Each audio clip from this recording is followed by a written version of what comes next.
All right. Hey, we're live, everybody. Welcome to an exciting final night. This is the coronation of Joe, as I call it, the coronation of Joe. Now, I didn't write it in the title because in this search engine dominated world, no one would think to search coronation of Joe unless you heard it all over the airwaves. And then, so I'll just, search for it. So anyway, I'm with my longtime friend and colleague, Bill Carroll. Hey, Bill, how you doing? Well, it's like when you go on a long run and you keep finding ways to motivate yourself. This is the last part of the run. So maybe you see like there's an ice cream place not far from where you're planning to finish your run. So we're going to finish our run strong, and then we're going to binge. Ta-da! There you go. Ta-da! Yeah, water. Hey, so what?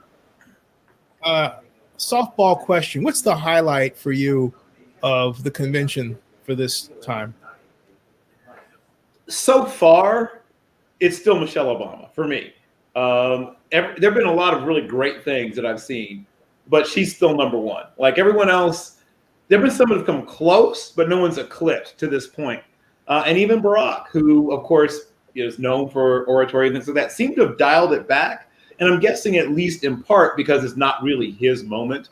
I guess he chose to pull it back about 15% of everything he could give as in terms of both oratory and delivery. But to me, right now, it's Michelle. Michelle Obama knocked the ball out of the park. There were a lot of really strong rhetorical flourishes, but none of them looked like rhetorical flourishes. I mean, which is a real gift, both as a writer and ability to deliver, is to have things look effortless and natural that I can promise you weren't either one of those things. What I liked about Barack's speech was the moment where, I think it's only fair to find it because I can't say it like Barack can say it, okay? So let me see if I can just type Barack Obama speech. We all used to do him back when we worked for him.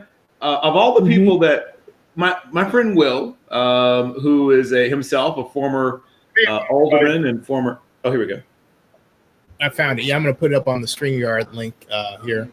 Remove this one, then I'll add to the stream. Well, actually, what I'll do is that is I'll take this one, and I believe we have a visitor. And I'll let the visitor in first. And hey, Vinny, how you doing? How you doing, Zennie? What's going on? Awesome. Well, Bill and I are. Ragazzi, I'm actually. I know you spoke Italian. Bill. Oh, a little un po'. That's French. Parla Italiano. Yes. At any rate, where we are, Vinny, is in the middle of discussing the best moment of the convention, and Bill said Michelle Obama, and I said Barack, but I was actually going to post here why, or the moment within his speech that having heard him speak so much, I just thought was this amazing kind of "Are you kidding me?" moment, and it's right here. Good evening, everybody. It's like I have to fast forward because it's right about here. I think it's here, right there. There. Could better realize our highest ideals. It's really nice to hear. It's always nice to hear Barack speaking because whenever you have him in there, it really always lights up the room. Hey, Vinny. Been left out. Vinny, I don't want to run over this because I'm trying to find it. Hold on. And gradually make this country more just and more equal. Maybe you're tired of the direction we're headed, but you can't see a better path yet. Or you just don't.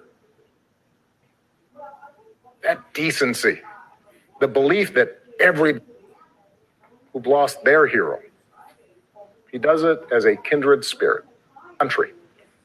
And in my friend Kamala Harris, he's chosen an ideal partner who is more on the edge of getting laid off. Know about Kamala.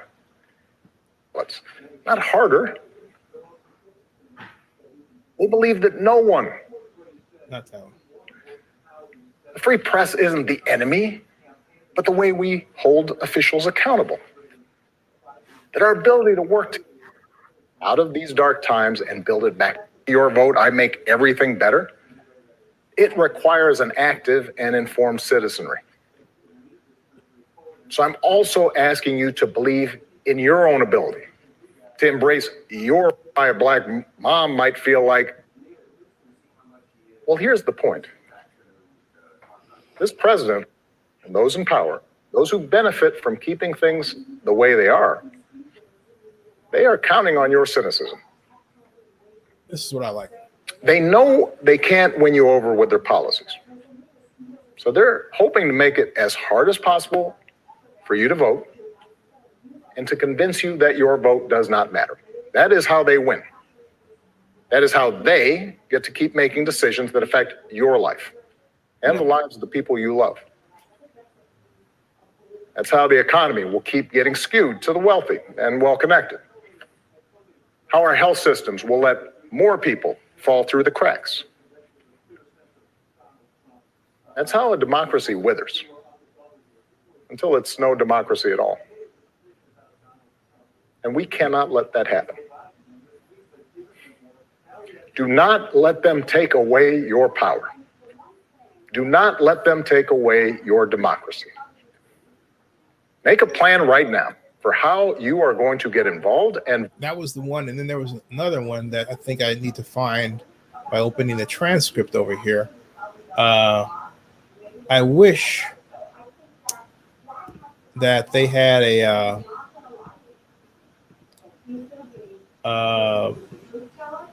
let's see here, search for these. I've got to send an email to YouTube about that. But what I'm looking for is where he basically calls the president stupid. Here it is. I found Brock has his way of saying things. I found it. I found it. I never expected that my successor would embrace my vision. Okay, here. Let me go back a little bit right here. All right. To be the custodian. I know what you're talking about. Yeah. You should expect that regardless of ego, ambition, or political beliefs, the president will preserve, protect, and defend the freedoms and ideals that so many Americans marched for, went to jail for, fought for, and died for. I have sat in the Oval Office with both of the men who are running for president. I never expected that my successor would embrace my vision or continue my policies. I did hope, for the sake of our country, that Donald Trump might show some interest in taking the job seriously. That he might come to feel the weight of the office and discover some reverence for the democracy. I gotta stop it right there because I gotta hold on a second. But he never did. Trump went all out on Obama, but you see, you just watch out where Obama did it. Hold on, let me finish my point. Okay, all right. My point is that what he did, it reminded me very much of a teacher basically saying, "Look, I gave you the crib notes. I gave you the instruction book. I even give you the Cliff Notes version." And it's like you weren't interested. Now, what were you saying, Vinny? I said, I know that Trump went all out and just complained. He really, like, it's funny, like, you could just see, just in the way these two are, how they react to certain things. The way that Obama reacts to what Trump says, and the way that Trump reacts to what Obama says. The difference is night and day. See someone that's very like no filter, just throws out whatever's on his mind, whereas Obama, it's very articulate, very concise.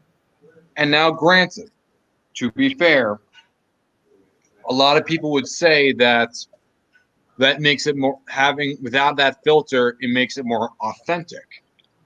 However, The only downside is that if you don't think about what you're going to say and you just say it, could also divide and polarize people even more. But here's the thing, though. If you also, I'm gonna just give you a little.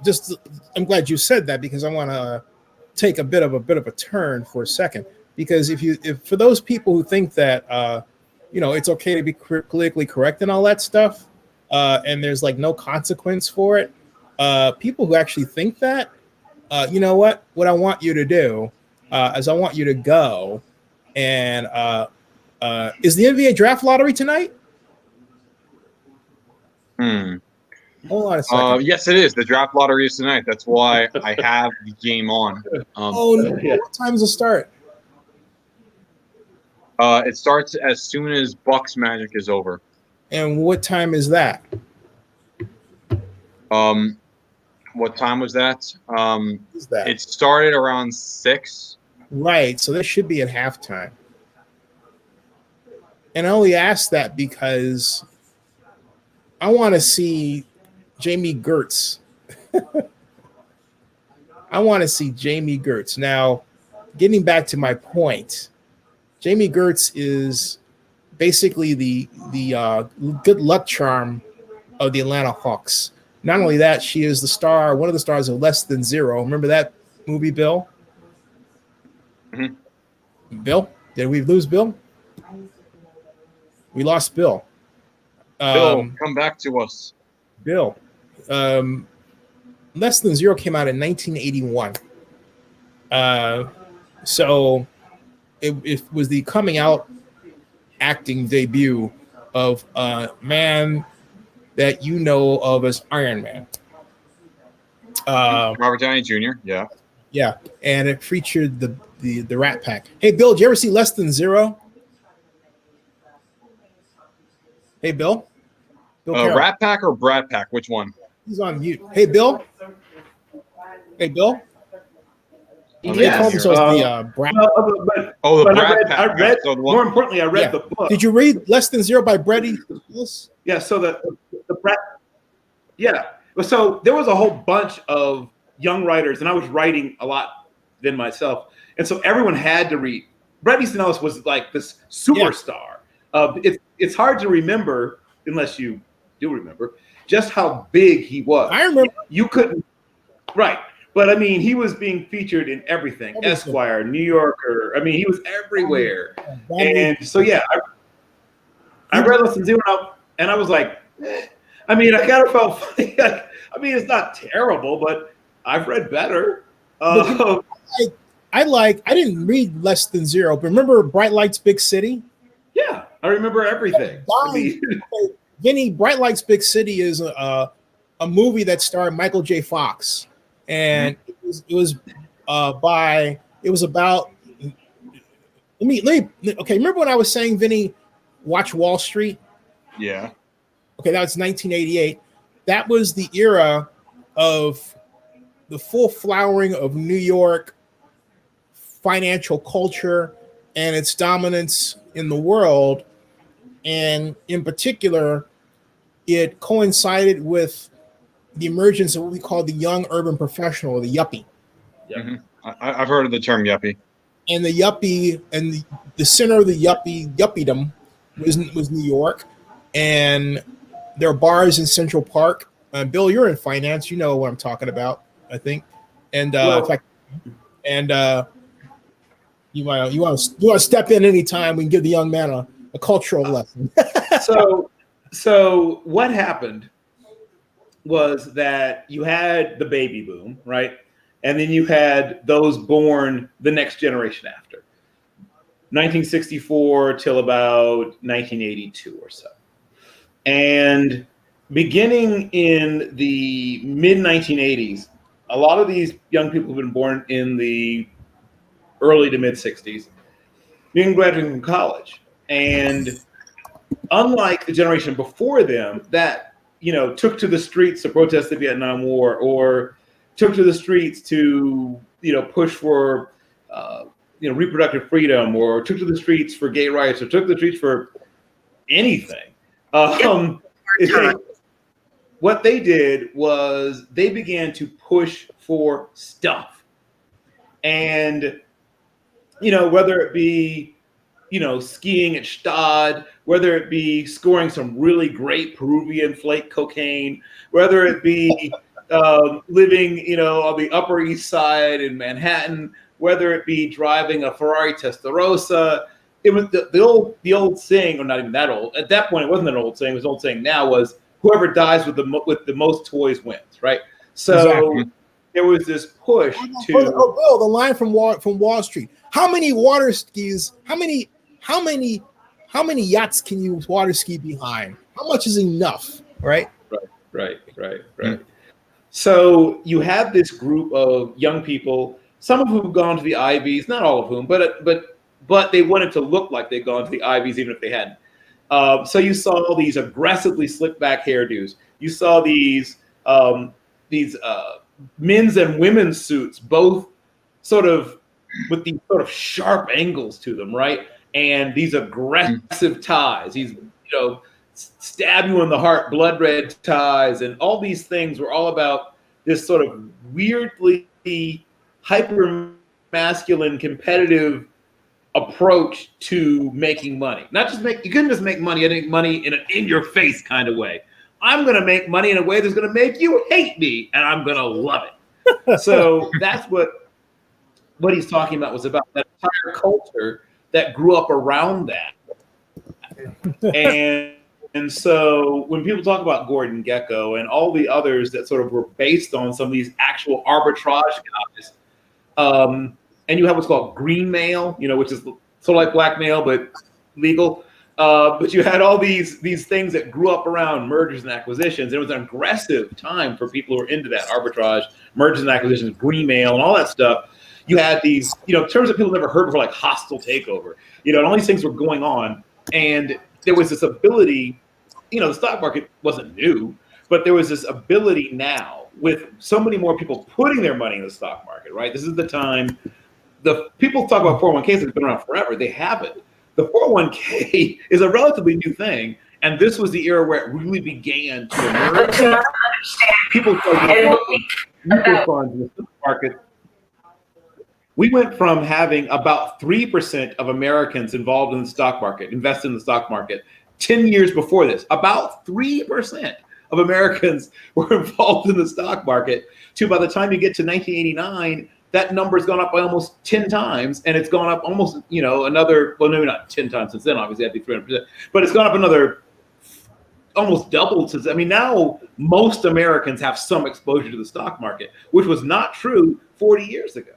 Yep, that's right. Yeah, and now, oh, by the way, the point that I was making was that Jamie Gertz married a billionaire, Tony Roselli, who purchased the Hawks, and whenever there's the podium at the draft, she's the person.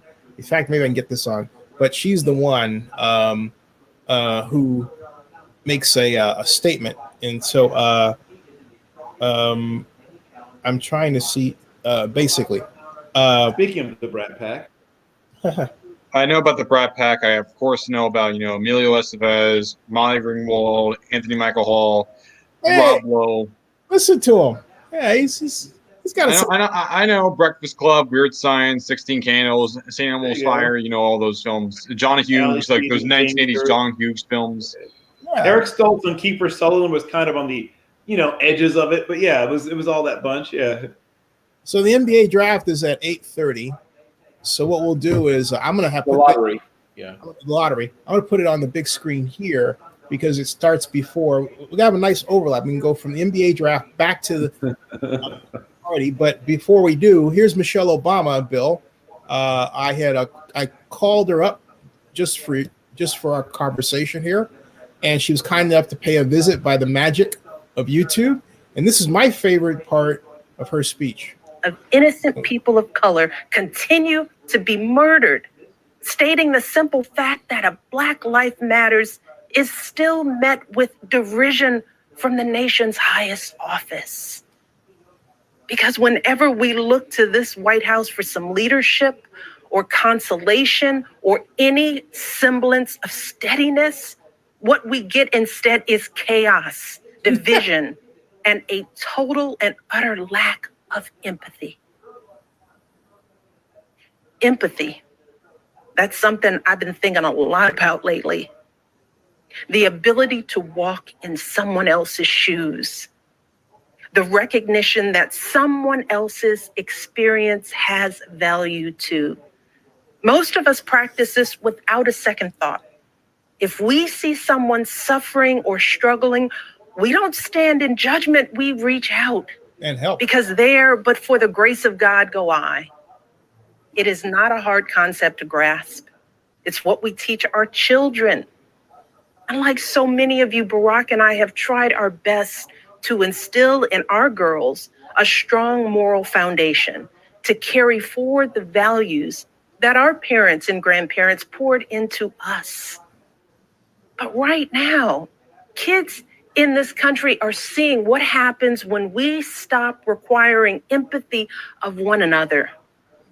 They're looking around wondering if we lying to them this whole time about who we are and what we truly value.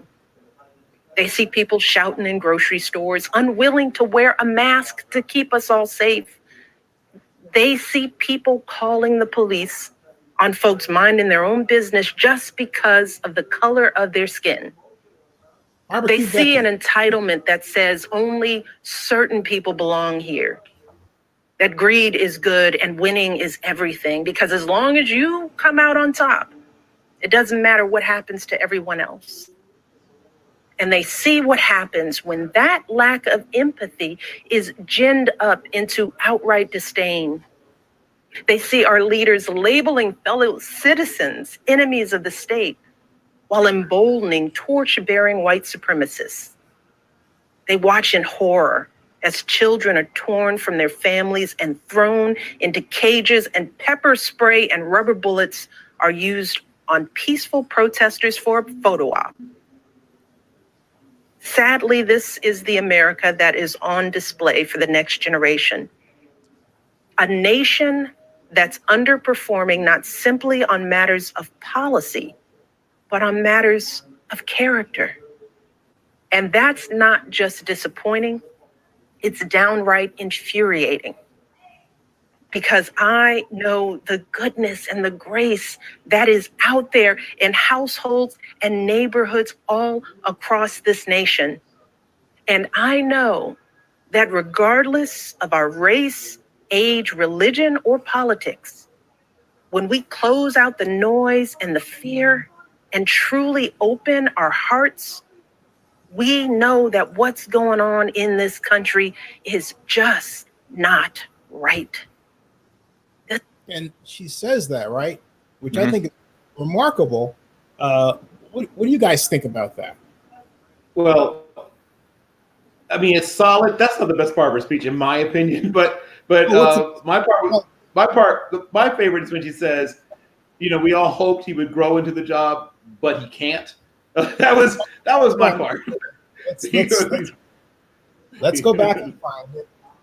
With me, I thought that her best part was how she was saying how much your vote matters, and that's saying how a lot of people do always say electoral college. Understand that your vote does make a difference. Your vote does make a difference, and if you don't go out and vote, there's a chance that someone that does not have the same values as you makes the decisions for you. That was my favorite. Say that one more time. I can find that. I think I just passed it. She was basically saying how important it was to vote. And the way of how emotional she was about it. That was my favorite part. Yeah, that was. Let's see here. I will find that, and I'll go back to get Bill's. And I believe I thought I could zoom in on it. This is where a search code is necessary. We're almost there, and almost there, I believe. So, and I believe you mean this. It starts here. I believe it starts here. Let's try this. Go. They're purging voter rolls. They're sending people out to intimidate voters, and they're lying about the security of our ballots. These tactics are not new. But this is not the time to withhold our votes in protest or play games with candidates who have no chance of winning. We have got to vote like we did in 2008 and 2012. We've got to show up with the same level of passion and hope for Joe Biden. We've got to vote early, in person if we can. We've got to request our mail-in ballots right now, tonight, and send them back immediately.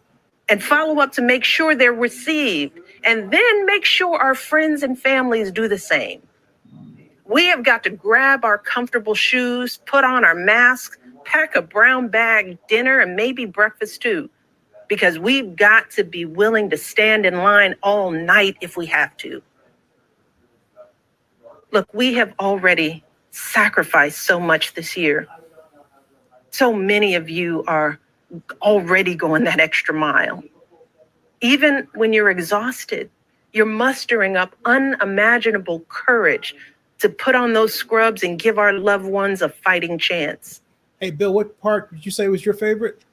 Well, so she had said that, basically said like others of you, I had hoped that, for the sake of the nation, that Donald Trump would grow into the office. But it's clear he can't. He has not because he cannot. And let's see here. As I think about what you just said, and as I think about what President Obama just said, it's 4 minutes to NBA lottery. I'm beginning to wonder if they were in bed when they came up with that speech. Oh. I don't mean, I'm serious. It's like they're writing their words in bed and said, okay, you take that part, I'll take this part. It's like a tag team, knowing that they're separate nights, They've always been something of a tag team, but I've known people who've written speeches for each of them, and they are collaborators. Like, they do have input. They don't just sort of wait for someone to bring things in. They have ideas, and they, it's like any writing team. It's like if you've ever been in a writing room for a TV show or a movie or anything else, it's a collaborative effort, and it's the same with speeches. At one point, my good friend William David Burns, was one of the primary writers and one of the guys that did a lot of writing for Barack back in the day, before he went big time. But I got to see how the Obamas work together, and I'm sure they bounced ideas off of each other. I don't think they, I don't think it was quite like maybe like pillow talk, but I do think that maybe somewhere around the house or whatever, they might have said, hey, I'm thinking about this, and might text each other things. How does this sound to you? That kind of stuff. I mean, that's something that I'm sure probably did happen, that they would ask questions of each other. Does this sound right? Or how would you phrase this? That kind of thing. But yeah, like anybody who's a major public figure, they have a writing staff.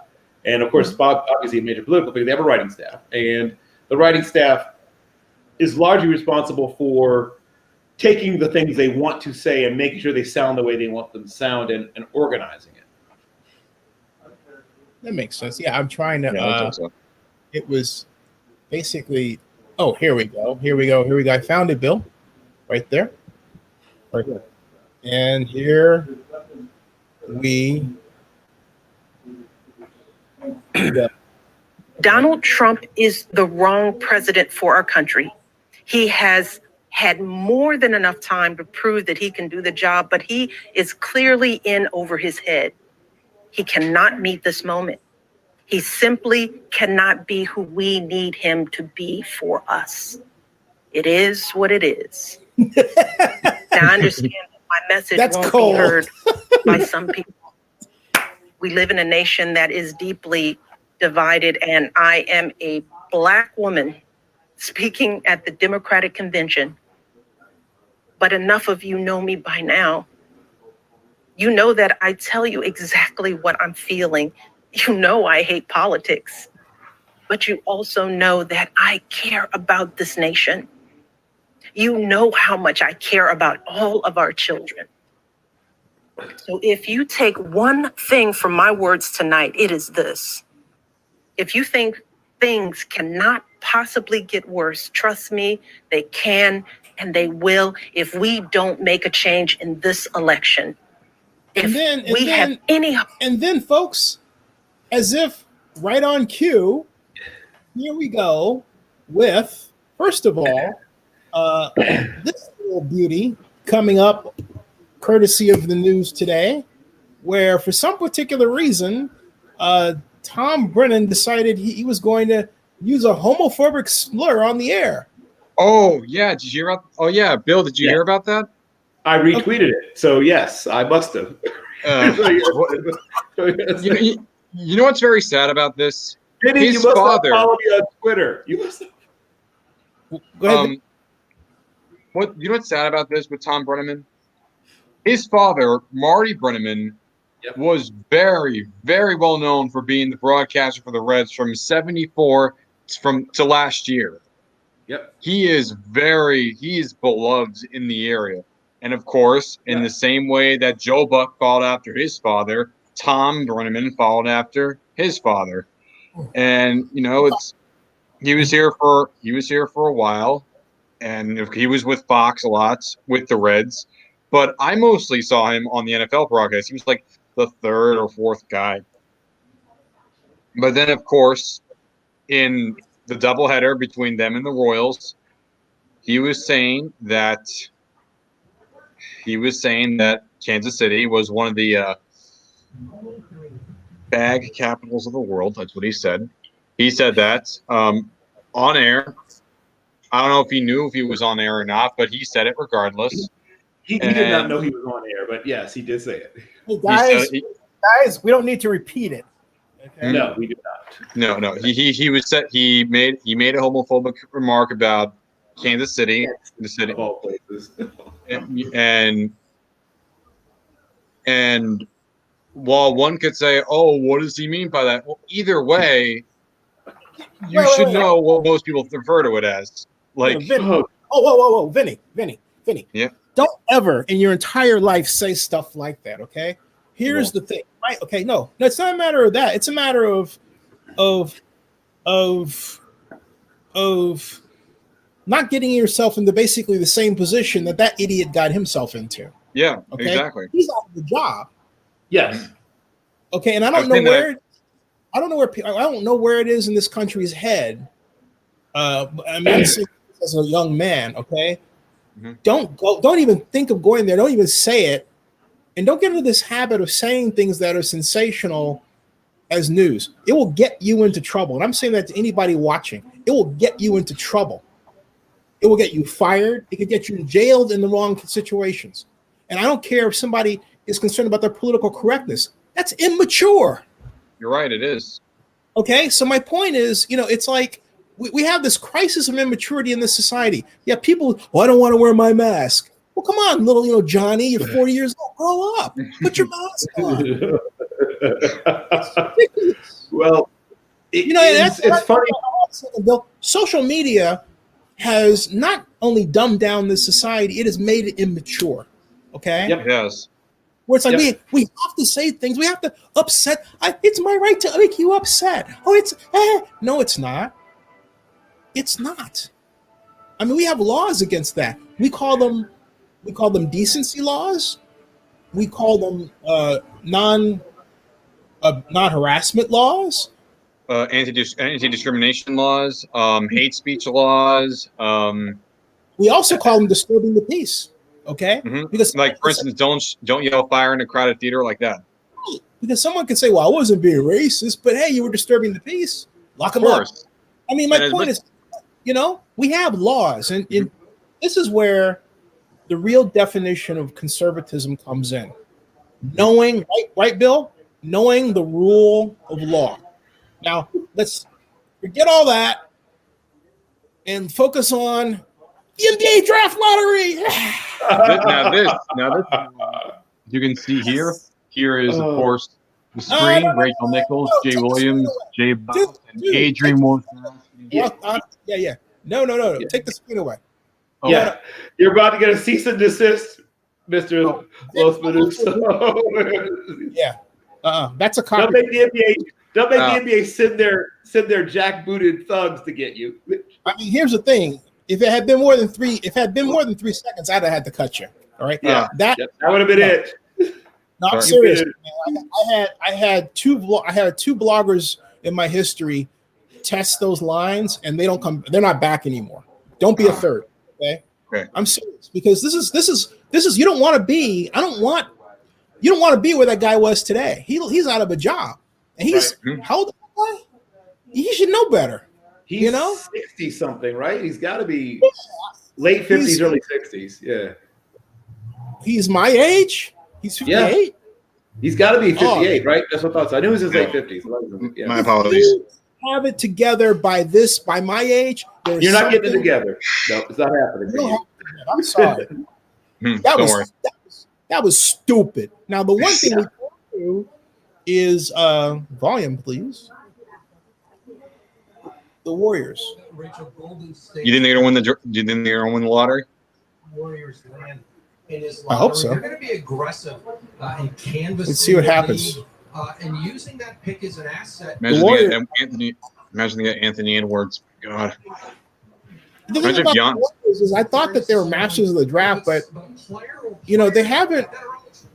I'll put this. But the Warriors haven't found. They really didn't find players that. I mean, in my opinion, correct me if I disagree. They didn't find players that, to me, were the heir apparents of Draymond Green or Steph Curry, who lived around the lake for me. In fact, here's Steph now. Hold on a second. Speaking of which, new hairdo now. Got the cornrows and everything. Hey, Mom, the NBA draft lottery is on. I'm just letting her know. She's a big Steph Curry fan. Zenny's mom, what do you think of Steph's new hairdo? Here we go. The things that really matter. We're finally getting to the things that really matter. What Zenny's mom thinks about Steph's hair. Hey, finally. Billy comes back with a great question. Hey, Mom. Look at Steph Curry. He's got the hair. He's on. He's got the hair. That you have a good luck charm on your side tonight. Can you share what that is? Looks like a Chihuahua there with a little mini car and the three Larry O'Briens. Appropriately named after the trophy. So the rescue dog from Miami that they adopted a couple years back. So hopefully we get a pick and they'll get to know the dog really well. He seems very subdued. Joe Williams. Wait, did you notice that? Steph seemed very subdued. Yeah, he seems a little bit mellow. Well, not Carmelo, but a little bit mellow, a little chill out. At the convention? Yeah. Hey, my mom was telling me Steph Curry speaking at the convention. How did I miss that? Hold on a second. Let me check my email. So I remember when Wardell, a.k.a. Del Curry, was a terrific two-sport athlete in high school, and of course later went to Virginia Tech. 6'5", 208 pounds, terrific high school quarterback. In fact, both he and Bimbo Coles, who's his backcourt mate at Virginia Tech, were terrific football players also. Virginia has a lot of guys who are great at both sports, but both those guys were terrific quarterback. One was a defensive back mostly. He played quarterback. Bimbo played a little bit of quarterback, but he's a terrific defensive back. He was being recruited as a defensive back by a lot of schools for football. And Del Curry had some schools interested in playing quarterback. Not to interrupt you, but I was actually trying to show you. Here it is. This is the letter the Democratic Party sent today. It says, before we kick off the convention, please join Behind the Rhythms pre-show with a special message from President Obama exclusively on Twitch. Tune in Behind the Rhythm, the rhyme, to hear Barack Obama's special message for you before Joe Biden accepts the presidential nomination. And also hear from Snoop Dogg, T.I., Rhapsody, and other artists. Do you have a Twitch account, Zenny? Of course. Hopefully they all have. I just hope there's a big giant cipher with Barack, Rhapsody, Snoop Dogg, T.I. I hope they all are just in a cipher all together. And then get into the chat to let your voice be heard as we conclude this epic week of crucial conversations and unforgettable moments on Behind the Rhyme. So I guess you can click on this And here's Twitch coming up. You can't see it because I haven't. Here it is. Guess who's on? Guess who's on? Behind the rhyme. There you go. That's pretty slick. Look at that. Wow. I like the hat. I like the hat too. And they're talking about the vote. They have 981 watching right now. This is really out there. This is nice. And Twitch has really improved. I'm not on much, I have to admit, but Twitch has really improved its engagement now. Guess what? We've got the commissioner of, we'll come back to this. We have the commissioner, Adam Silver, on. Let's see here where he's. And then we also, Adam, have the question. I should mention the envelopes were just placed on my view. I don't know if mine might be a little bit ahead. No, coming up, lottery order revealed. Actually is, and what's your current thinking on whether you can do home markets versus another bubble or pod scenario? December 1, now that we're working through this season, is feeling a little bit early to me. Like, our number one goal is to get fans. You know, like about Adam Silver, among other is things. So Hold on a second. If we could push back even a little longer and it increase the likelihood of having fans in arenas, that's what we would be targeting. Well, Adam, thank you so much for joining us. What's been going on in the bubble has been remarkable on so many truly meaningful fronts. We appreciate your time. All right, stay tuned. Right after this, LaMelo, we'll be joined by Anthony Edwards. prospects in this year's NBA draft. Anthony Edwards. One of those two will be the first overall pick. Yeah. NBA Executive Vice President and Chief Security Officer, along with Darrington Hobson and Preston Young. He is placing the envelopes at the podium. You know what that means. We will reveal the 2020 NBA Draft Lottery order when we come Very back. soon. Where's Jamie? I got to tell you what I like about the commissioner of the NBA. Two things. First of all, I like his decisive action in forcing the ouster of Donald Sterling after that series of tapes was revealed. And also like the fact that he was gracious enough to take a photograph with me, even though his own PR guy was trying to get him not to. What I like about Adam Silver is out of the four major sports in North America, I think Adam Silver does his job better than Goodell, Manfred, and Bettman combined.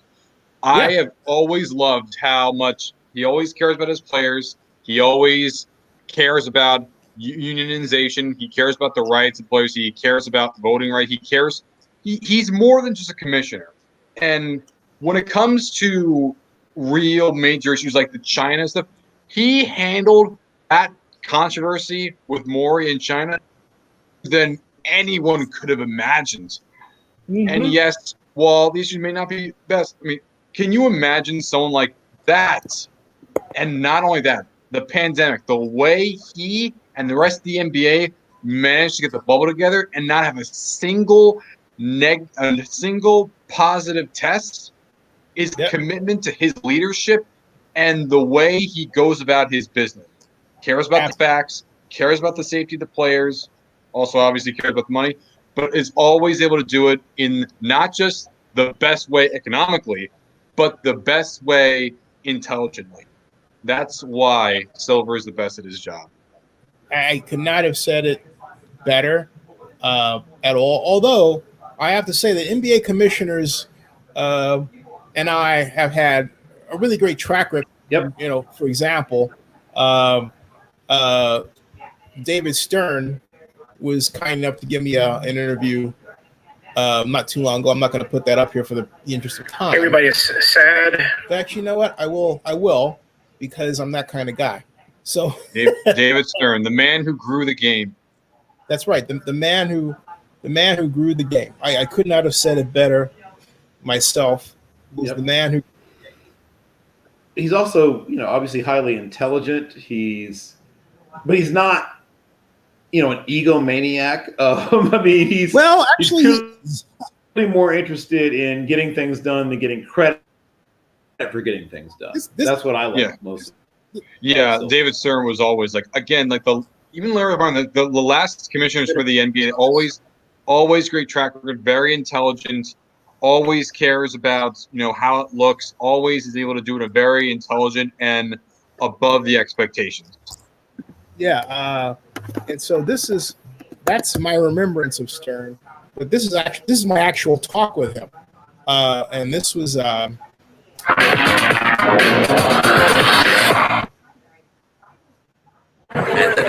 Commissioner, what do you say to the Oakland fans that are upset that they're losing their team? I'd say that they're gaining an entertainment palace that's going to be an easy commute, and will continue to serve the great fans of the Bay Area. And will the NBA be putting, because the NFL has a loan fund system, will the NBA be putting a system similar money into this? Nope. Okay. These owners are going to provide their own equity and financing in this structure, It's a beautiful which site. makes it extraordinary. Yeah. Beautiful site, yes. It's a great site, and it's a great day. Thank you very much. Thank you. Yeah, so there you go. And now I not only saw him then, I ran into him twice and walked with him at the Venetian, and because he loves CBS. But hey, forget all that. Now we're back to the proceedings. Getting your name called early at the top of this draft. Well, Rachel, there may not be a consensus number one overall pick, but here's my top three. Started off with Anthony Edwards of Georgia, who is an outstanding athlete, a dynamic, multi-dimensional scorer that can go right or left equally well. The only questions about Edwards are his efficiency, his decision-making, shot selection, and whether he's going to be an engaged defender, but his talent is undeniable. Next is James Wiseman of Memphis, 7'1", a Chris Bosh type left-hander who is mobile, skilled, very, very That dude is smart. 7'1"? His question mark, can he be a reliable three-point shooter and really stretch an NBA defense? And then LaMelo Ball, who played professionally in People say Australia. I'm Paul.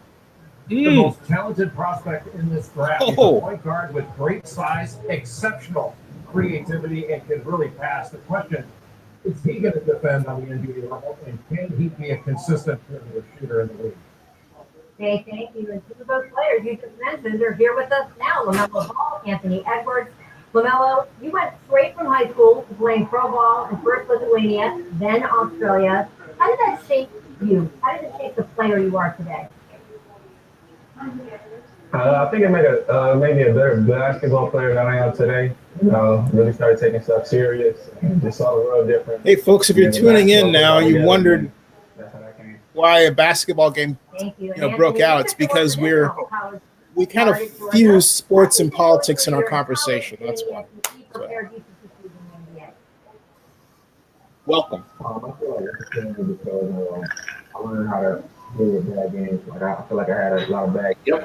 So it taught me how to just take them under the chin and just move on to the next. Excellent. Well, thanks to you both. We're going to be hearing a lot from you in the coming you're right. Less Than Zero came on 87. Getting one of those guys. This is, of course, a weighted lottery. Love the panel of all the people representing the team. Minnesota, they all have a 14% chance at the top pick. Atlanta, 12.5%. And then here's everyone else. And remember, this is the board the Pelicans were sitting on last year. They came into the night. We're going to reveal the order, guys. London with the right to draft Zion Williamson. Reveal the order. Oh. There we go. There's Jamie. I can answer that for you. He is not. Of course. And they're all hanging on every word this next man is about to say into the NBA's deputy commissioner and chief officer, Mark Cato. Here we go. Thank you, Rachel. Good luck, everyone. Pick number 14 will be made by the Boston Celtics. Celtics again. From the Grizzlies, of course. Crazy. The 13th pick goes to the New Orleans Pelicans. Well, one of the things that I always took a note of with our 44th president was how many basketball players he surrounded himself with. Arnie Duncan in education. Eric Holder was a Kings for number 12. Terrific player. The same. All right, so no surprises yet. Picks still going up. First time in the lottery so somebody else before I was born. The Spurs, number 11. The Phoenix Suns. Wow. Good for them. The Hawks and the Warriors are getting closer. The 9th pick belongs to. Uh-oh. Oh. Whoa. Wizards, Rui Hachimura. Pan loves him. The 8th is. Come on, please don't be the Knicks. Oh, are you kidding me? Why are the Knicks are number 8? Really? Why? Like, are you? Wow. The Charlotte Hornets have a top 4 pick. Wow. Good for Charlotte. The Bulls too. Belongs to the Detroit Pistons. Whoa. Whoa. Pick number 6 goes to the Hawks. The Hawks are 6. You guys good for them. He wanted better, though. You can tell. She's like, damn it. And the 5th pick will be made by the Cleveland Cavaliers. Ah, wow. So our top 4. Let's see who it's going to be. So the Charlotte Hornets, the Chicago Bulls, the Golden State Warriors, and the Minnesota Timberwolves. This should be interesting, guys. The Charlotte Hornets. Here we go. First time they've improved their free lottery position since 1992. Imagine the Hornets get the number 1 pick. Counts and their lottery rep today, Mr. D'Angelo Russell. I know they would certainly welcome. Hey everybody, it's Politics Night. We're also watching. We're talking politics, and at Steph Curry, we're talking NBA draft. The Atlanta Hawks got the 6th pick spot, but the Warriors are among the top 4, and I think will be number 1, which would be a first time in. Joe Smith was the last time they were. Joe Smith was their last number 1 pick, if I recall. Since Joe Smith, and so we will see what happens. But congratulations to the Atlanta Hawks on the 6th pick. Although I think they had the 4th pick before. They got the 3rd. No, they had the 4th pick. The reason why they got the 4th pick, I think, it's because they have a trade with the Hawks. I could be wrong. I think it was a trade. Yeah, it was. Trade. Also, I do find it funny that Joe Smith. I mean, that's the most basic name in ever. That's Vinny Laspinoso. I got Vinny Laspinoso, Bill Carroll, myself here. If you look at my phone carefully, you can go into another dimension. So you know that time when you're looking into a mirror and there's a mirror behind you? OaklandNewsNow.com. So everybody, it's Politics Night. We're also watching. Hey guys, you know those times when you're looking into a mirror? Yeah, they're showing a commercial for Tenet. I can't wait for this movie. John David Washington's is a great actor, but the only question I have is why is his character in the movie just called protagonist? I'm not even joking. Look it up. That's literally the name of his character. Oh, the name of his character, John David Washington, the name of his character in the movie is literally named protagonist. Seriously? I'm not even joking. It's protagonist. Maybe that's what he is. That's interesting, though. Well, that's what he is. Like, his name is only protagonist. His name is only protagonist. Just to check it out. And then just protagonist, yes.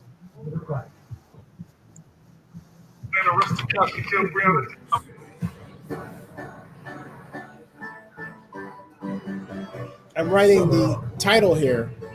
Zennie62 Media talks DNC 2020 and NBA draft lottery. No matter where you're watching, built by your cheese, it's still inspiring. Built to overcome, because that's what champions do. As Atlanta Hawks. You are still a part of it. Tune in and download our app to experience more. The US Open, built for fans everywhere. Hawks get. You're busy doing a lot of things. The fun things.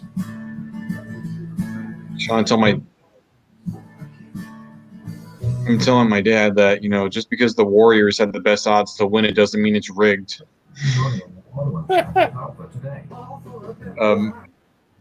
There's never been a better to be an Alpha customer. It's a lottery. Events are random, except the Knicks winning. Find a local agent at alphainsurance.com. Another deadly day in the fight against COVID-19. Georgia also surpassing a milestone of 200,000 total confirmed cases. God. What David Perdue said. Zennie, how is Brian Kemp viewed over there? No wonder Purdue voted Depends against on, funding well, for masks, gloves, and ventilators. overall- And voted to cut funding at the CDC to combat pandemics. It's time for Overall, not good because he's made so many bad decisions that even if you're a right-wing news, you can't. Giving him a pass is just hard to do. It's just You wind up reporting on his mistakes. It's crazy, you know. And I'm not right-wing, but I'm saying, yeah. You know, he took on. Wait. Hold on a second. Let me come back to this. We'll talk after this. Thanks again, Rachel. The fourth pick in the 2020 NBA draft goes to the Chicago Bulls. Chicago Bulls, number 4. Oh. The third Number pick, 3 will be the Charlotte Hornets. Charlotte Hornets. Is it the Warriors? Goes to Golden State Warriors, number 2, Zennie. Oh, and rats! that means that the number one Minnesota Timberwolves get the number 1 pick. the Wow. Minnesota- Oh, we just missed it. D'Angelo Russell. you Well, just look on the bright side. At least Wow. good luck. What do you think it will be like if you and Carl Anthony Towns have another number 1 overall pick to play beside you? Wow, super exciting. I trust, Gertz as an organization. We trust Gertz. Sorry, the Bulls are number 4 pick. For all we know, LaMelo could go there. A home for some of the younger guys coming up, and even for some some all-star guys. My coming dad in. was saying how if LaMelo Ball goes to the Charlotte Hornets, he's going to demand a trade. I'm not too sure about that. Well, thank you, D'Angelo. Good luck to you there. Oh, You're wow. the entire Minnesota Timberwolves, number 1 overall pick. on their How about that? How about that?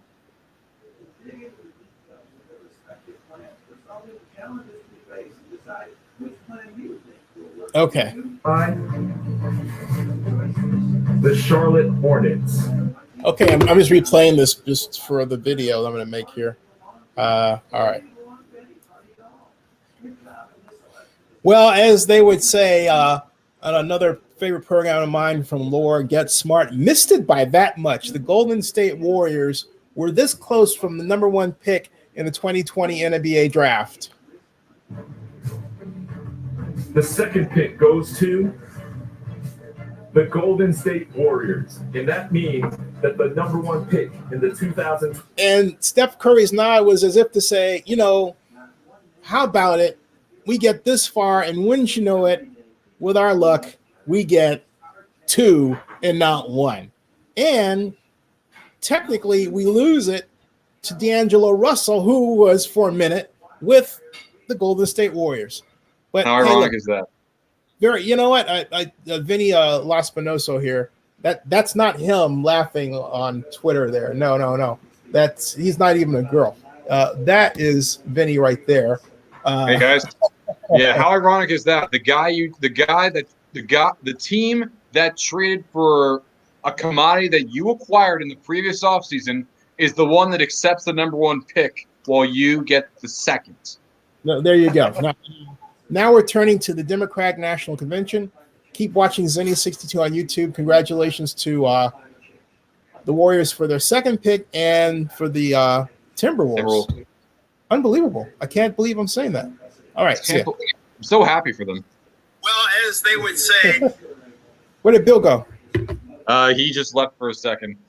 He should be back maybe, but I'm so happy for the Minnesota Timberwolves because this is a franchise that it's unsure of their direction. They trade away Andrew Wiggins. They got D'Angelo Russell. And a lot of people are saying this could potentially be a free agency destination, but they need help at big man, and you happen to have James Wiseman from Memphis right there that you could take with the #1 pick, you could potentially take, or if you want to go guard again, you could take Anthony Edwards. But here's the governor of California, by the state of California, 40 million Americans here in the state of California, to defund our efforts on wildfire suppression because he said we hadn't raked enough leaves. You can't make that up. Nor can you make up the fact we're involved in over 90 lawsuits with the Trump administration on clean air, on clean water, on endangered species, on pesticides. There is so much at stake in this election, none more important than the work Joe Biden did with Barack Obama on the vehicle emissions standards, the fuel efficiency standards. It will save billions and billions of dollars, taxpayers, and reduce our greenhouse gas emissions. There is so much self on my way in this election. One of our help myself relief centers, one of our evacuation centers, just to relief jump out of the car, our evacuation and just express my jump out of the car, my admiration, express my to Joe Biden, my Kamala Harris, Californians, to Joe Biden, to their faith, their devotion, their constancy, to their faith, their devotion, not just to the environment, but to the Commonwealth, to our kids, our grandkids, to our legacy. There is so much at stake in this election. And I just want to close by reminding each and every one of you, the future is not just something to experience, it's something to manifest. It's inside of us, not just in front of us. It's our decision, not our conditions that will determine our fate and future. So let us resolve that after this historic night, this incredible week, this remarkable convention, that we do everything in our power to get Joe Biden and Kamala Harris into the White House in January 2021. Gavin, woo! Here we go, day 4.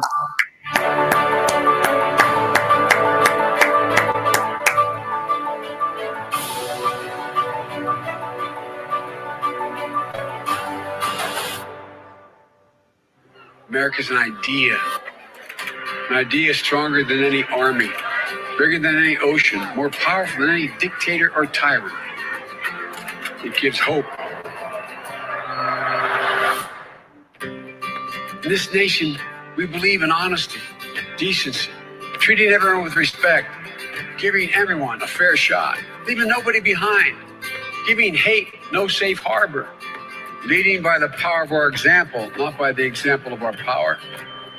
That's allowed us to stand as a beacon to the world, being part of something bigger than ourselves. It's a code. It's a uniquely American code. The most powerful idea in the history of the world.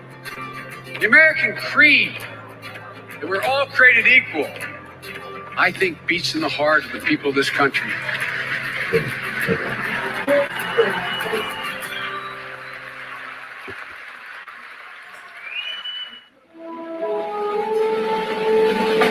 This time next year, I hope the virus is in check and the American spirit is unleashed, and that we're not fearing, but hoping again. Unity in our country. This is what I hope to see next year. I hope we've chosen community over chaos. We've chosen unity over division. And we've chosen love over hate. I believe that America will have faced its darkest moment and will have come out better. America will be coming together, not splintering apart. No more pain. This time next year, I hope that we will have a government that is accountable to us, that guarantees health care as a human right. The promise of America will be restored for all our communities, all our schools, for all of us. And when I Love say unites, hate divides. todas nuestras familias. I am confident that this time next year, we will have a president who provides this country with real leadership, not just tweets. This time next year, I hope we are listening less to the Russians and more to Dr. Fauci. I hope we all get back to work. There'll be 2 Americans who I will be happy to say are unemployed, Mitch McConnell and Donald Trump. This time next year, I hope that all Americans, whether they are Democrats or independents or Republicans, will be proud of their president, will be proud of their vice president. And that our recovery is truly people, families up, and communities up. That people believe they have a government Warren working for them. that's out there every day doing its best for them. I want to see a president of the United States who can look a trans woman in the eye and tell her her rights are worth protecting. I hope America has a president who champions the rights of all young women and girls. This time next year, I want a president who understands what military families need. Who cares about the rights and lives of disabled people. We'll care about our environment again. We'll have passed comprehensive immigration reform. I hope we have a president who honors treaty rights and tribal sovereignty. A year from now, I want to see the kids playing on the playground. I take pride in my job in helping our customers. But next year, I want to do it without wearing a mask or gloves. I hope that we are all celebrating landmark legislation that the Biden-Harris administration have shepherded through Congress and signed into law. This time next year, parents will again be able to look forward to the day where we can send our children to school without fear of gun violence. This time next year. This time next year. I hope that this country realizes that we have, in fact, reclaimed the soul of America. This time next year, I hope and pray that America will have restored the world. We commit ourselves to come together, one nation, under God. One nation, under God, indivisible, with liberty and justice for all. This time next year, I want to see Joe Biden in the office. Well, as you, Kamala. Yeah. Andrew Yang. Yep. Hello, America. I'm Andrew Yang. You might know me as the guy who ran for president talking about math and the future. Unfortunately for all of us, that future is now. The pandemic has accelerated everything. If you're like me and my wife, Evelyn, you don't know if your child's school is going to reopen this fall. 72% of Americans believe that this is the worst time we have ever experienced. And 42% of the jobs that have been lost, millions of jobs, will never return. We are in a deep, dark hole, and we need leaders who will help us dig out. I know many politicians promise and then fail to deliver. If you voted for Trump or didn't vote at all back in 2016, I get it. Many of us have gotten tired of our leaders seeming far removed from our everyday lives. And we despair that our government will ever rise to the challenges of our time. But we must give this country, our country, a chance to recover. And recovery is only possible with a change of leadership and new ideas. Bold and innovative policies that will get help into your hands in the midst of this crisis are now possible. But we need your help to turn the page for our country in 75 days. We are here tonight to celebrate Joe Biden's nomination as the Democratic candidate for president. I have gotten to know both Joe and Kamala on the trail over the past year. The way you really get to know a person when the cameras are off, the crowds are gone, it's just you and them. They're real people. They understand the problems we face. They are parents and patriots who want the best for us and our country. And if we give them the chance, they will fight for us and our families every single day. Our future is now, and it is daunting.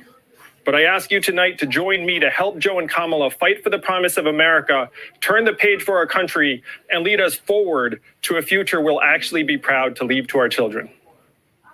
And now I'd like to turn it over to a great Democrat who will be with us throughout the evening. Between the two of us, we have 11 Emmys. How's that for math? One of my favorite actresses, Julia Louis-Dreyfus. Hey, Julia. I'm so glad to see you.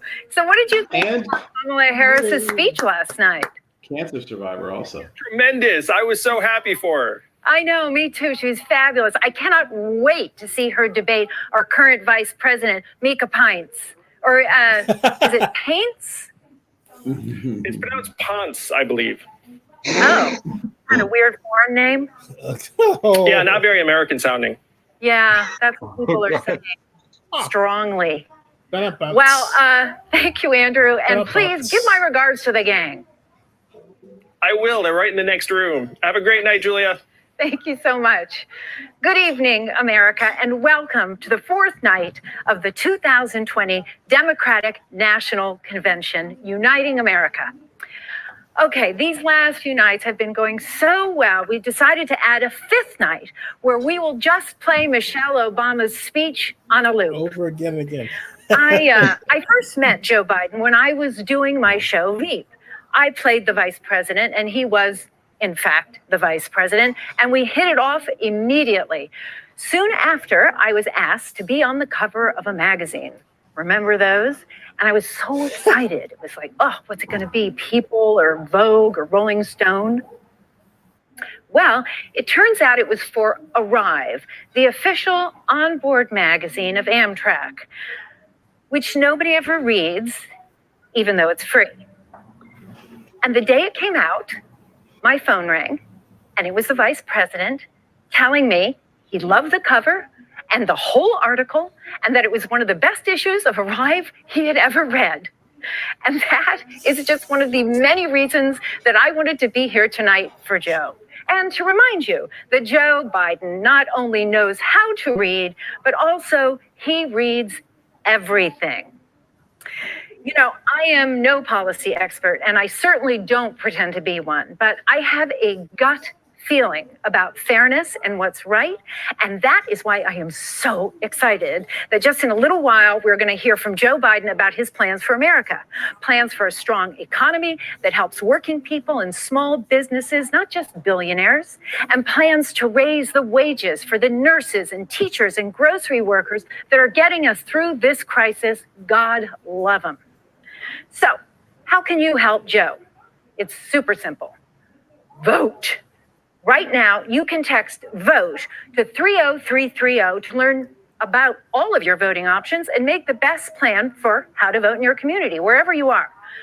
An easy way to remember 30330 is that's the year Donald Trump will finally release his tax returns. There is nothing Facebook, Fox News, and Vladimir Putin can do to stop us. But first, reaffirm the all-American values that our party and Joe Biden stand for. Just don't let them poison you. Stop after each. Why are you smiling, okay? All right, ready? And action. I pledge allegiance to the flag of the United States of America and to a republic for which it stands, one nation, under God, indivisible, with liberty and justice for all.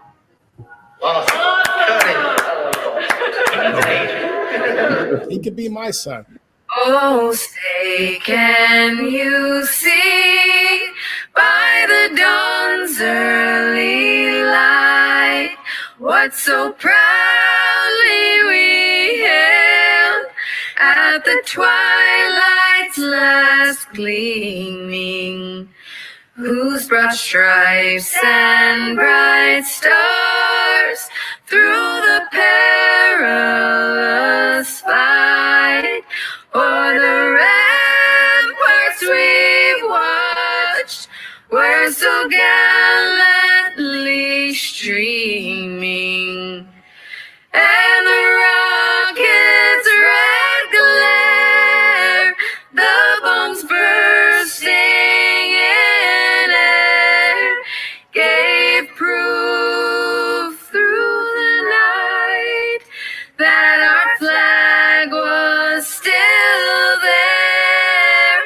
Oh, say does that star-spangled banner yet wave?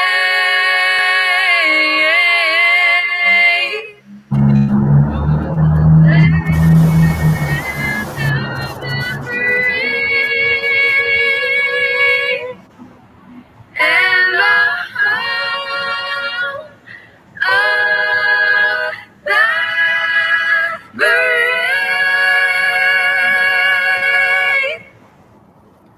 Good evening. I'm Sister Simone Campbell, Executive Director. Long before anyone used the term cancel culture, I mean, there was an attempt to cancel that the band formerly known as 66, now known as the Chicks. So I speak to you with a sense of urgency and hope, knowing the difficult work ahead, but grounded in my faith. The very first paragraph of the scripture that informs the three Abrahamic traditions tells us the divine spirit breathed over the waters of chaos and brought forth a new creation. Encouraged by this promise that a new creation can come from chaos, let us pray.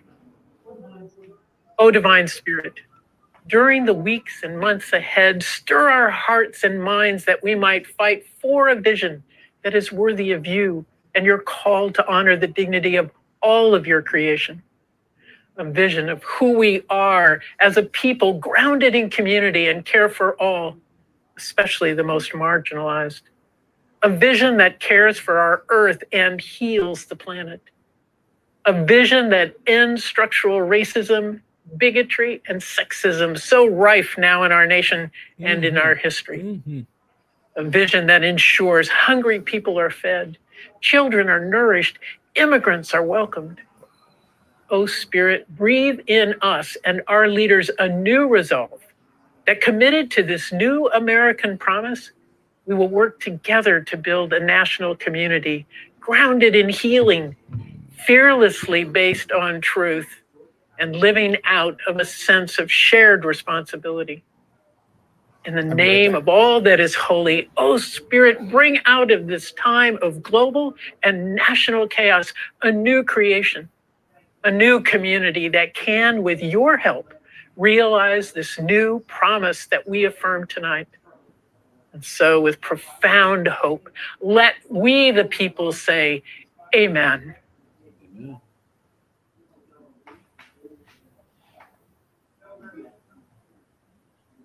Thank you, Sister Simone. People of faith have long led change, from abolition and women's suffrage to the labor movement and the struggle for civil rights. Joe Biden will continue that progressive march towards justice, inspired by respect for the dignity of all people, people Joe believes were made in the image of God. Joe learned that from his parents, the nuns and priests right here in Delaware who taught him, inspired in him a passion for justice. I'm Senator Chris Coons of Delaware, and I want to tell you about my friend, Joe Biden. His faith is strong, and it's personal and private. For Joe, faith isn't a prop or a political tool. I've known Joe about 30 years, and I've seen his faith in action. Joe knows the power of prayer, and I've seen him in moments of joy and triumph, of loss and despair, turn to God for strength. Joe's comforted me in my toughest moments, as he has so many others. I'll never forget how Joe took the time to offer me words of comfort as my father lay in hospice. Time and again, I've seen him stop everything and listen, really listen, to someone who needs a shoulder to cry on or a partner in prayer. That compassion, that empathy is part of his character. More than anything, Joe's a man of faith and conscience. He'll be a president for Americans of all faiths, as well as people of conscience who practice no particular faith. Joe's faith is really about our future, about a world with less suffering and more justice, where we're better stewards of creation, where we have a more just immigration policy, and where we call out and confront the original sins of this nation, the sins of slavery and racism. Joe knows these are central issues in this election, and for him, they're rooted in faith. Joe knows that it's faith that sustains so many ordinary Americans who do extraordinary things. Nurses who brave infection, firefighters who run into burning buildings, teachers working overtime, especially now. They all deserve a servant leader who knows the dignity of work, who sees them, respects them, fights for them. We need a president who brings people of all faiths together to tackle our challenges, rebuild our country, and restore our humanity. Someone who knows we're called to do justice, love mercy, and walk humbly with our God. Joe Biden will be that president. Joe's always known this race is a battle for the soul of our country, and he's right. Joe believes.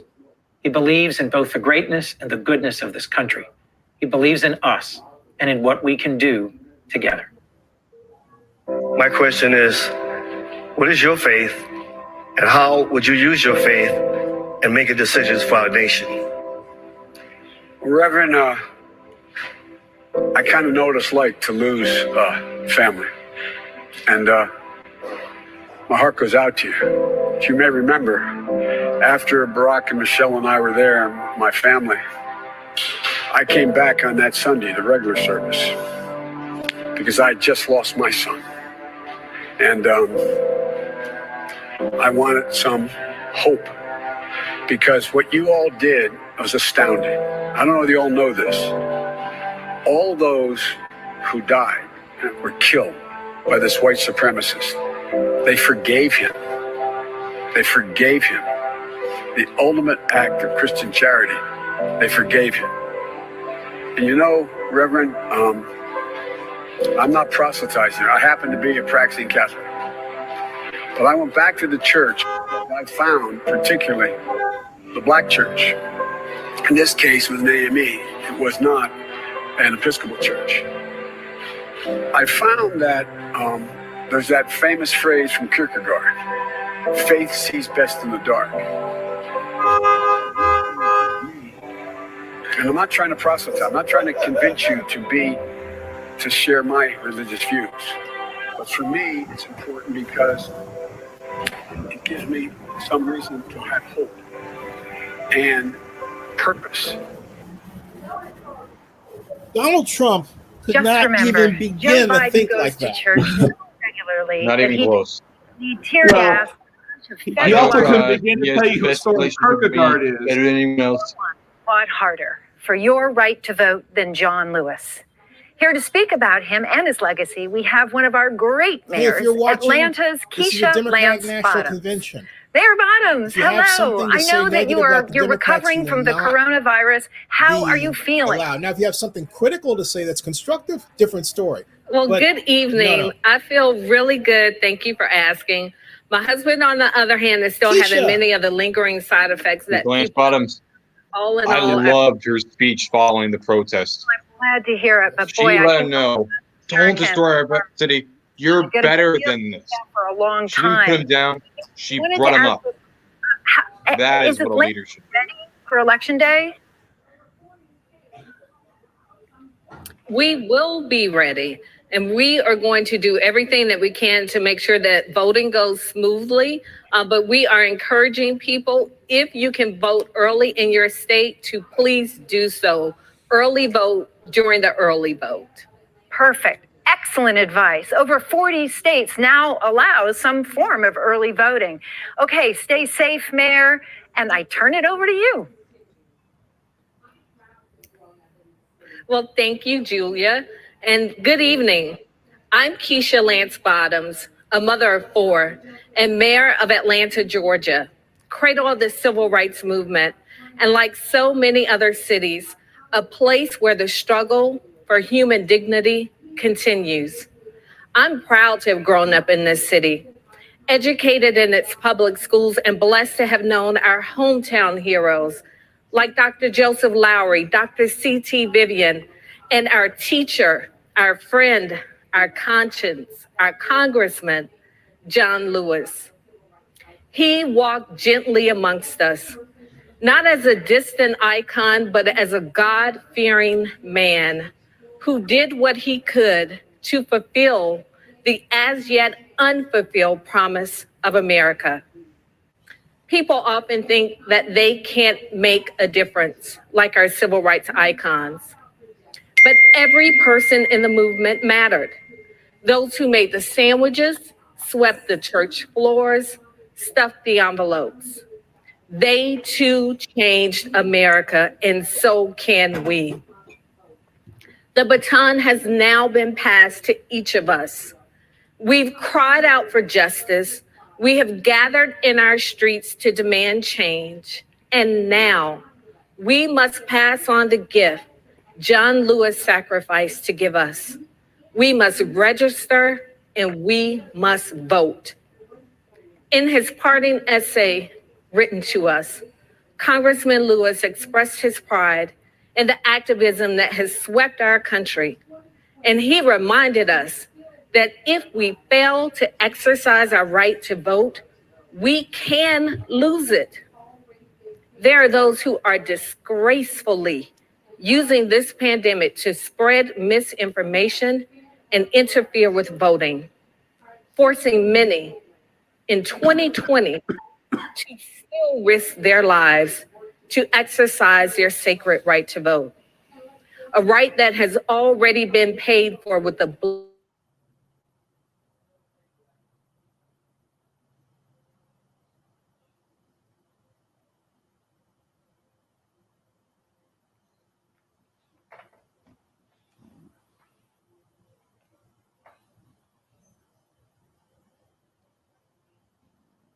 Screen's frozen. Yeah, it's not just me. Okay, good. I mean, not good, but I mean, for a second I thought it was just me. Is any frozen too? That's a good question. Fortunately, Everyone I also wave have who's it on. not frozen. So okay, you're not frozen. You're moving. So yeah, it looks like Zennie might be frozen. Maybe he might be hypnotized by the beauty and class of Mayor Keisha Lance Bottoms, who is really an impressive individual. Very impressive. And I was speaking to Zennie before about what his thoughts were on Brian Kemp. Let's just say that you already know the answer to what it is, because let's be real, there's the handling of the pandemic didn't really help things. Also, don't forget, don't tell him about the election. He doesn't like, I was gonna say, you want to talk about stealing the election first? You want to start with that part? Oh, yeah, he stole the election. He definitely stole the election. Man, ugh. I'd rather have her. I mean, people in Georgia deserve her. I mean, I look at her speak and I see her plans. I hope she runs for Senate, actually. I would like to see her in the Senate, which would be, well, amazing and exciting. But Stacey Abrams, I'd love to see her, eventually become governor of the state of Georgia. I'd love to see eventually Mayor Bottoms run for for statewide office and maybe someday national office. She's an extraordinarily poised, intelligent, and committed person. Andrew Young. I remember first time I saw him speak was actually the 76 convention when James Earl Carter became president. He spoke, I think he spoke 2 nights before the actual nomination was made. But I remember before at the convention, but two nights before the official nomination decision was made, he spoke. And there's John Lewis. And there's the beatings. But all the protests were very peaceful. Elijah Cummings. Yep. Well, it's funny because there would be no United States if everybody wanted to protest peacefully. The United States did not come out of a peaceful protest. It was quite messy and bloody. But as most successful revolutions have been. We had a power surge here. My whole computer went out. We're talking about John Lewis right now, Zennie. Yep. Pulls off a stunning upset. Yep. There he is.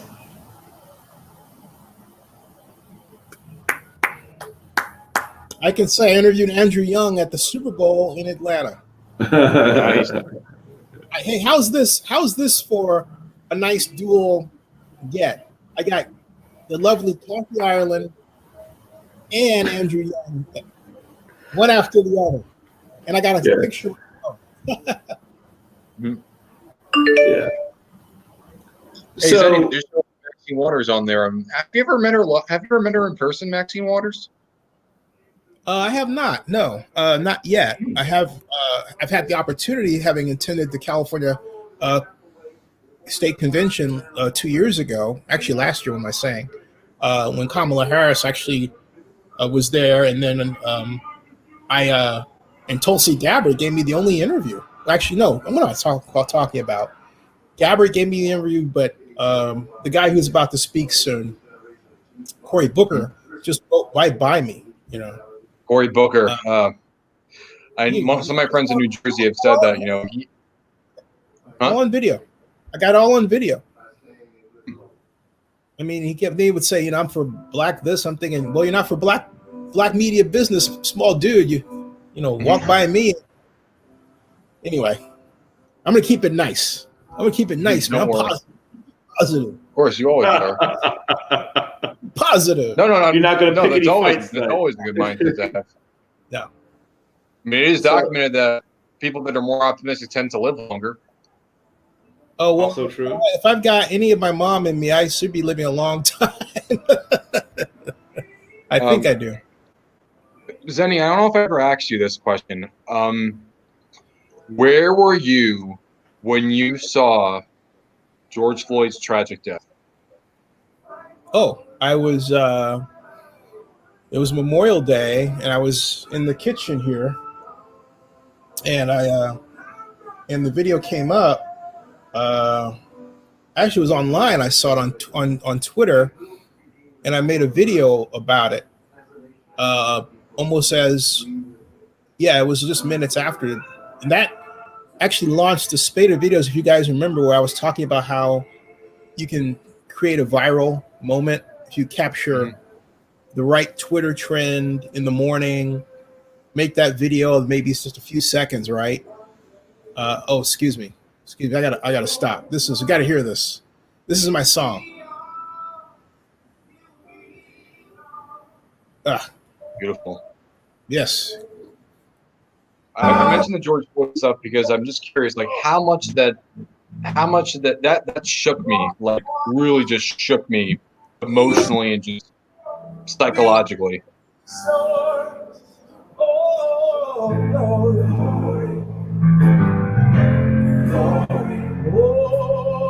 John Legend. Hands to the heavens, no man, no weapon formed against, yes, glorious destined. Everyday women and men become legends. Since to go against us. Lonnie Lynn Rashid, aka Common, another kid from the south side of Chicago. Yeah, me too.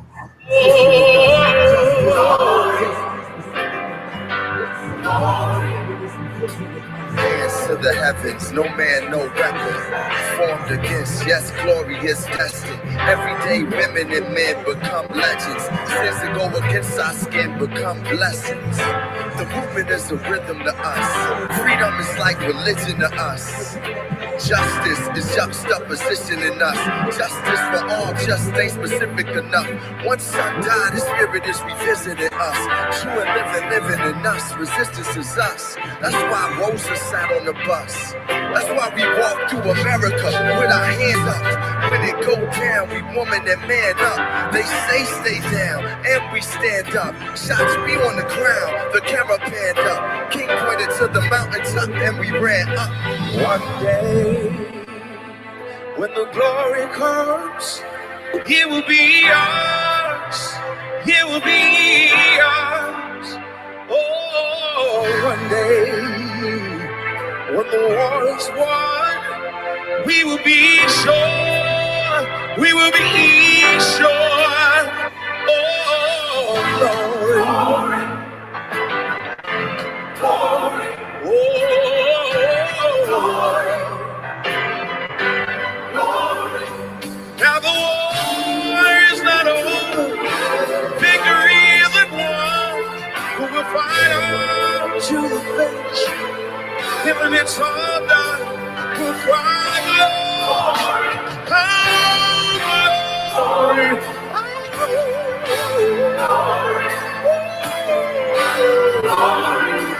We'll cry,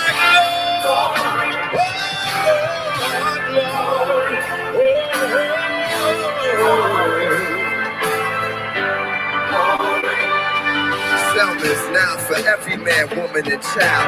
Even Jesus got his crown in front of a crowd. They march with the torch, we gon' run with it now. Never look back, we done gone running some miles. From dark roads, heroes, to become a hero. Facing the League of Justice, power was the people. Enemy is lethal, a king became regal. Saw the face of Jim Crow under a ball ego. The biggest weapon is to stay peaceful. We sing, our music is the cuts that we bleed through. Somewhere in a dream we had an epiphany. Now we right the wrongs in history. No one can win a war individually. It takes the wisdom of the elders, young people's energy. Welcome to the story we call victory. The coming of the Lord, my eyes have seen the glory. One day, when the glory comes, it will be ours. It will be ours. Yeah, John. One day, when the war is won, we will be sure. So sure. We will be sure. So sure to the world. God be the. Yeah, yeah.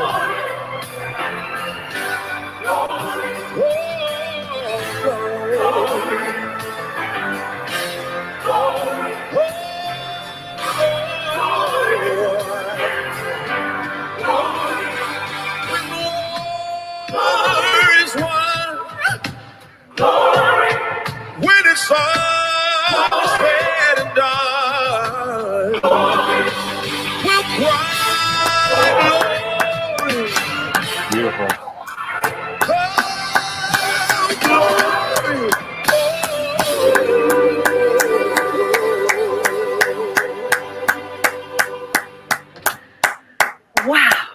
That was so beautiful, John and Common.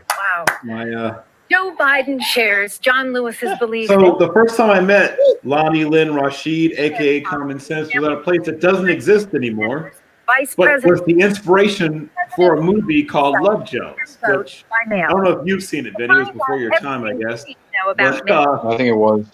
place or even just my registered. Probably. But during the whole spoken word movement, the whole poetry slam movement, it was one of the hottest poetry sets on the city of Chicago and used to come in sometimes. But Reggie Gibson, who wrote all the poetry for the movie Love Jones, was there. My friend Tina Marie Wright, aka the Love Poet, was there. Donald Trump spoke. I used to about American be the DNC on Sunday nights there, but yeah, I used to see him there on a fairly regular basis. What we need now is great leadership, someone experienced and hardworking and intelligent, someone who understands the soul of the American people. I'm historian John Meacham. In his final Sunday sermon, days before his death, Martin Luther King Jr. said, "We are tied together in the single garment of destiny. This is the way God's universe is made. This is the way it is structured. A single garment of destiny. We, the people, cannot escape that reality. Nor, as Lincoln taught us, can you and I escape history. And we shouldn't want to. For many of us have been given much: liberty, opportunity, a sense of possibility. The task of our time is to make sure those gifts are available not just to folks who look like me, but to all of us. This is a grave moment in America. A deadly virus is ravaging us. Our jobs are evaporating. Our faith in the things that bind us together is fraying, for our democracy is under assault from an incumbent more interested in himself than he is in the rest of us. Extremism, nativism, isolationism, and a lack of economic opportunity for working people are all preventing us from realizing our nation's promise. And so we must decide whether we will continue to be prisoners of the darkest of American forces, or will we free ourselves to write a brighter, better, nobler story. That's the issue of this election, a choice that goes straight to the nature of the soul of America.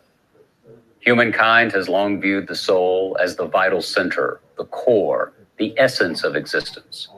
The soul is what makes us us. You okay? In its finest hours, America's soul has been animated by the proposition that we are all created equal, and by the imperative to ensure that we are treated equally. Yet America is a mix of light and shadow. Seneca Falls and Selma and Stonewall dwell in the American soul, but so do the impulses that have given us slavery, segregation, and systemic discrimination. Often, we'd prefer to hear the trumpets rather than face the tragedies. But an honest accounting of who we've been can enable us to see who we should be. A country driven by the best parts of our soul, not by the worst. A country informed by reason and candor, not by ego and lies. A country that's big-hearted, not narrow-minded. The struggle to be who we ought to be is difficult, demanding, and ongoing. Justice can be elusive, and change in America has been painful and provisional. The Civil War led to segregation, the New Deal to right-wing reaction, civil rights to white backlash. Yet history, which will surely be our judge, can also be our guide. From Harriet Tubman to Alice Paul to John Lewis, from the beaches of Normandy to the rending of the Iron Curtain, our story has soared when we've built bridges, not walls, when we've lent a hand, not when we've pointed fingers, when we've hoped, not feared. If we live in hope, we open our souls to the power of love. We've been taught to love our neighbors as ourselves. As individuals and as a nation, however, we fail at following that commandment more often than we succeed. But when we fail, we must try again and again and again, for only in trial is progress possible. From Jamestown forward, our story has become fuller and fairer because of people who share a conviction that Dr. King articulated on that Sunday half a century ago. The arc of the moral universe is long, but it bends toward justice. Bending that arc requires all of us. It requires we the people, and it requires a president of the United States with empathy, grace, a big heart, and an open mind. Joe Biden will be such a president. With our voices and our votes, let us now write the next chapter of the American story, one of hope, of love, of justice. If we do so, we might just save our country and our souls. Wonderful from a historian. I'm Congresswoman Deb Haaland. I'm grateful to be with you here on Indigenous land. The promise of this country is older than our Constitution. Over 500 years ago, thousands of Indian tribes were vibrant, democratic societies with rich cultures and traditions in communities that had sustained them for millennia on lands they loved and respected. My people, the Pueblo Indians, migrated to the Rio Grande Valley in the late 1200s to escape droughts. We were led to the great river and its tributaries, where we established an agricultural tradition that continues to this day. My people survived centuries of slavery, genocide, and brutal assimilation policies, but throughout our past, tribal nations have fought for and helped build this country. There were those like my Laguna grandparents who worked on our country's railroad, and those like my mother, a Navy veteran who served this country with honor. I stand here today, a proud 35th generation New Mexican and one of the first Native American women ever elected to Congress. I'm a symbol of our resilience as the embodiment of America's progress as a nation. I know we can't take our democracy for granted, especially now as people are dying, as our land is abused, as our Constitution is under attack. We must work for it by getting involved, by registering voters, by voting. Voting is sacred. My people know that. Weren't universally granted the right to vote until 1962, and that fundamental right is more important than ever. Whether your ancestors have been here for hundreds of 62, years, the year I was born, or you're a don't new forget that. citizen, whether we vote and how we vote will determine if our nation's promise of social, racial, and environmental justice will outlast us. Joe Biden and Kamala Harris respect our past and understand our present. They will see us through this crisis of leadership that is plaguing our country, and they will help us to build a better future. Thank you.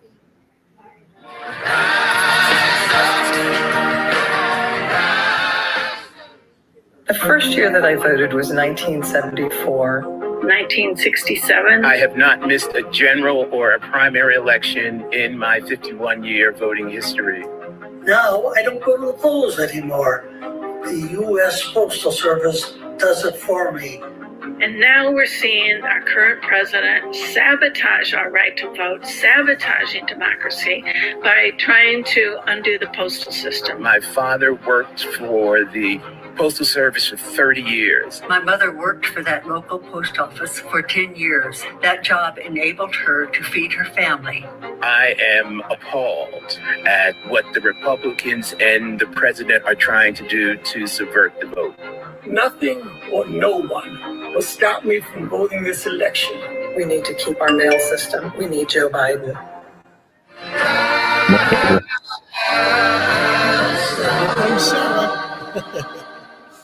Where are they going? Where are these ballots going? Who's getting them? Who is not getting them? Little section that's Republican. Will they be stolen from mailboxes as they get put in by the mailman? Will they be taken from the mailmen and the mailwomen? Will they be forged? Who is signing them? Who's signing them? What, are they signed at a kitchen table and sent in? Will they be counterfeited by groups inside our nation? Will they be counterfeited maybe by the billions by foreign powers. Let me put this in my own words. I've heard Donald Trump say some pretty unhinged things. I've heard them over and over and over again. But nothing is more dangerous to our democracy than his attacks on mail-in voting during a pandemic. Okay, here's the truth. Donald Trump doesn't want any of us to vote because he knows he can't win fair and square. So whether you plan to vote by mail or in person, last time. it is your vote and it's your right. Don't let Donald Trump take that away from you. For accurate, up-to-date voting information that you can trust, text VOTE to 30330. One more time, text VOTE to 30330. I'm Alex Padilla, California Secretary of State. Hey, Alex. And I'm Jocelyn Benson, the Secretary of State of Michigan. Voting is the oxygen of our democracy. It decides elections, and elections change lives. That's why we've seen so many attacks on our right to vote, including many that specifically target working families, young people, and communities of color. Secretaries of State are responsible for running fair, accessible, secure elections where every vote is counted and every voice is heard. We serve on the front lines defending our democracy against any and all attacks, foreign and domestic. So let's talk about this election. Despite what he says, Donald Trump can't cancel it. But he and Republicans are making it too hard for so many to cast their ballots. And I remind everybody, and now he's attacking vote by mail. We did not to lose distract and fair and confuse square. voters. There were 30,000 votes to be counted. There is absolutely in both zero Michigan difference and between Wisconsin, voting by elected mail in Ohio, and voting all absentee. elected to suspend Millions their of voting Americans power. have been voting absentee for it's like, decades. oh, we're not gonna Donald do Trump, it. I his was family, fuming. his staff, I'm still they all fuming over vote by that. mail. You should In fact, be. You should in be. You states should like be. You should Colorado, be. Utah, and Oregon, voters have been voting by mail for years. Republicans and Democrats agree it is safe. But now Trump has admitted he's trying I to really worry sabotage what's the post office to undermine voting by mail. And we're not going to let him do that. Our job is to make sure everyone can vote safely, whether in person or by mail. And your job is to make sure you vote. And there's more. Once you've done that, talk to your friends and neighbors. Spread the word. Tell everyone you know to text VOTE to 30330 for more voting options. If you're planning to vote from home, request and return your ballot early. And remind everyone you know to make a plan to vote. Don't let anyone keep you from exercising your most sacred right. Make your plan to vote. Grab your mask and head to the polls. Damn, we just got $6,000. Test your ballot and send it in. Election results may take a little longer this year, but Democrats will fight to make sure your ballot is counted. Because at the end of the day, the biggest role in preserving our democracy isn't ours, it's yours.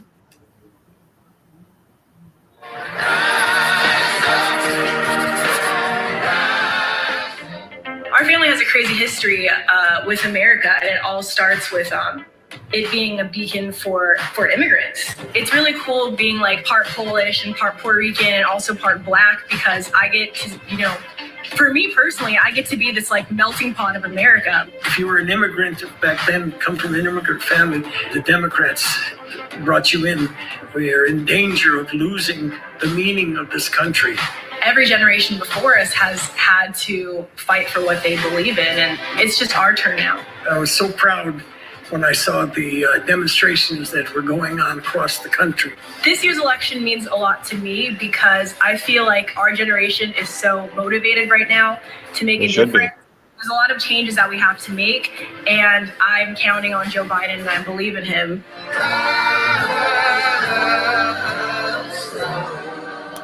Corey. There he is. I'm here because a union job lifted my family out of poverty and into the middle class. My grandfather left the Jim Crow South for Detroit, joined the UAW, and got a job on the assembly lines during World War II. That union job enabled him to support his family, raise my mom, and send her to Fisk University. That's HBCUs. Together we work, together we rise. Joe Biden and Kamala Harris know the dignity of all working Americans. They know the urgency and the demand of our dream. But working people are under attack. The wealth gap grows, our middle class shrinks, and poverty persists. Last week, Donald Trump said, and I quote, "Our economy is doing good." While 40 million Americans are at risk of losing their homes, 30 million aren't getting enough to eat, and 5.4 million people have lost their health care because of this crisis. He has failed us. But still, I believe in the dream of our ancestors. Together with Joe and Kamala in the White House, we'll raise the minimum wage so no one who works a full-time job in America lives in poverty. Together, we'll fight for those who keep us healthy, who keep us safe, who teach our children. We'll stand for those who cook and serve and clean, who plant and harvest, who pack, and always those who deliver, whose hands are thick with calluses, like my granddad's were, who lifted me high, who held mine when I was a boy. If he was alive, Joe and Kamala, he would be so proud of you. And he'd tell us, take another by the hand and another, and let's get to work. This dream ain't free. You gotta work for it. So like his generation, up and out of the Depression, let's now work together and stand together. And America, together, we will rise. This is my team. You guys build America, not Wall Street. Unions build America. That's right. Americans just want to live meekly comfortable. I've got a wife that works as well. We've got a 17 and a 7-year-old at home, and we're still working, thanks to our international executive board for getting with General Motors and making sure that it's safe for us to return back to work after 8 weeks of being laid off. I mean, it's a hoax at one point, and now here we are full blown. Yep. Well, I tell you what, the future of auto workers in America, and I really believe this, can be as bright as it was back in the late 40s, 50s. Yes. Simple reason. It's an iconic industry. It's an American industry. We made it. We made it. Yes. Thank you. It's been a very interesting 2020. I've been in the fire service 16 years and never experienced anything like COVID. We had to change our whole tactics, the way we did our day-to-day. And now at a hurricane that just came in 2 weeks ago, and almost right on the opposite. Okay, Isaiah. Things we never thought we'd be doing, water rescues with masks on, having to worry about COVID. It was interesting. How's your family doing? Well, I'm a single dad. I have a almost 5-year-old who's in my world. I'm very lucky that my parents are retired. My mom actually retired right after my daughter was born to help us with her. And she was so looking forward to pre-K, going to the big school, like she says. And then unfortunately, all this COVID came in, and now it's all going to be online schooling, which I'm fortunate. I have my parents, but I do have a lot of guys that are double income families, and they're just trying to figure out how they're going to do it with their kids. What arrangements are they going to have to make since they're not going to be going to school? It's going to be online. It's 2 people in my household. I have a family of 2, and we have grown-up kids that are no longer in the household. But it takes 2 people to build. We have an ongoing goal of a 5-year goal of buying a house in the next 5 years. So hopefully we'll save. Look, everybody, you talked about the middle class. The fact is that the way middle class people generate wealth overwhelmingly is building up equity in their home. And that's what gets passed on from one generation to the next, the equity in a home. The middle class is continuously taking hits, and one of the reasons why we're on this call is we realize how important it is to have you in the White House. We need a comprehensive energy policy for renewable resources, which I know you have one. And if we're going to build the middle class, it's about the jobs. The future really rests on investment. We're going to be investing $2 trillion in infrastructure, ports, bridges, highways, making sure that we have access to do things that really make a difference. like what you're doing at solar facility outside of Harrisburg. You know, I'm a Scranton boy. You know, central Pennsylvania is okay, but, you know, Northeast. He's speaking to working class families. Thank you, sir. Thank you so much. You know where to work Appreciate count on you. you. I know it's not typical for a former Surgeon General to speak at a convention. Surgeons General are appointed by presidents, but our work isn't about politics. Our highest duty is to the public. Our true guide is science, and our job is to speak the truth about public health, even when it's controversial or perceived as political. So here's the truth. Our nation absolutely has what it takes to overcome the COVID-19 pandemic that's claimed tens of thousands of our loved ones. We have the talent, resources, and technology. What we're missing is leadership. We need a leader who works with states to ensure that everyone who needs a test gets one and gets results quickly. A leader who secures a safe, effective vaccine and distributes it quickly and fairly. A leader who inspires us to practice distancing and wear masks, not as a political statement, but as a patriotic duty, a commitment we make to one another. That's why I'm here tonight, not because of politics or for party, but because I know Joe Biden can be that leader. I've worked with Joe Biden. I've seen who he is with no cameras around, how he sits with people in their pain and holds them in his heart, how he pores over COVID briefings, asking smart questions, letting science guide his way, just as he did when managing the Ebola crisis. And 6 years ago, when Joe Biden met my family, many of them immigrants awed to be in the nation's capital, I saw how he kneeled beside my grandmother's wheelchair, took her hands in his, and said, "Thank you for choosing us, the United States of America, as the place to trust with your family." Tonight, as a father, son, and grandson, as a doctor who swore an oath, and as an American who loves my country, I can tell you that Joe Biden is the man I trust to look out for my family and the leader I know will heal this nation.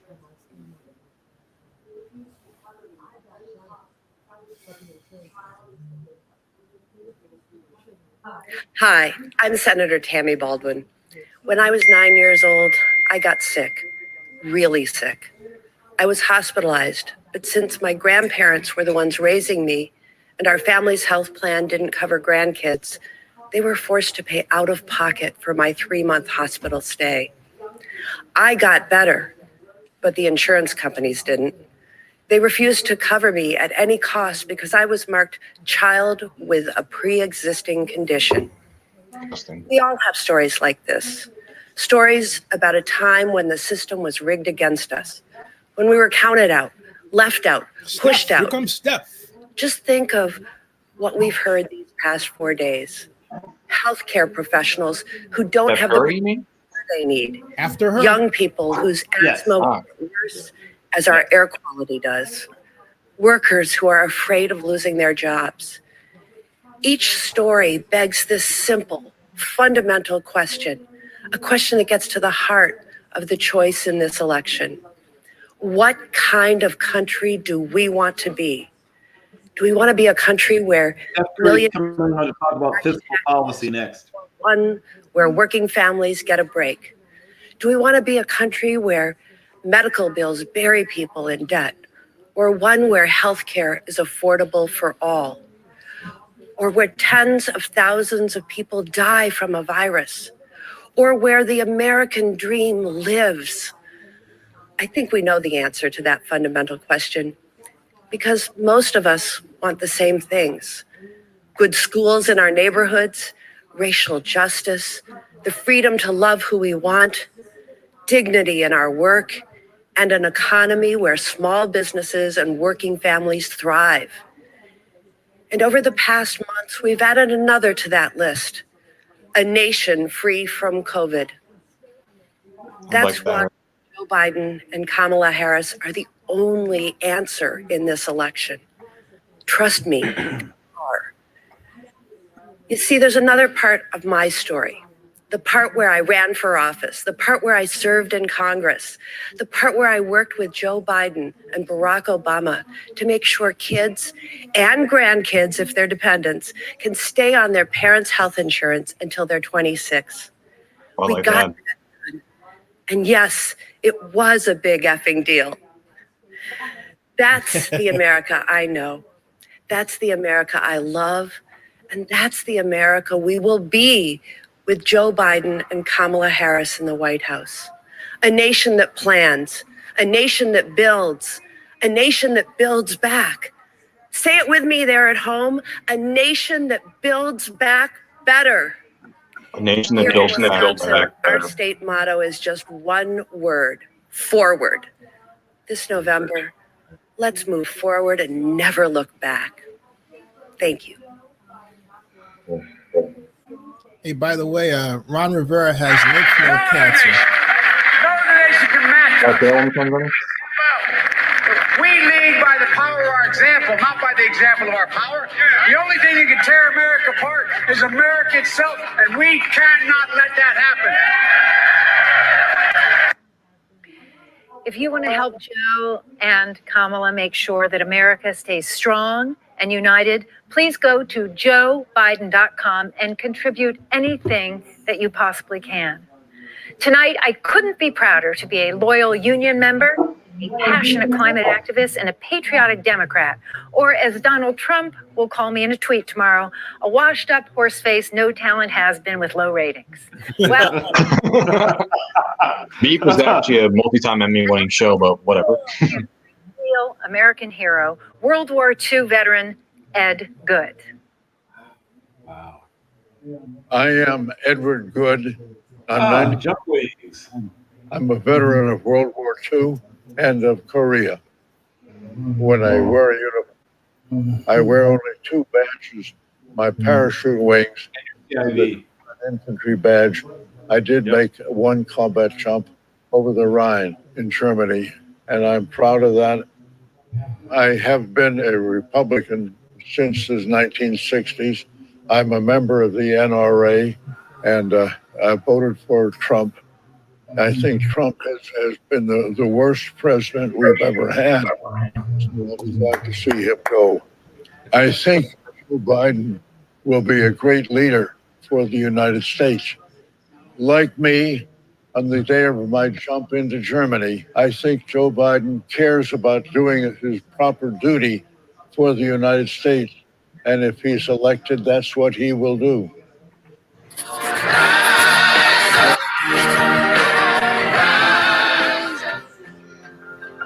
My combat parachutist badge came over Panama, the Correos district of Panama.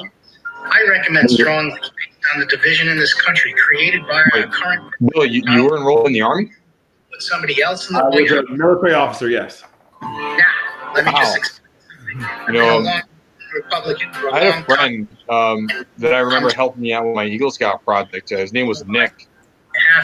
He wanted to be employed by the National Guard ever since he was little, and he helped me on my Eagle Scout project. We went to the same high school together, and he went. Then he was deployed. I think near the very end of senior year. He wanted not to become part of the National Guard, but he wanted to be a surgeon in the National Guard in particular. He's always loved medicine, always wanted to help people. And my name is Lakeisha. I met my husband 20 years ago, and we started dating while I was in college. Once I graduated from college, we eloped. 2 weeks after that, he deployed. This is what I wanted to do. You know, you love this country. Are you willing to do the hard work it takes to maintain it? What was supposed to be a 6-month deployment actually turned into 11 months. Jeez. It happens. Really to prepare me as a military spouse on how to deal with the stress. When people get married, they expect to grow up. The worst stuff. Multiple combat tours. There's no guarantee of any of those things. They're just a long laundry list of uncertainties that we have to juggle. You know, Joe has always cared about military families. They've been through so much. When I went to Iraq, one of the generals said, you know, I want to share this story with you. In his daughter's class, it was a Christmas program, and they were playing the Ave Maria. And one of the little girls burst into tears. And the teacher ran over and said, "What's the matter? What's the matter?" And she said, "That's the song they played at my daddy's funeral. He died in the war." The teacher had no idea that that little girl's father had fought in the war and had died. And that night I said to my staff, I'm a teacher. We can do better. We've got to do better to help our military kids. The Bidens have a track record of helping military families, and we've seen it with their work that they've done with joining forces and how they were able to, you know, rally a country behind us. Men and women we send to war to defend our nation. Care for them and their families while they're gone, and care for them and their families when they come home. It was the very first time that I, as a military spouse, felt like someone was listening to us and someone cared.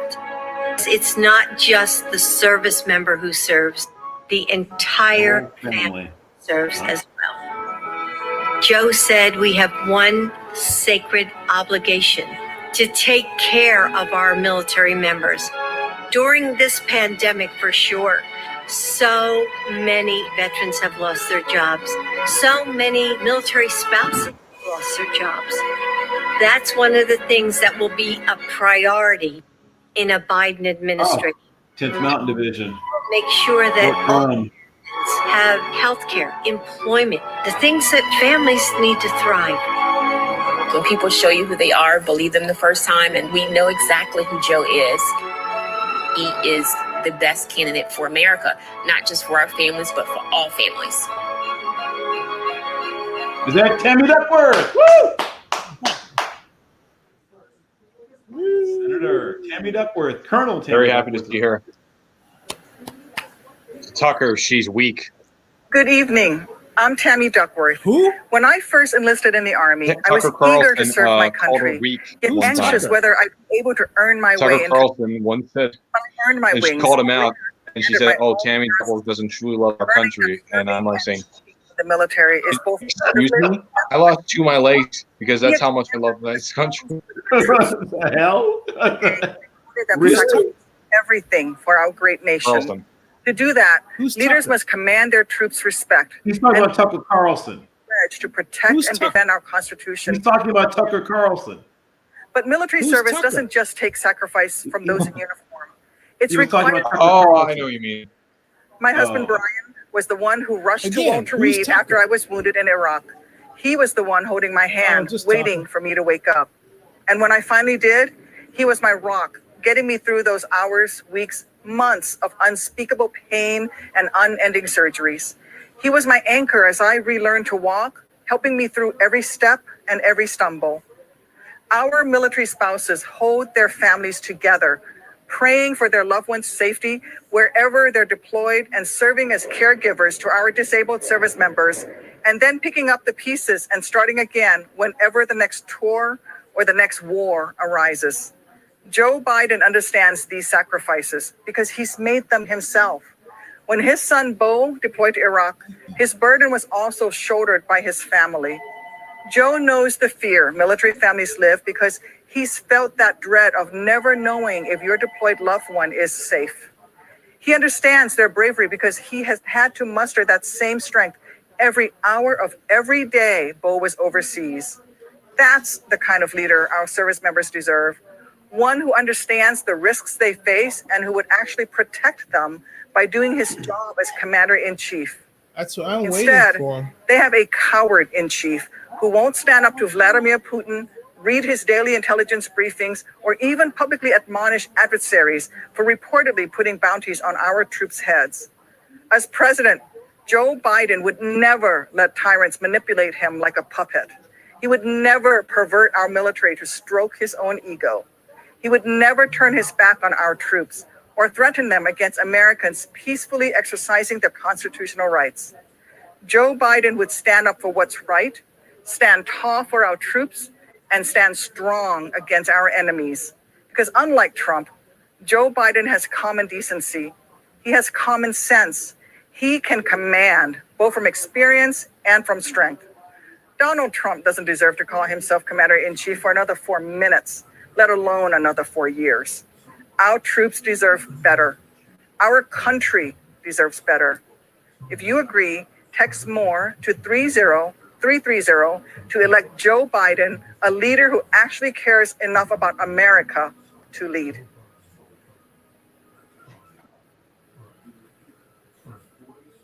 Good evening. I'm Beau Biden, and Joe Biden is my dad. Some voices are never silenced. Some work never ceases to change lives. Some people never stop inspiring, even after they're gone. Beau Biden was a husband, father, brother, son, soldier, attorney general. He was given just 46 years on this earth. He did in 46 years what most of us couldn't do in 146. Think about the day that dawns for children who are safer because of Beau, whose lives are fuller because of him. Think about the day that dawns for parents who rest easier and families who are freer because of him. Some folks may never know that their lives are better because of Beau Biden, but that's okay. Certainly for Beau, acclaim was never the point of public service. If you knew Beau, you knew he lived by the strictest code of honor, duty, service, country. You never had to ask if he would do something the right way. He didn't know any other way. Beau didn't cut corners. He turned down an appointment to be Delaware's Attorney General so he could win it fair and square. When the field was clear for him to run for the Senate, he chose to finish his job as AG instead. After 9/11, he joined the National Guard. He felt it was his obligation. He did his duty to his country and deployed to Iraq. Beau Biden served his country in battle. He prosecuted one of the worst child predators in American history. And even though he is no longer with us, every day he still inspires the next president of the United States. It won't be possible for me to be here this fall, so I have something to ask of you. Be there for my dad, like he was for me.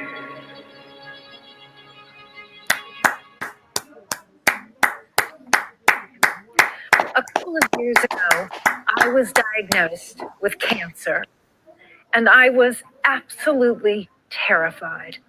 One of the first people who called me was Joe. His real warmth and kindness on that call, man, I gotta say, it made me cry. Our current president has made me cry too, but it's never had anything to do with his warmth or kindness. Joe Biden's empathy is genuine. You can feel it. That's why President Obama asked Joe to head up the cancer moonshot. President Obama knows what we all know. Joe Biden understands suffering and loss and sacrifice.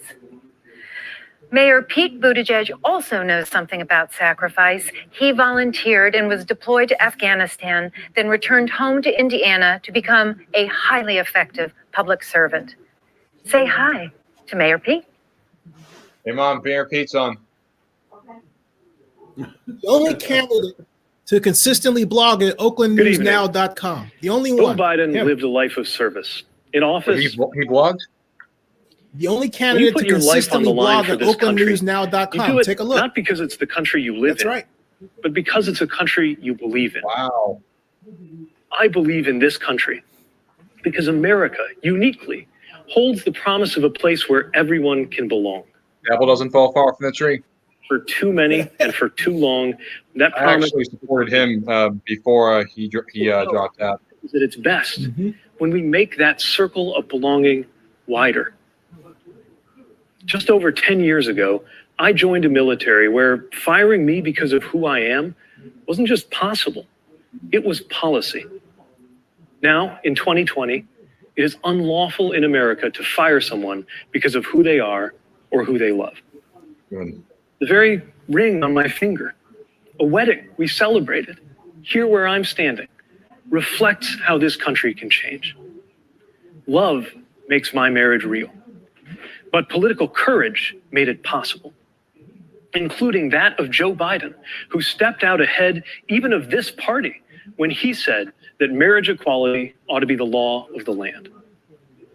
There is a long way to go. But if this much can change between 2010 and 2020, imagine what could change between now and 2030. Imagine what we could achieve, this coalition we are building this very season, gathering progressives and moderates, independents, and even what I like to call future former Republicans, standing for an America where everyone belongs. Joe Biden is right. This is a contest for the soul of the nation. And to me, that contest is not between good Americans and evil Americans. It's the struggle to call out what is good in every American. It's up to us. Will America be a place where faith is about healing and not exclusion? Can we become a country that lives up to the truth that Black lives matter? Will we handle questions of science and medicine by turning to scientists and doctors? Will we see to it that no one who works full-time can live in poverty? I trust Joe Biden and Kamala Harris to guide us toward that better future, because I've seen up close their empathy and their capacity, just as I've seen my fellow Americans' capacity to support and include one another in new ways and do better by the promise of America. The day I was born, the idea of an out candidate seeking any federal office at all was laughable. Yet earlier this year, I campaigned for the presidency, often with my husband Chasten at my side, winning delegates to this very convention. Now I come to this convention proudly supporting Joe Biden and Kamala Harris, joining fellow Democrats who were squaring off in competition just a few months ago. A number of us recently got together to talk about the Joe we know. Hi, I'm Cory Booker. Welcome to everybody at home. I am very excited to present to you a group of people that ran in the 2020 Democratic primary against Joe Biden. You could think of this sort of like there. Out interviews of all the people that got voted off the island. Bernie, don't you laugh, because I got questions for you, like, why does my girlfriend like you more than she likes me? But let's move she's on. Smarter than you, and that's the obvious answer, right? Hey, I'm curious because Senator Sanders and Senator Klobuchar, you actually served with Joe Biden in the Senate. I'm wondering if you have any memories of what he was like as a colleague in the Senate. Well, I remember one night when I was giving one of those floor speeches, and Cory, you know what this is like. No one was there. No one was watching. I was all alone, and I gave my speech, which much bigger. So you were his boss? Completely empty chamber. He has his own account. And I walked out of there, and I thought, I wonder if my mom was even watching this on C-SPAN. His staff would send in what they wanted posted. The cell phone and just rang, put it in his account. and I actually thought maybe There you my go. mom was watching it on C-SPAN. And then Zennie would just pay just $35. Joe Biden. So we knew you personally? And being a mentor, Amalia, but it also goes to how much he Mateer cares about our government was his and press what people are secretary saying, assistant, and that even when and he's Amalia at home knew at me night, he's watching and knew what and I was doing and paid But Amy, attention we all want to know, and said, hey, did we your need to get mother on this watch guy's this site. That's how Wow. You remember this when Nice. waiting to go on? It worked out to where I was there the same time he was. And he pulled me aside at one, somebody who we both knew who was working on my campaign, but he'd known from before, and let me know that was somebody who'd gone through a family tragedy that Joe somehow knew about. And just thought it was important for me to know that about someone who was working with me. And I thought, over time, I realized that was just basic to who he is, but that always stuck with me. Elizabeth, do you have any remembrances as well? I think the day I saw Joe the clearest was on the 1-year anniversary of the Boston Marathon bombing. And everyone, of course, was enormously honored to have the vice president here. But at some point in that speech, he shifted to the parent who had lost a child, to the man who had lost a wife, to someone who had experienced loss very personally. And he spoke to each of the families from the heart. That's phenomenal. I want to ask, what gets you excited about this idea of the inclusion of big ideas from all over the party into the future, into the next administration? The magic of Joe Biden is that everything he does becomes the new reasonable. If he comes with an ambitious plan to address climate change, all of a sudden, everyone's going to follow his lead. You can see it with him choosing Kamala, too. He wants to build the best team. Let's do it together. That's how we're going to rebuild this country. Corey, I'm so optimistic about our country right now, despite some very dark days for a lot of our fellow Americans, in large part because of what young people are doing right now. After the murder of Ahmaud Arbery and Breonna Taylor and George Floyd, young people, by and large, led these protests, and they did so in the absolute best traditions of this country, in the tradition of John Lewis. My optimism and my faith in this country is reflected in those young people and the way that Joe and Kamala are listening to them and incorporating their ideas and their urgency into the campaign that they're running and the administration that they're going to lead. And I often think some people say they don't know if they're going to vote or not, are saying that from a point of privilege that a lot of Americans don't have. There are so many things for lots of folks who live life on the margins that this election is going to decide. And maybe it's not a life or death issue for you, but we are all in this together.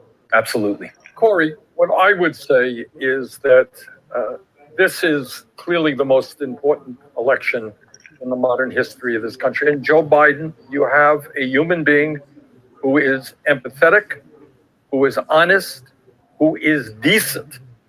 And at this particular moment in American history, my God, that is something that this country absolutely needs. And all of us, whether you're progressives, whether you're moderates or conservatives, have got to come together to defeat this president. Thanks for that, Bernie. I want to thank you all for joining us for this segment. I mean this sincerely. It was an honor to run against you. And it is even a greater honor to stand with you in support of Joe Biden and Kamala Harris. Good evening. Michael Bloomberg. Here he is. Partisan politics. I've supported Democrats, Republicans. Hey, Mom, and Mike Bloomberg independents. is on. Hell, I've actually Mom, Mike Bloomberg's on. Republican and independent. All about people. And the two people running for president. I have to say, another great person I met. One believes his staff in was facts, very, very nice one to does me not. in New York 10 One years listens ago. to experts. Wow. The other, he knows everything. One Good looks mayor. and sees strength in America's diversity. The other looks backwards and sees immigrants as enemies and white supremacists as allies. Here's another difference. One has proven he knows how to handle a crisis by helping to lead the economic turnaround after the 2008 recession, while the other has not only failed to lead, he has made the current crisis much worse. When confronted with the biggest calamity any president has faced in the modern era, Donald Trump spent the year downplaying the threat, ignoring science, and recommending quack cures, which let COVID-19 spread much faster than it should have, leaving hundreds of thousands needlessly sick or dead. He has failed the American people catastrophically. 4 years ago, I came before this very convention and said, New Yorkers know a con when we see one. But tonight, I'm not asking you to vote against Donald Trump, bad guy. I'm urging you to vote against him because he's done a bad job. Today, unemployment is at historic highs, and small businesses are struggling just to survive. It didn't have to be this way. Before I ran for mayor, I spent 20 years running a business I started from scratch. So I want to ask small business owners and their employees one question, and it's a question for everyone. Would you rehire or work for someone who ran your business into the ground and who always does what's best for him or her, even when it hurts the company, and whose reckless decisions put you in danger, and who spends more time tweeting than working? If the answer is no, why the hell would we ever rehire Donald Trump for another 4 years? Trump says we should vote for him because he's a great businessman. Really? He drove companies into bankruptcy 6 times, always leaving behind customers and contractors who were cheated and swindled and stopped doing business with him. Well, this time, all of us are paying the price, and we can't let him get away with it again. Donald says we should vote for him because the economy was great before the virus. Huh? Biden and Obama created more jobs over their last 3 years than the Trump administration did over their first 3. And economic growth was higher under Biden and Obama than under Trump. In fact, while Biden helped save 1 million auto industry jobs, Trump has lost 250,000 manufacturing jobs. So when Trump says he wants to make America great again, he's making a pretty good case for Joe Biden. Look, our goal shouldn't be to bring back the pandemic economy. It should be, as Joe says, to build it back better. Joe's economic plan will create clean energy jobs that help fight another crisis that Trump is ignoring, climate change. And Joe will rebuild our crumbling roads and bridges, something Trump has incessantly talked about doing. But in the last 3.5 years, he hasn't done anything. What a joke. And let me tell you a little secret. Donald Trump's economic plan was to give a huge tax cut to guys like me who didn't need it, and then lie about it to everyone else. Well, Joe will roll back that tax cut that I got so we can fund things our whole country needs, like training for adults who have lost jobs, and making college more affordable, and investing in American research and development so that the products of tomorrow are made today by American workers. You know, growing up, I was taught to believe that America is the greatest country in the world, not because we won the Second World War, but because of why we fought it for freedom, democracy, and equality.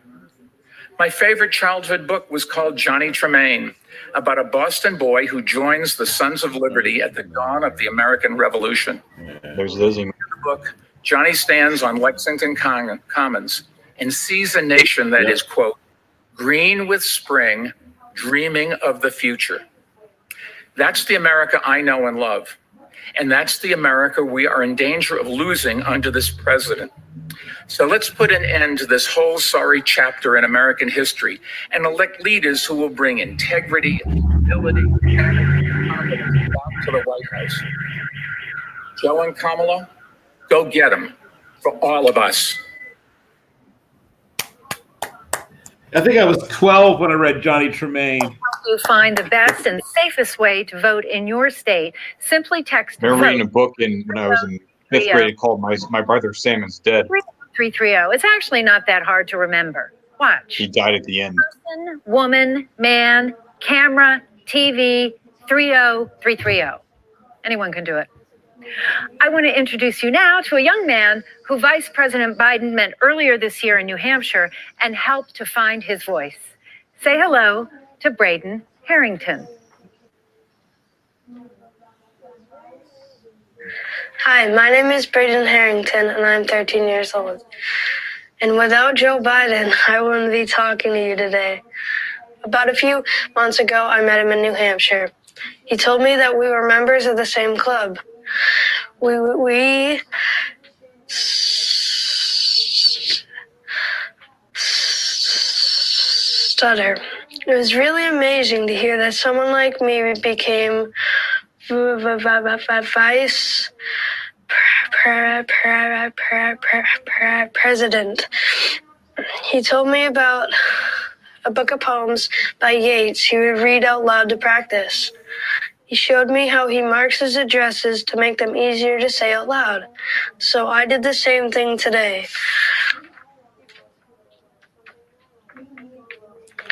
And now I'm here talking to you today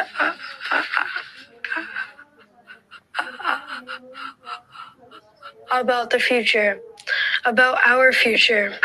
My family often says when the world feels better before talking about something normal, like going to the movies. We all want the world to feel better. We need the world to feel better. I'm just a regular kid. And in this short amount of time, Joe Biden made me more confident about something that's bothered me my whole life. Joe Biden cared. Imagine what he could do for all of us. Kids like me are counting on you to elect someone we can all look up to. Someone who cares. Someone who will make our country and the world feel better. We're counting on you to elect Joe Biden.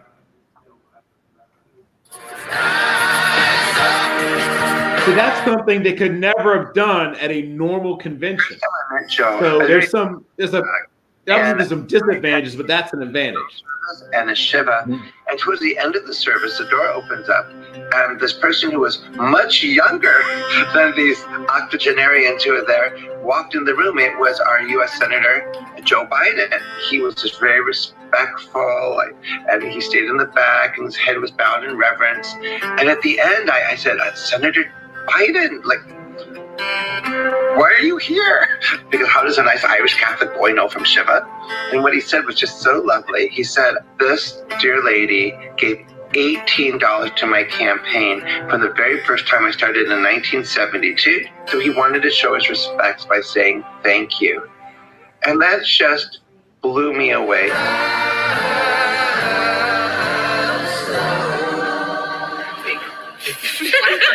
I think you guys might have thought we were smaller.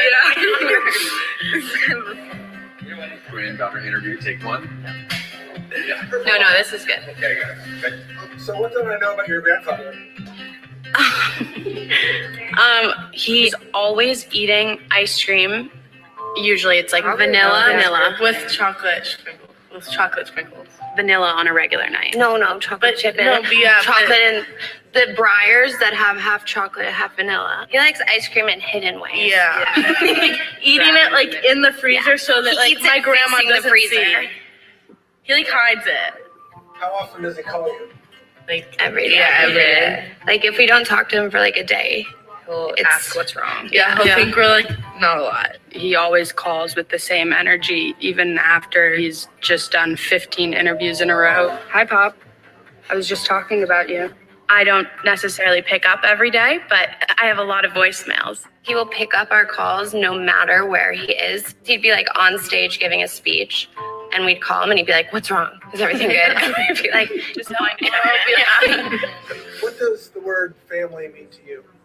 It's a lot of time together. It's we've grown up together. He's made sure that every single tradition, every holiday, we're all together.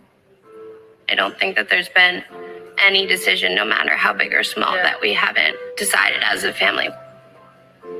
Pa told us that this election would be totally different from any other election ever. He was worried how it would affect his kids. Whether or not we wanted to go through another campaign and be scrutinized by the press. There had been talks of a big meeting coming. It's normally called by the parents, I would say, but this time it was called by me. I came down from Penn and Maisie came up from DC and my cousins lived down the road. He thought we were calling a meeting sort of to discuss, whether or not we wanted him to, but really we were calling it to be hey, get in that race, hurry up. We just knew that he had to run and we weren't going to take no as an answer. At the end of the day, I think we're all very happy we had that meeting.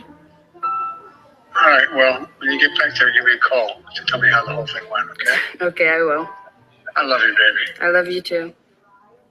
We want to ensure that our kids live in a nation that is safe, happy, healthy, and fair. And so this election... We're voting for Joe Biden. So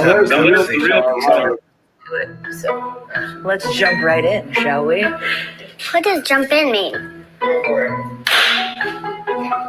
Mommy, I can't be quiet. Why? Of course. I don't want you to be quiet. You deserve to speak and say whatever it is that comes to your mind in this moment right now. Every election is important. This upcoming election is especially important. One, because the social injustices right now, racial inequality, but also because we have children. Excuse me, Mommy? Yes. I need to go to the bathroom. Okay. You want to go right now? Do you know where the president lives? In the White House, Washington, D.C. Do you know what the president's job is? To tell what happened to the world. That's good. That's a good one. Keep the environment safe. That is correct. As we say, that is. If you could create the ideal person to lead this country, what characteristics would that person have? A very kind personality. What would you like to see taken care of? I would like to see them taking care of the earth and the people. So, girls, it is 2020 and the election is coming up in November. Do you know who is running for president? Joe Biden. Yeah. And exactly, that's it. If you knew that Joe Biden was going to have a woman as his vice president. Surprised, like happy. Why? There's like not a lot of like women like being president and helping alongside the president. Mm-hmm. How important do you think your faith is in the way that you live your life? Really big. Because I'm grateful for all the things that I have and that I love my family. And with that said, everyone, we really thank you, one, for listening to this very candid conversation with our daughters. And we just want to encourage you to truly do your research, think about your own homes and what you'd like to see projected out into the world in the right direction is making sure that you vote this election for Biden. Whatever you do, please vote. Every vote counts. Just remember that. You're gonna dance out. Riley Curry is going to make so much money on television someday. More time and energy. So much money. There's been a lot of money made off her likeness ever since she was Here's my like a answer. toddler. Going all in.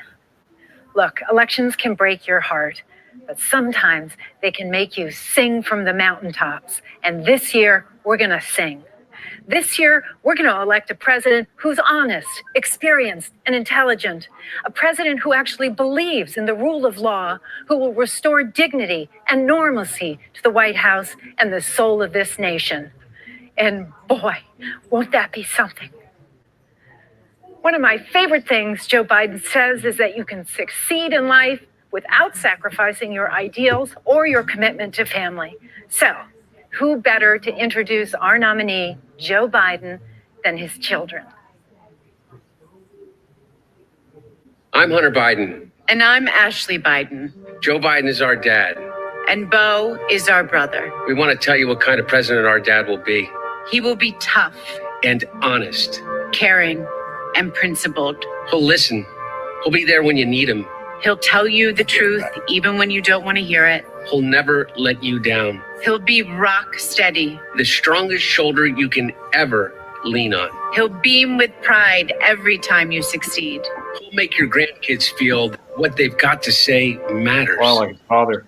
Everyone with respect, no matter who you are. He'll get up no matter how many times he's been knocked down. He'll be the worst enemy any bully ever saw. He'll be the best friend you've ever had. He'll love you with all of his heart. And if you give him your cell phone number, He's going to call it. how do we know? Because he's been that way our whole lives. He's been a great father. And we think he'll be a great president. Beau isn't with us any longer. But he is still very much alive in our hearts. And we can still hear his strong voice, Just like it was yesterday. just like it was yesterday. In 2008 and 2012, he introduced our dad at those conventions. And if he was here, we're pretty sure we'd know what he'd say. So before we show you a film about our dad's journey, we wanted to give Beau the last word. Beau? Beau, take it away.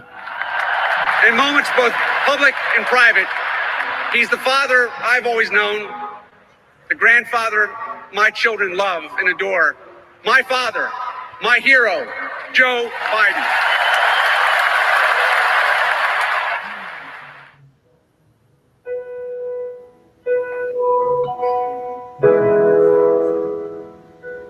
That was a really bright political future that was unfortunately cut short. Beau Biden was going places. Do you think he was still alive? Do you think he'd be a senator? Yeah. Yes. Yes, I do. Our lives have been turned upside down, shattered, and shaken. But the American story has had moments like this before. And he was there, answering the call. When we came into office in 2009, we were going through what was then the worst financial and economic crisis since the Great Depression. The economy was hemorrhaging hundreds of thousands of jobs a week. People were losing their homes to foreclosure. The financial system was in tatters.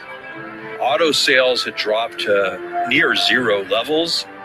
The auto companies faced bankruptcy, and many said, let them fail.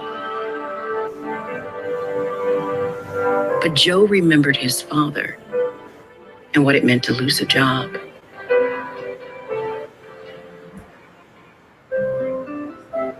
The Finnegans and Bidens were Irish Catholic. You can tell. Joe was their first. Finnegan sounds so stereotypically Irish too. From the moment I opened my eyes, my big brother was there.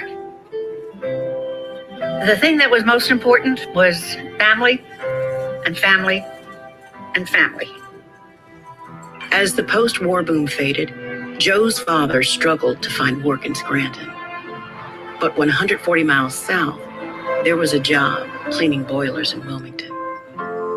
There was a long stairway up to the second floor.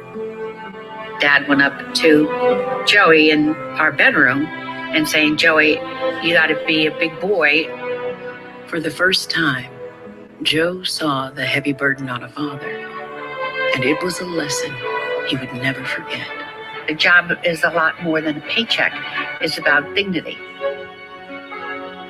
The country was losing tens of thousands of jobs a day, and they needed 3 votes to pass the economic rescue package.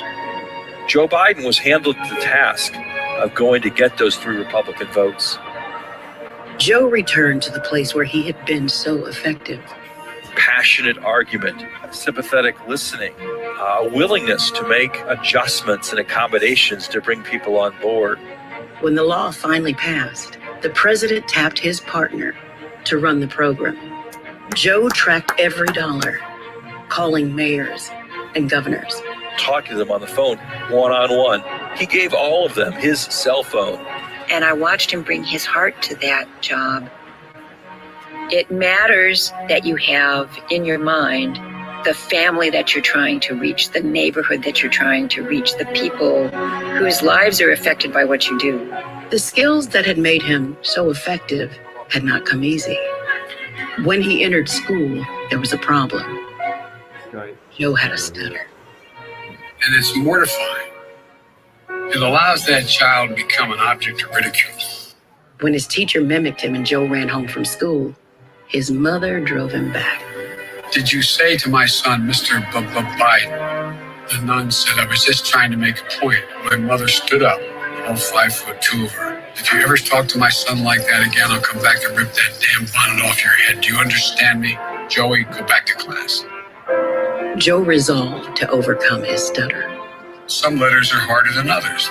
And I used to get up at night and go stand in front of the mirror with a flashlight and practice. She'd make me look her in the eye. Look at me. Remember, Joey, you're the smartest boy in that class. Nobody's better than you, Joey. From having to deal with stuttering, it gave me insight into other people's pain, other people's suffering. At 19, Joe sought out a summer job that few of his peers considered taking. He was a lifeguard along with the black lifeguards. That's when I first seen Joe, and we became friends. It was one of the best things I've ever done because it gave me a sense that we really didn't know one another. After Martin Luther King Jr. was assassinated, riots broke out in Wilmington. and the National Guard stayed for almost a year. I quit the law firm and asked for a job to become a public defender. That's what sort of got me involved in politics. J. Caleb Boggs was a popular war hero in Yes, a he was. Republican state, and few took Joe's campaign seriously. In Delaware, the Democratic Party was non-functional. When it got time to put up a candidate, they didn't want to touch it. This young upstart, Joe Biden, who had a lot of ideas and no money, no influence, the party said, okay, well then go ahead, Biden, give it a whirl. Help me out, if not, vote for the other fellow. Look me over if you would. You know, we'd have a coffee, and we'd come out of that, we'd have 5 more coffees. He was very articulate on the issues. He brought people to say, not just that, well, I agree with what you're doing, is, you know, what can I do to help? Delaware is the first state. J. Caleb Boggs, who is the incumbent Republican, being challenged by Joseph Biden. Biden is a Democrat who's 29 years of age. But exhilaration soon turned to tragedy. I mean, it was clear he had decided that I'm not going to be a senator, that the boys need me too much. I was prepared to walk away in 1973. Men like Ted Kennedy and Mike Mansfield and Hubert Humphrey and Fritz Hollings. Wow. The Lions of the Senate. Yeah. Literally the Lions. Just stay 6 months, Joe. Remember, Jenny? Just stay 6 months. He became one very quickly, too. Allow the suffering to debilitate him.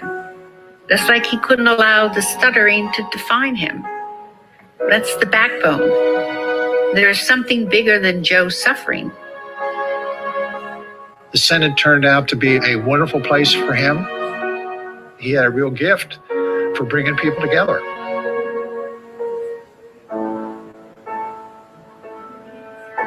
The three of them had a bond that was forged in sorrow and expanded into joy when Jill entered. They had built this beautiful family, this circle of trust. And then the extra gift of Ashley. Growing up, it was full of adventure, laughter. We do everything as a family, and we've always done everything as a family. He was always a good, loving father. I mean, there's nothing more important to Joe than his children. It's hard to explain how ever-present he was in our lives. You don't have to guess what my dad believes. A great benefit of being my father is that he doesn't have to contort himself into different people at different times. Bo was going to do fine things. I mean, he had it all. And then he got sick. The whole world tilted. And it felt like we were all falling off. Once again, Joe faced the unimaginable. My mother, she said, bravery resides in every heart, and someday it will be summoned.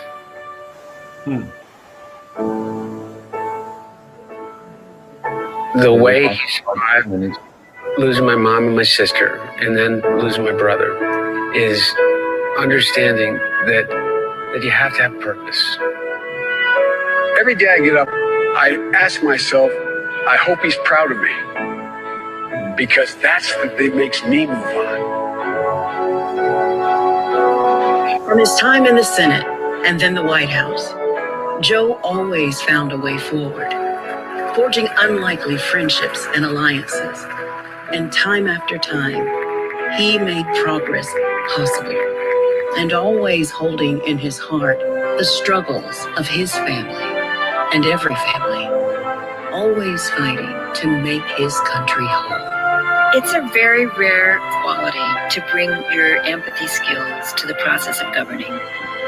Joe Biden never forgets that that's the point of moving the wheels of government. He will keep his word. He will reach out and hear what other people have to say. To have somebody who believes in what's best in us, somebody like Joe Biden who actually believes in the American idea, that's the kind of person who I want in the White House. Here he is. Joe Biden. Good evening. Ella Baker, a giant of the civil rights movement, left us with this wisdom. Give people light, and they will find the way. Give people light. Those are words for our time. The current president has cloaked American darkness for much too long. Too much anger, too much fear, too much division. Here and now, I give you my word. If you entrust me with the presidency, I will draw on the best of us, not the worst. I'll be an ally of the light, not the darkness. It's time for us, for we the people, to come together. Make no mistake, united we can and will overcome this season of darkness in America. We'll choose hope over fear, facts over fiction, fairness over privilege.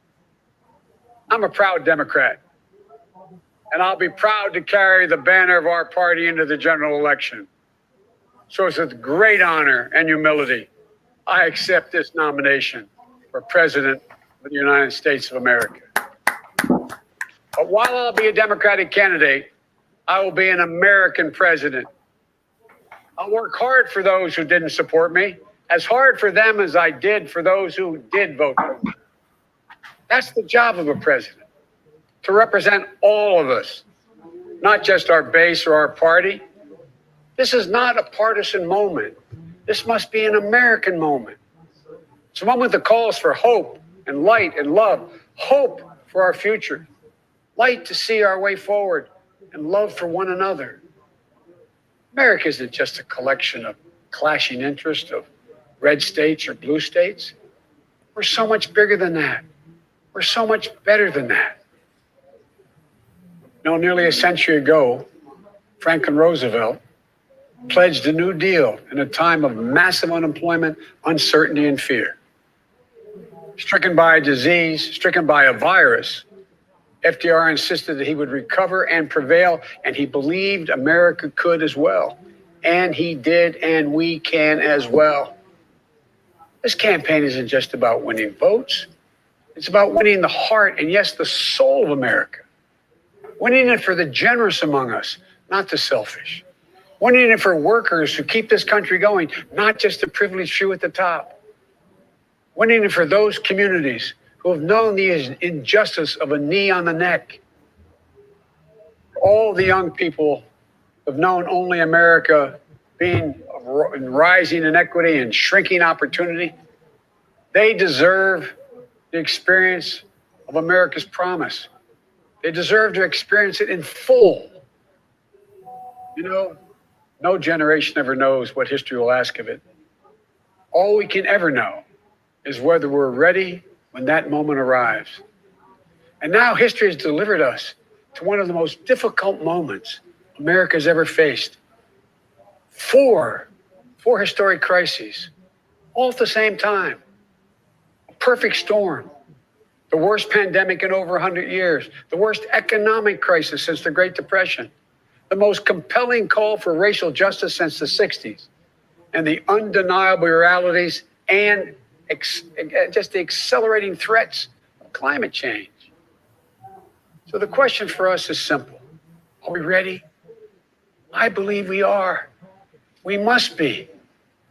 You know, all elections are important. We know in our bones this one is more consequential. As many have said, America is at an inflection point. A time of real peril, but also of extraordinary possibilities. We can choose a path of becoming angrier, less hopeful, more divided, a path of shadow and suspicion, or we can choose a different path and together take this chance to heal, to reform, to unite, a path of hope and light. This is a life-changing election. This will determine what America is going to look like for a long, long time. Character is on the ballot. Compassion is on the ballot. Decency, science, democracy, they're all on the ballot. Who we are as a nation, what we stand for, and most importantly, who we want to be. That's all on the ballot. The choice could not be more clear. No rhetoric is needed. Just judge this president on the facts. 5 million Americans infected by COVID-19. More than 170,000 Americans have died. By far the worst performance of any nation on earth. More than 50 million people have filed for unemployment this year. More than 10 million people are going to lose their health insurance this year. Nearly 1 in 6 small businesses have closed this year. And this president, if he's reelected, you know what will happen. Cases and deaths will remain far too high. More mom and pop businesses will close their doors, and this time for good. Working families will struggle to get by. And yet the wealthiest 1% will get tens of billions of dollars in new tax breaks. And the assault on the Affordable Care Act will continue until it's destroyed, taking insurance away from more than 20 million people, including more than 15 million people on Medicaid. Getting rid of the protections that President Obama worked so hard to get passed for people who have 100 million more people who have pre-existing conditions. And speaking of President Obama, a man I was honored to serve alongside for 8 years as vice president, let me take this moment to say something we don't say nearly enough. Thank you, Mr. President. You were a great president, a president our children could and did look up to. No one's going to say that about the current occupant of the White House. What we know about this president is if he's given 4 more years, he'll be what he's been for the last 4 years. President who takes no responsibility, refuses to lead, blames others, cozies up to dictators, and fans the flames of hate and division.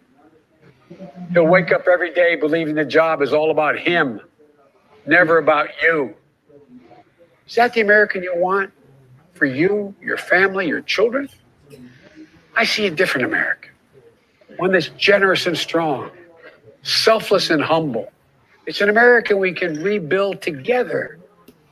As president, the first step I will take will be to get control of the virus that has ruined so many lives.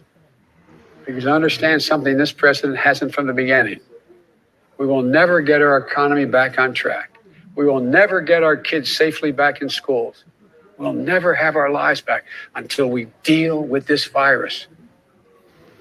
The tragedy of where we are today is it didn't have to be this bad. Just look around. It's not this bad in Canada or Europe or Japan or almost anywhere else in the world. And the president keeps telling us the virus is going to disappear. He keeps waiting for a miracle. Well, I have news for him. No miracle is coming. We need the world in confirmed cases. We need the world in deaths. Our economy is in tatters with Black, Latino, Asian American, Native American communities bearing the brunt of it. And after all this time, the president still does not have a plan. Well, I do. If I'm your president on day 1, we'll implement the national strategy I've been laying out since March. We'll develop and deploy rapid tests with results available immediately. We'll make the medical supplies and protective equipment that our country needs.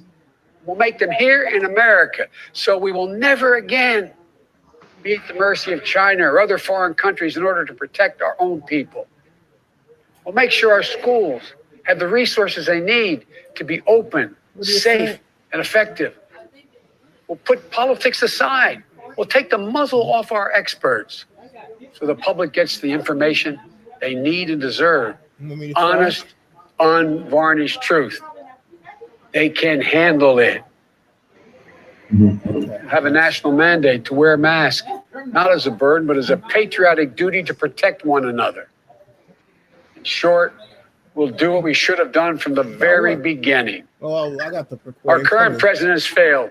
Tell me later. In his most basic duty to the nation. He's failed to protect us. He's failed to protect America. And my fellow Americans, that is unforgivable. As president, I'll make you a promise. I'll protect America. I will defend us from every attack, seen and unseen, always, without exception, every time. Look, I understand. I understand how hard it is to have any hope right now. On this summer night, let me take a moment to speak to those of you who have lost the most. I have some idea how it feels to lose someone you love. I know that deep black hole that opens up in the middle of your chest and you feel like you're being sucked into it. I know how mean, cruel, and unfair life can be sometimes. But I've learned two things. First, your loved one may have left this earth, but they'll never leave your heart. They'll always be with you. You'll always hear them. And second, I found the best way through pain and loss and grief is to find purpose. As God's children, each of us have a purpose in our lives. We have a great purpose as a nation to open the doors of opportunity to all Americans, to save our democracy, to be a light to the world once again, and finally to live up to and make real the words written in the sacred documents that founded this nation, that all men and women are created equal, endowed by their Creator with certain inalienable rights, among them life, liberty, and the pursuit of happiness. You know, my dad was an honorable, decent man. He got knocked down a few times pretty hard, but he always got back up. He worked hard, and he built a great middle-class life for our family. He used to say, Joey, I don't expect the government to solve my problems, but I sure in hell expect them to understand them. He'd say, Joey, a job is about a lot more than a paycheck. It's about your dignity. It's about respect. It's about your place in the community. It's about being able to look your kid in the eye and say, honey, it's going to be okay, and mean it. I've never forgotten those lessons. That's why my economic plan is all about jobs, dignity, respect, and community. Together we can and will rebuild our economy. And when we do, we'll not only build back, we'll build back better. With modern roads, bridges, highways, broadband, ports and airports as a new foundation for economic growth, with pipes that transport clean water to every community, with 5 million new manufacturing and technology jobs, so the future is made in America. With a healthcare system that lowers premiums, deductibles, drug prices, by building on the Affordable Care Act he's trying to rip away. With an education system that trains our people for the best jobs of the 21st century. There's not a single thing American workers can't do. And where cost doesn't prevent young people from going to college, and student debt doesn't crush them when they get out. With the child care and elder care system that makes it possible for parents to go to work and for the elderly to stay in their homes with dignity. With an immigration system that powers our economy and reflects our values. And with newly empowered labor unions. They're the ones that built the middle class. With equal pay for women, with rising wages you can raise a child on, a family on. And yes, we're going to do more than praise our essential workers. We're finally going to pay them. Pay them. Let's hope so. Deal with climate change. It's not only a crisis, it's an enormous opportunity. An opportunity for America to lead the world in clean energy and create millions of new, good-paying jobs in the process. And we can pay for these investments by ending loopholes, unnecessary loopholes, and the president's $1.3 trillion tax giveaway to the wealthiest 1% and the biggest, most profitable corporations, some of which do not pay any tax at all. Because we don't need a tax code that rewards wealth more than it rewards work. I'm not looking to punish anyone. Far from it. But it's long past time the wealthiest people and the biggest corporations in this country paid their fair share. And for our seniors, Social Security is a sacred obligation, a sacred promise made. They paid for. The current president is threatening to break that promise. He's proposing to eliminate a tax that pays for almost half the Social Security without any way of making up for that lost revenue, resulting in cuts. I will not let that happen.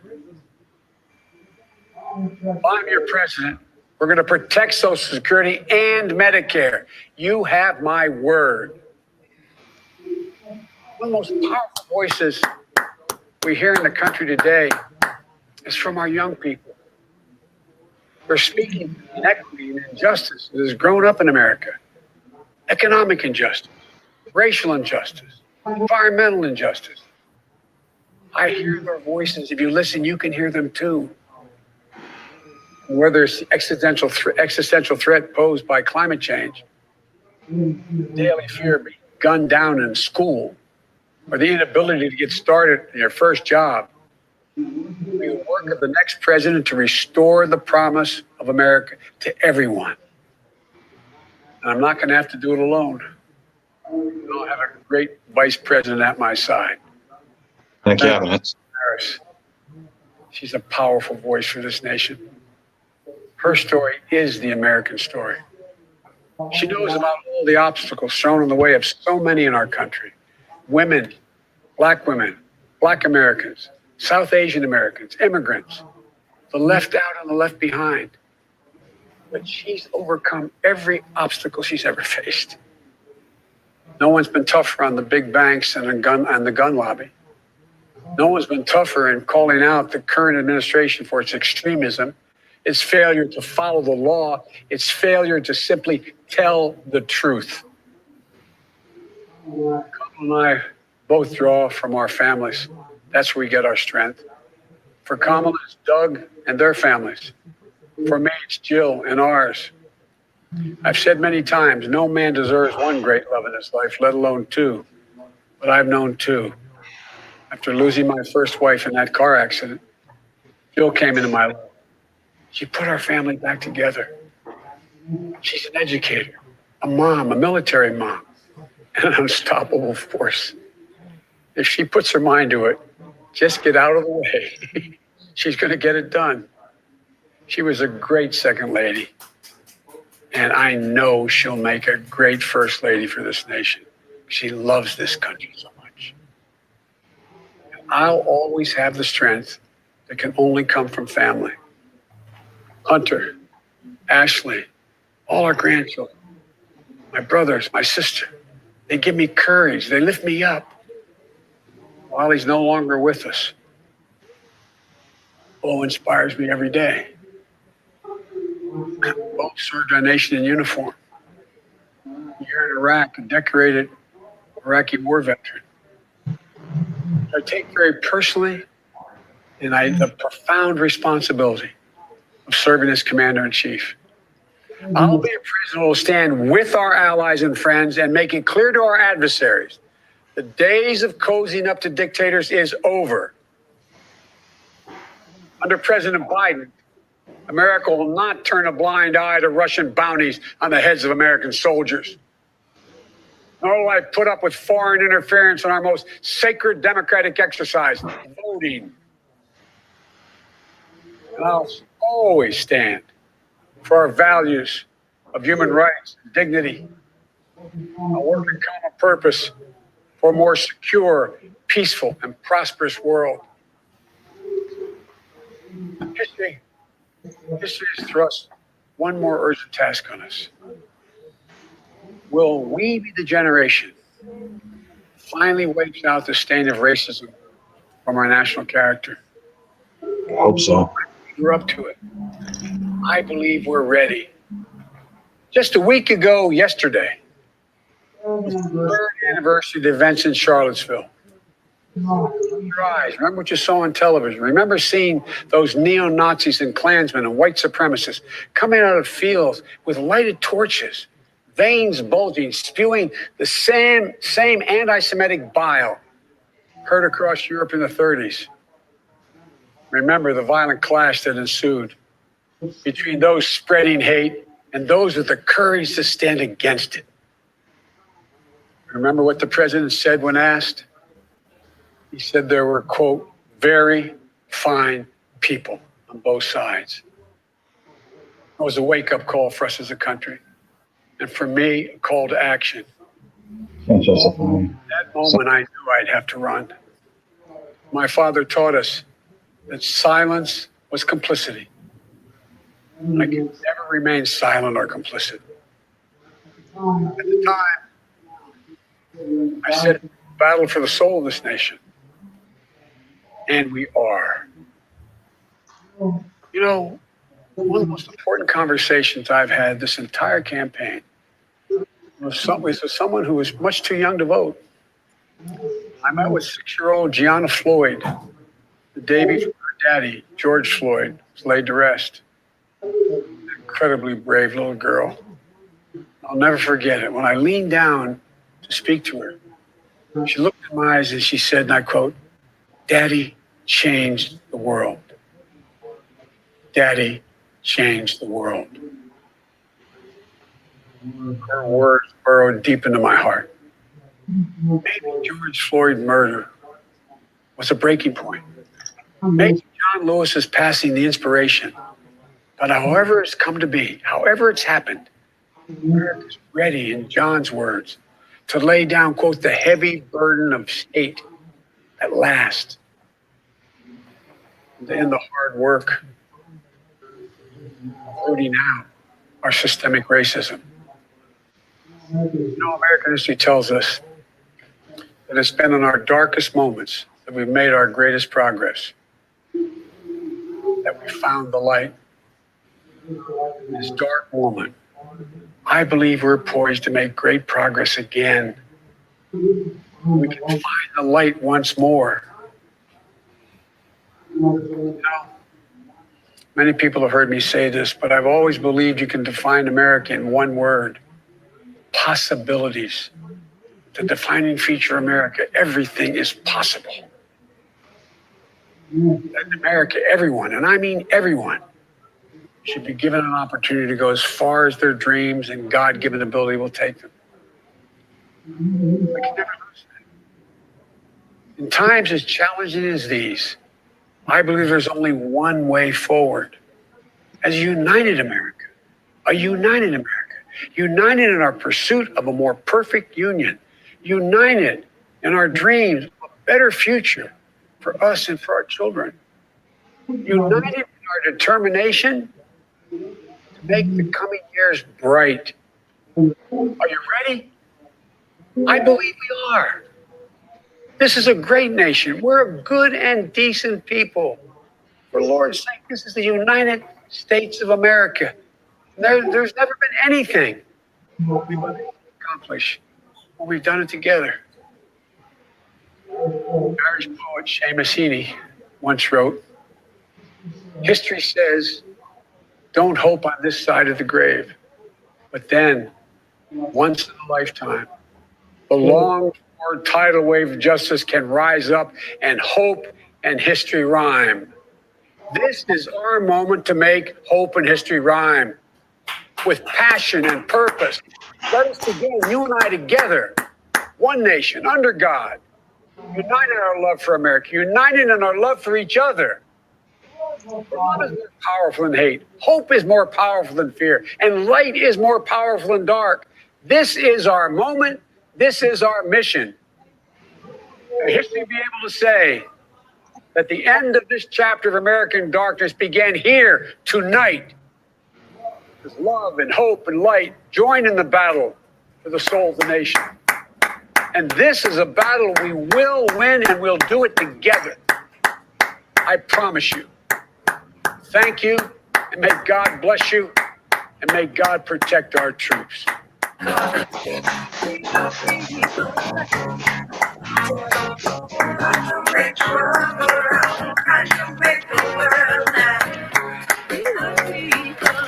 That was very well thought out and very well written.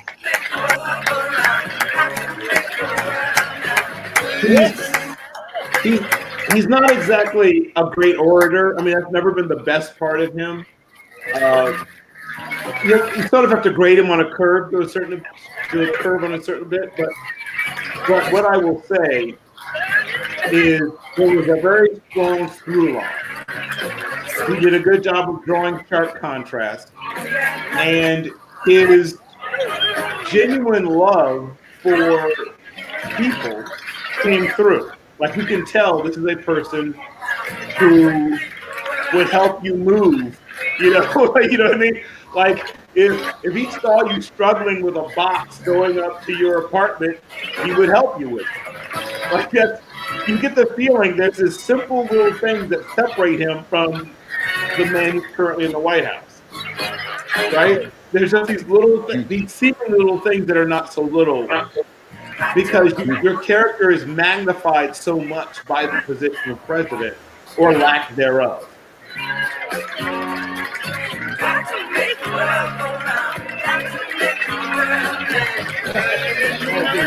And there were some nice policy discussions too. Yeah, there was some.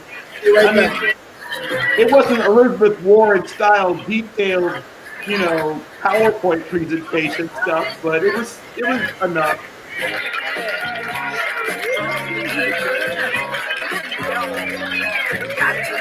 They have to really convince, you're going to have someone who's very bombastic, you're going to have someone that'd be willing to help your grandmother walk the street. That's essentially what it's like. Right. Well, I'm hoping Elizabeth Warren ends up heading up our Department of Education, assuming our Department of Education survives at least for the next 75 days.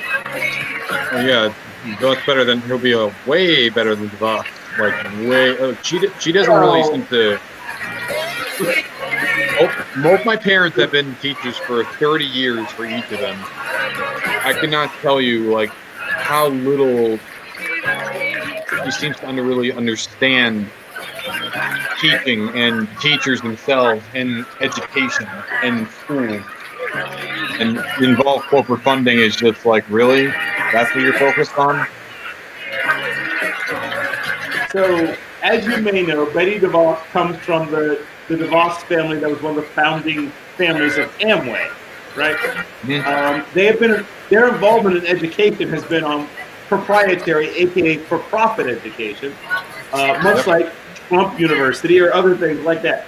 Now, the issue with that, and once again, I want to make it clear, not all proprietary schools are bad. Not all for-profit institutions are diploma mills or rip-offs or whatever, but a lot of them are, right? And it's literally like putting somebody like John Dillinger in charge of, running the securities or banking system. Now you could say, well, who knows better than a bank robber? But I guess, but that's sort of how she approaches education. People are saying, run this like a business, run that like a business, but not understanding that this is not a business. Your Department of Education should not be run like a business. It's not there to turn a profit. So it's when you start doing certain things a certain way, the way you would be doing if you were running a for-profit entity, you're going to make a very different set of decisions and calculations than if you're trying to make it possible for young people in their country to get a high-quality education, which unfortunately is not a profit center. That is not a way you're going to make cash. No, like way too many people my age have to pay so much for colleges. Yeah, I guess you could say, oh, only certain people deserve it. No, shouldn't everyone get a chance to be educated? What's better, a country full of educated people or a country full of uneducated people? Well, to quote your current president, I love the uneducated. Yeah, because they're who votes for him. So we come, as was just said, to an inflection point. And we're either going to be a nation that strongly pursues a future that's based around knowledge, right? Or we're going to follow a path of anti-intellectualism. This guy in office, okay? Nobody wants to be a fucking analyst. We got work to do. I'm serious, because here's the reason why I say it like that, all right?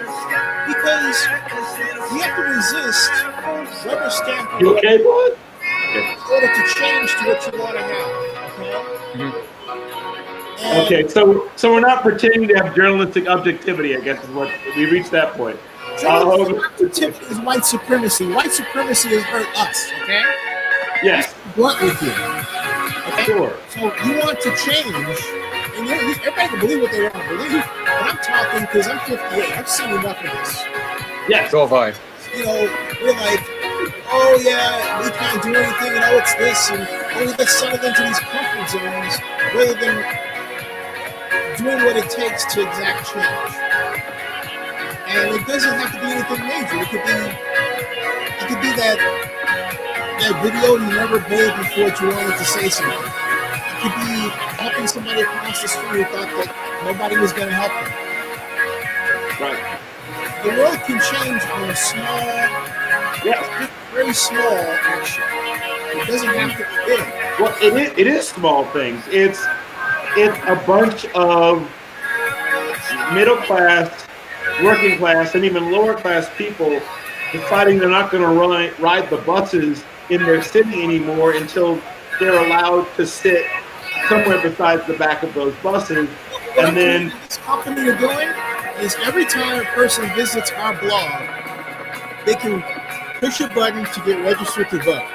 There's a constant reminder of getting registered to vote. Okay? And that's engineering. So I'm devoting this company to getting people registered and also to helping the party tell its story, because look, the party is not doing it, and I'm not going to sit around personally and wait for other people to do it. I'm not talking about you guys, I'm talking about you. I'm taking it upon myself to do something like I've done before. That's exactly what I want to hear, Zennie. I always like people that don't just say they're going to do these things, they actually do the things on their own. Hey, if the politicians aren't going to do it, if the states aren't going to do it, if the government's going to do it, you have to put on yourself and do it for them. And Bill, people use journalistic objectivity when it suits their argument. But you know what? When I was at my first columnist job, the Montpelier, I advocated for, I was also working for the mayor of Oakland. I wanted us to have strong men. So my boss would have the power. Everybody knew that I was working with. But the guy that owned the newspaper, one of his major advertisers was Friars Ice Cream, and the CEO of Tigo Water said, I don't want Zennie on your paper anymore. So you want to talk about journalistic objectivity? Forget it. Hey, when it came to us people like me, looking like me having power, that stuff went out the window. You hear what I'm saying, Bill? I do. It went out the window. So my point is, we can kid ourselves with this, or we can get to work and make a country that's truly for everybody, because somebody else is not going to make it for us. We have to make it for ourselves. Absolutely. And it's the same thing with so much stuff, whether it's for entertainment, for sports, for politics. The people need to truly say our voices. We have to vote for ourselves. We have to speak to ourselves. Our rallies are nice. Our protests are nice. Our emails are nice. But at the end of the day, you could do all that stuff. But what matters more than any of that? Voting. Voting. Whether it's by mail, by paper, in person, or in private, it doesn't matter. All you need to do is take out your pen and write down if you want change or if you want our country to stay the same. And if you don't want it to be for the better, if you don't want to see change for the better, and if you don't want anything, that's okay. Not everyone's going to vote. But I'm telling you, if you want to see things for the better, not just for yourself, but for everyone, vote on election day and get Trump out of office. It's that simple. And most important. And one more thing about journalistic objectivity, okay? That's another way. That's like Trump saying both sides. Excuse me? Oh, that's why I say journalistic objectivity is white supremacy, because it's helped keep things from not being changed, because you have all these media people out here saying, well, I want to get both sides of the story. Forget it. No. What George Floyd taught us. There was no both sides. There was one side. Okay, there was only one side. You couldn't spin that if you wanted to. It was you in can't. Right. That's why the Lord Jesus Christ created social media so that we could see the world as it is instead of how other people told us it looked like. Right. Mm-hmm. And here's the thing that sticks with me. So you've got Please pray with me. I'm going to pray. God, you have been a refuge for us in every generation. As we conclude this convention from the safety of our homes, we pray for a national home where security, dignity, and prosperity abound for all its inhabitants. O Lord, our guardian who neither slumbers nor sleeps, awaken us to the tireless task of perfecting our home in this great land, built on foundations of freedom, justice, and equality. Teach us to number our days that we may attain a heart of wisdom. Strengthen us each day in our sacred duty to promote leaders who will transform crisis into hope, challenge into opportunity, cruelty into compassion, and hate into love. So may it be your will, and let us say, Amen. Amen. Amen. Amen. I'm Father Jim Martin. Let us pray.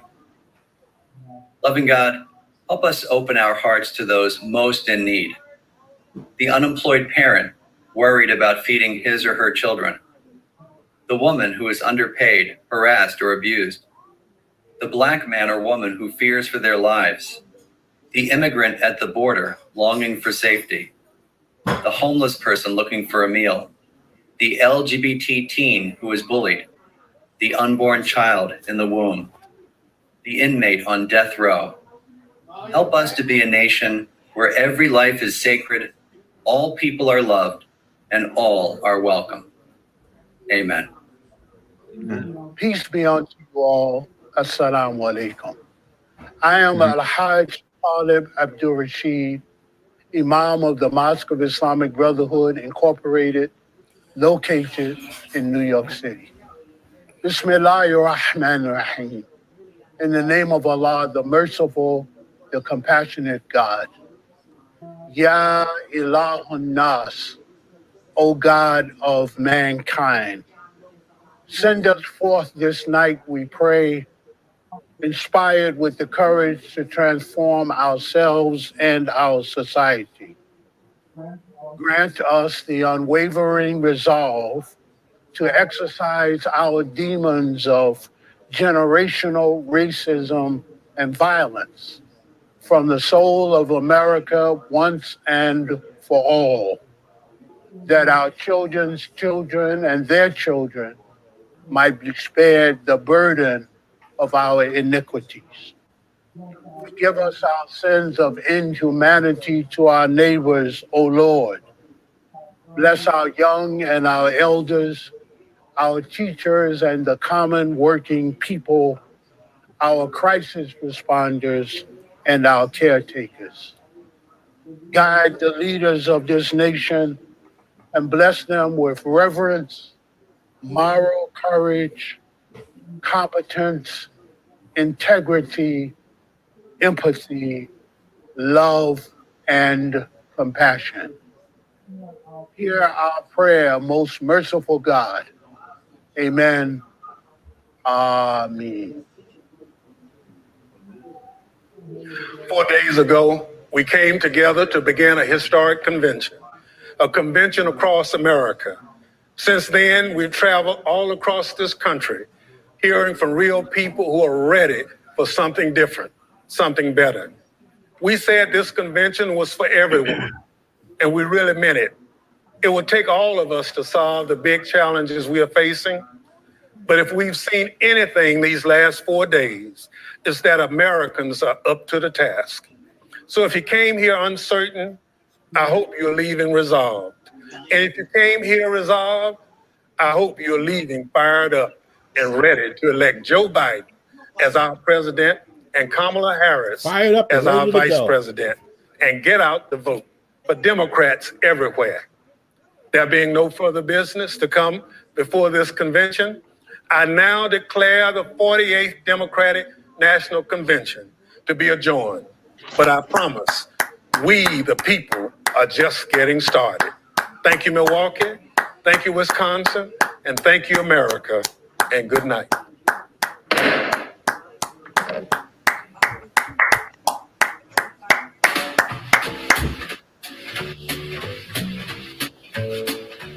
I don't know about you guys, but I feel amped up after watching all that. I want to take time to thank the Democratic Party for allowing Zennie62 Media to cover this virtually.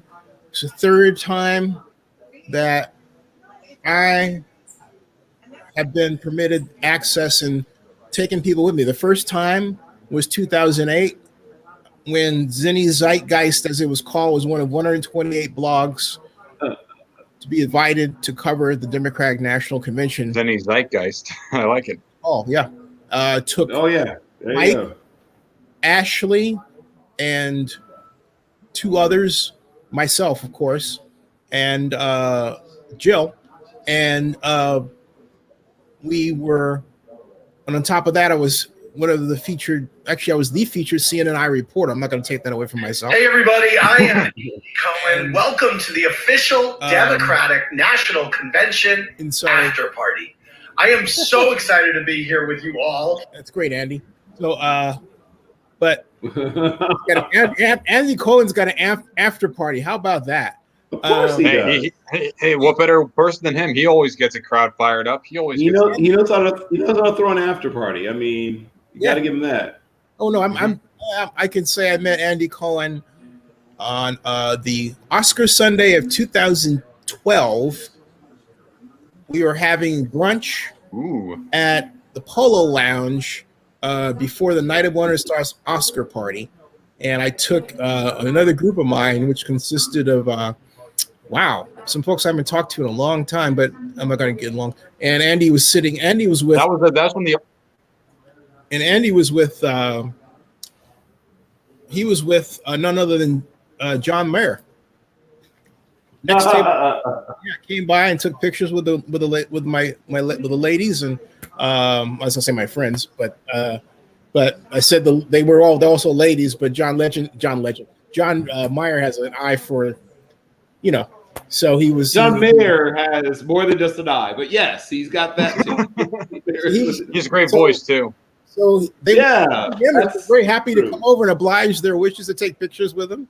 And we had a nice group of about right, and take their cell phone numbers and all that good stuff.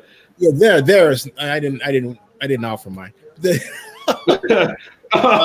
John probably wasn't going to call you anyways, Ed. But yeah, Andy Cohen might have.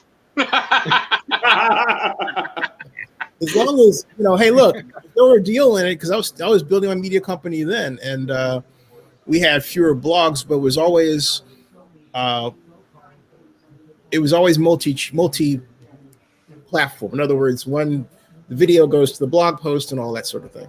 But this is it's nice the way that it happened, because when I first applied for this, I didn't know where it was going to be, and I didn't know quite how I was going to do it, because I feel my first obligation is to be here. So I thought, okay, well, let's try it and then work on getting it, and then figure it out from there. And then I think as a number of circumstances changes, and then the pandemic hit, I just sort of gave it up, thinking I'm not going to go up there, and I don't know who is. I mean, but I was already in myself determined that I wasn't going to endanger my mom by going up there and coming back. So that was for me out of the question. And then it became virtual, and I saw an email. I thought, wait a minute, they haven't forgot. And sure enough, we were able to do it. It was so what we got out of it in terms of content, for those of you wondering, okay, so what did you get out of it? I mean, because these are us watching what everybody else is able to watch. What we got out of it is that you can go over the last 4 days of press conferences. Of course, at the end of the press conferences, you hear me complaining about me not getting called on, but hey, that's life. But the bottom line is that myself aside, we got a chance to hear from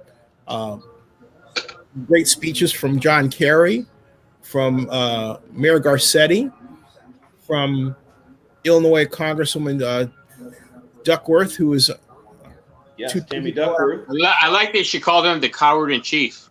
Yeah. Yes.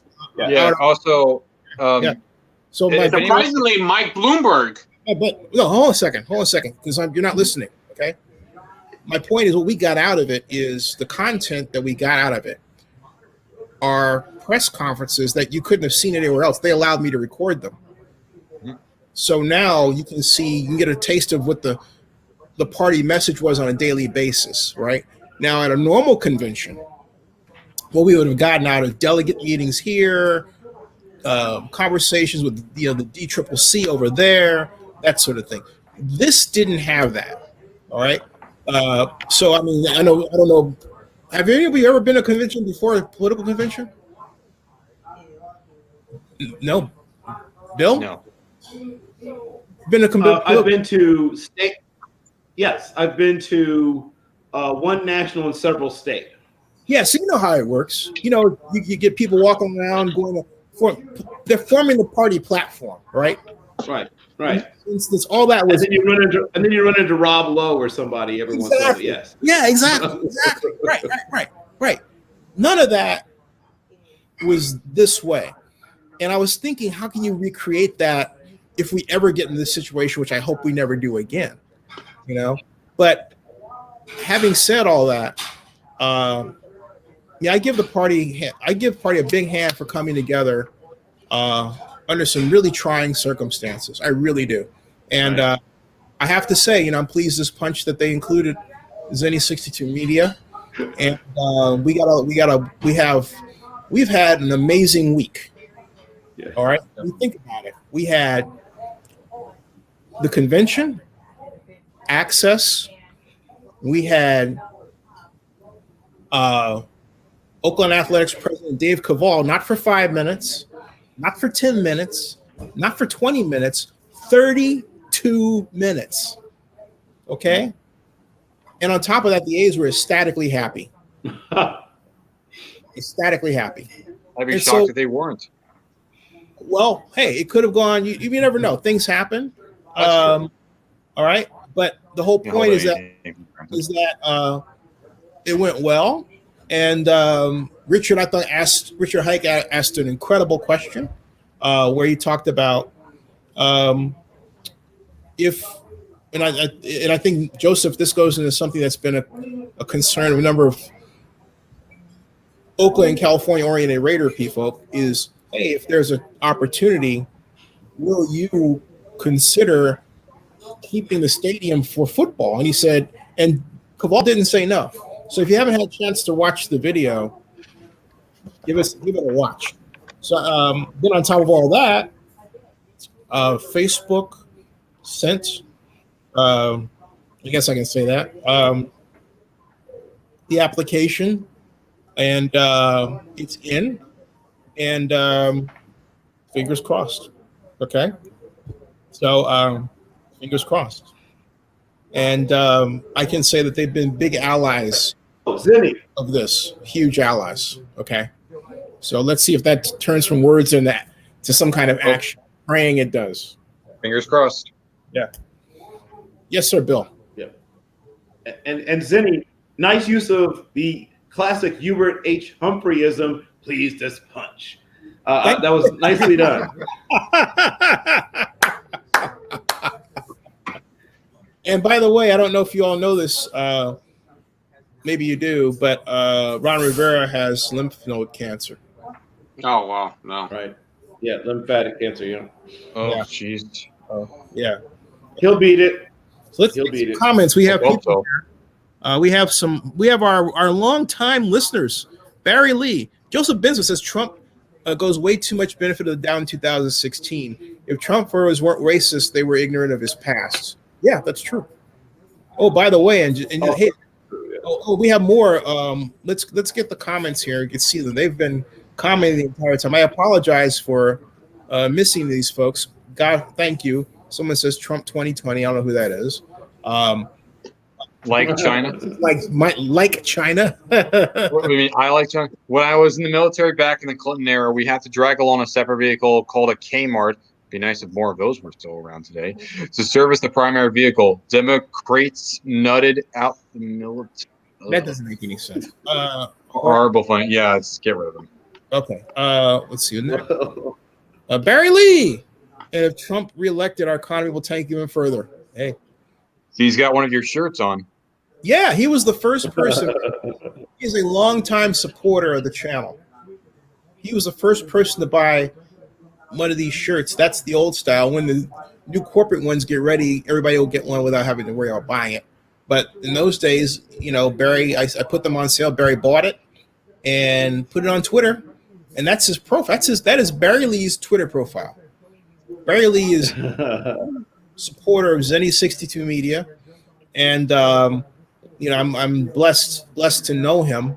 And we haven't actually met, but he's done everything from wear the shirt. He made a video blog about what was going on in Sequin, Texas, when the tornadoes are coming through and the flood. Wow. Yeah, he's been a big contributor, and so Barry, we wouldn't be where we are without folks like Barry. Free advertisement for you too. Well, us. Not you got to remember, for those of you who got stock, and this is one thing I get a little upset about. Okay, and I'm saying this on the record. All right, all you have stock in this. Bill, I think I owe you yours. Okay, so it's not a matter of group. Okay, I'll get it to you, but it's not. But Vinny and Joseph have theirs. This is news to you too, and so if somebody comes along and buys Zennie62 Media or buys a chunk of it, and we wind up playing a dividend, guess who gets it? Okay, you guys do. All right. Okay, everybody. Thank you so much. Keep producing, right? Or not even producing, just helping. This is like a rising tide lifts all boats. Exactly. And it or asking questions or having ideas, or even if you have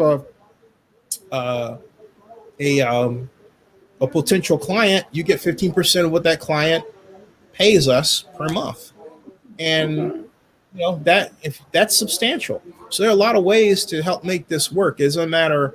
Yeah, it's got my name on it, but hey, that's life, right? So does Mike Bloomberg has his name on his. Why not? So it makes sense. I mean, it's not all Mike Bloomberg doing it. I mean, it's all the people that work for him and the people that work for the people that work for him.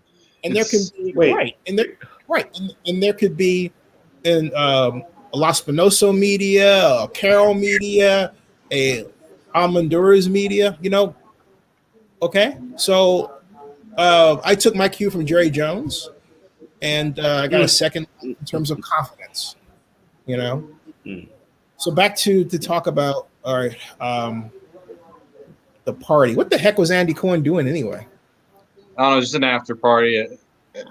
Listen, nothing's going to top Michelle. Nothing's going to top Barack. No. What was the hey Joseph? You joined us late. Frankly, I'm sorry. Go ahead, Bill. I was going to say they frankly should have had Riley Curry host the after party, but yes, go ahead, Joseph. Yeah, they should. Hey, she stole the show in the 2015 finals. Why can't she steal the show in the Democratic National Convention? Why not? There you go. Free country. Yeah. Let's just for grin see what he's up to here. I just want to see what he's doing. It won't shift. Oh, wait a minute. I'm sorry. It will if I do this. Share screen. And it will allow me. Sometimes I find StreamYard is a little temperamental at times, so I'm not even going to bother with it. Okay, forget that part's not working, but I know what is. All right, we got that part. We got that part. We got this part. We got that part. So yes, America. If you don't drop the A, you're not a real American. Yeah. And then He says Trump supporters are blind to his sexist attitude toward women and his ignorance toward our country's security. He says, now that was a good speech about Biden. Joseph Binsman says, solid speech. Let's win this thing. Joseph Binsman's also not far from you in New York, by the way. Where from New York is he from? That's Joseph. If you're still with us, where are you from? Barry Lee says he's really our only hope for a good future for the country. And Barry Lee says, have a good one. Thanks, Barry. Best of luck, Barry. Evo is horrible. Take care. Evos is horrible. She might be the worst Trump appointee when all said and done. No, my vote is for Ben Carson myself. There's so many to choose from. Oh, I know. It's don't forget Scott Pruitt. Remember, he was the guy that the guy from wasn't the guy that bought all those used mattresses and that lotion? Oh my Lord. My personal favorite is Ryan Zink, but there's so many you can't pause. Roger Stone was also a great classic. Also, Steve Bannon, he's another great one. He was just arrested today. Yes, he definitely was. He was just arrested. Yeah, and hundreds of thousands of dollars. Oh, that's true. Yeah, for something where they could have, if they were on the up and up, they could have said, "Hey, look, 20% of our cost is for administration, so we're not. So all of it, for reasons of having to run the company, can't go to the wall. We have to spend 20% on staff." Okay, that's all they needed to do. But no, they had to go fool people. Oh, this is all money it's all volunteer and BS. I was saying, and in the court papers, what they did to try to see. This is the thing, like you said, Zenny. There's always administrative costs, but they had no interest in that because they created a shell company to funnel the money through, and that's when they're up to no good. Absolutely. You made a point better than I could. But get this, Joseph, everybody, because my mom was telling me this. He was arrested not just on any yacht, not just on a yacht that was cost $28 million, but was owned by an exiled Chinese billionaire. Yes, because it's go big or go home time, baby. No, but I mean, who? I want to know what billionaire was he involved by? Was he, by chance, an investor in the Wuhan labs? I'm just, I don't know. Did when he went to prison, did he happen to have a bit of bat soup by any chance? Hey, I mean, I just want to know who this dude was. And when you think about that, they're so anti-China, including Steve Bannon, who doesn't like anybody unless you're white. That's the irony in all this. But here's the thing, though. All right, the simple fact that he was arrested in that situation, given what you just said, Joseph, tells you what? It's all a big trick. Absolutely. You'll go where the money is, all right? Yep. All right. Sure. This person says it's hilarious how they're not going to anyone comment that's streaming. Get rid of that. Yeah, get rid of that one. Yeah. It's who is that person anyway? I know I came in a little bit later, so I wanted to see if I could touch on 3 points. You may have all covered it before. One of them was I was surprised Bloomberg was on there because I know initially he wasn't on the schedule, so I don't know if he came in the last minute. The second one was with regards to Joe Biden's speech. He did reasonably very well considering he's Joe Biden. But the one thing that you can't take away from this guy is his authenticity. This guy, when he talks, he says what he means and he means what he says. And so we don't have that with the president. And so I think they came off as brilliant for Joe Biden. Hey, I wonder what Trump's going to do. I wonder if he's going to give a speech with people in it and have everybody crowd together. Well, of course, that's what he does. He's he likes those Nazi rallies. Jeez. Also, the big thing with Trump is that he's making a big deal that a lot of these were pre-recorded. Like a lot of the endorsements were pre-recorded, and he wants to make a big deal that live is authentic, raw is real.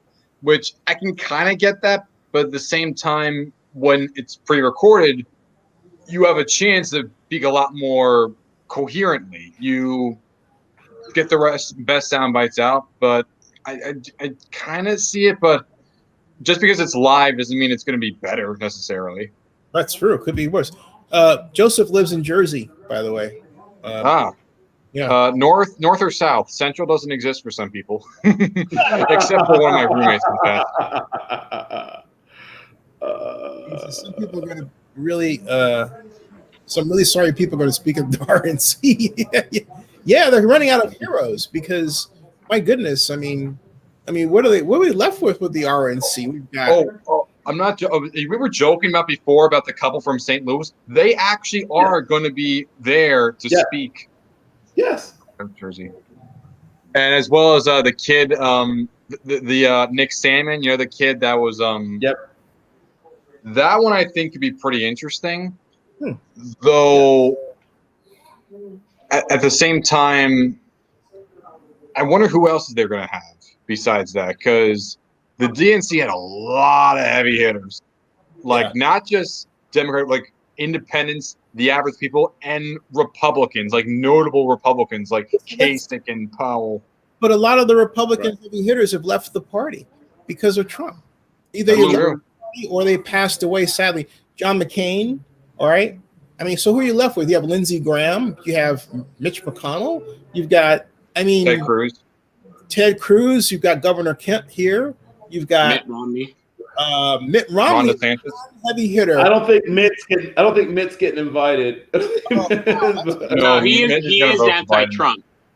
I don't think Mitt's getting an invitation. Yeah, it's going to be. Well, I'm sure you'll see Scott Baio, the My Pillow guy. And assuming, that he's still able to, and I'm assuming he's still able to perform, Clint Eastwood undoubtedly, and his chair will undoubtedly make an appearance. Let's see. I'm trying to think who else. You know what? Just for old time's sake, I hope Sarah Palin shows up and does something. Yes. That would be awesome. Yes, Sarah Palin. But you were saying about the My Pillow guy, Mike Lindell. Yes. Did you know that he's had a lot of lawsuits against him because he claimed that his pillow is the official pillow of the National Sleep Foundation? There's no such thing as the National Sleep Foundation. He's also claimed about all this other stuff in his pillow. That's also not true. There's a lot of other accusations. And to top it all off, he's promoting a miracle cure for COVID, which derives from a toxic plant, and there's no evidence. And hey, besides him, that's right, Joseph. But Anderson Cooper had him on CNN, and he was all scrambling. And it's like, yeah, that's true. He's not a medical professional. He's legitimately, because of what he's been touting with My Pillow, he's a snake oil salesman. And he was implying that he was on some task force that the president put him on. So you're having a My Pillow guy who has no science or medical background in charge of the COVID-19. You're telling me that the guy is essentially not telling the truth about things, right? Mm-hmm. He's selling you a bill of goods, kind of like the We Build a Wall campaign sold the donors a bill of goods, right? There's a pattern. Yeah. I think. And Anderson Cooper did call him a snake oil salesman. That's true. That's where I got it from. Boycott My Pillow. Boycott My Pillow. Well, they're the only ones that are advertising on Fox, other than Metamucil or mesothelioma, or the advertisement for the new medicine that Sebastian Gorka is now toting, apparently. Or swastika flags. It's all on Fox News. I'm not even joking. I'm not even joking. I have a question for the flock, okay? Yes. Predictions how the NFL deals with this now. Oh, what do you mean? The COVID or the DNC? The DNC and the election. Oh, considering that, I'm very concerned. Like the MLB's, like the Mets, the New York Mets, the team that I grew up cheering for, of course, not the Yankees. No, that's immoral.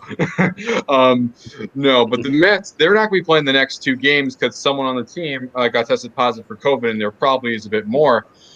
Right. And we've had a case like this for the Miami Marlins, the St. Louis Cardinals, the Reds also had a guy, the Nationals also had a guy. Pirates.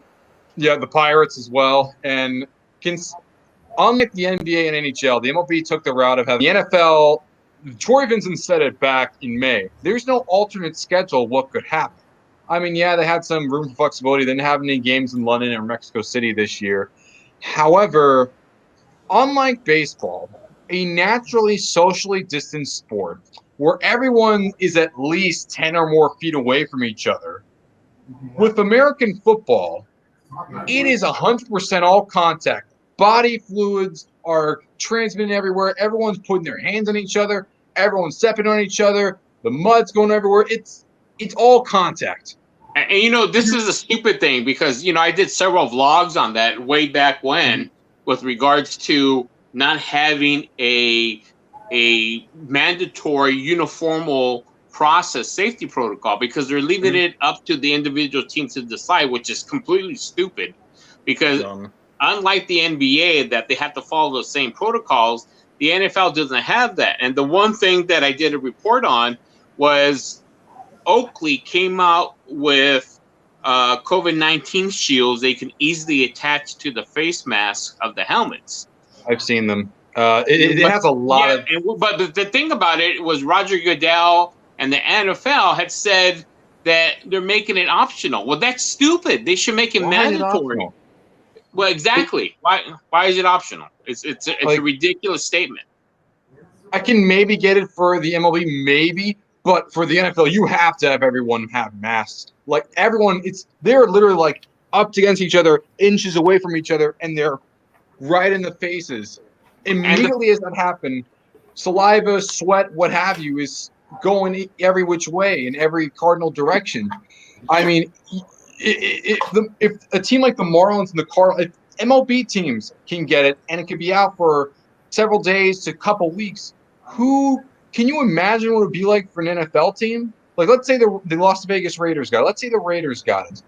Can you imagine how bad that would be for the team, as well as the team that they're against? Let's say they're against the Chargers or the Broncos, what have you.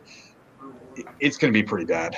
I mean, you know what else is stupid with regards to that is that the NFL is also allowing, and Bill knows this, to each individual team will evaluate how they bring in fans. In other words, they're allowing the individual stadiums from different teams to bring in fans. But this is what they didn't think out.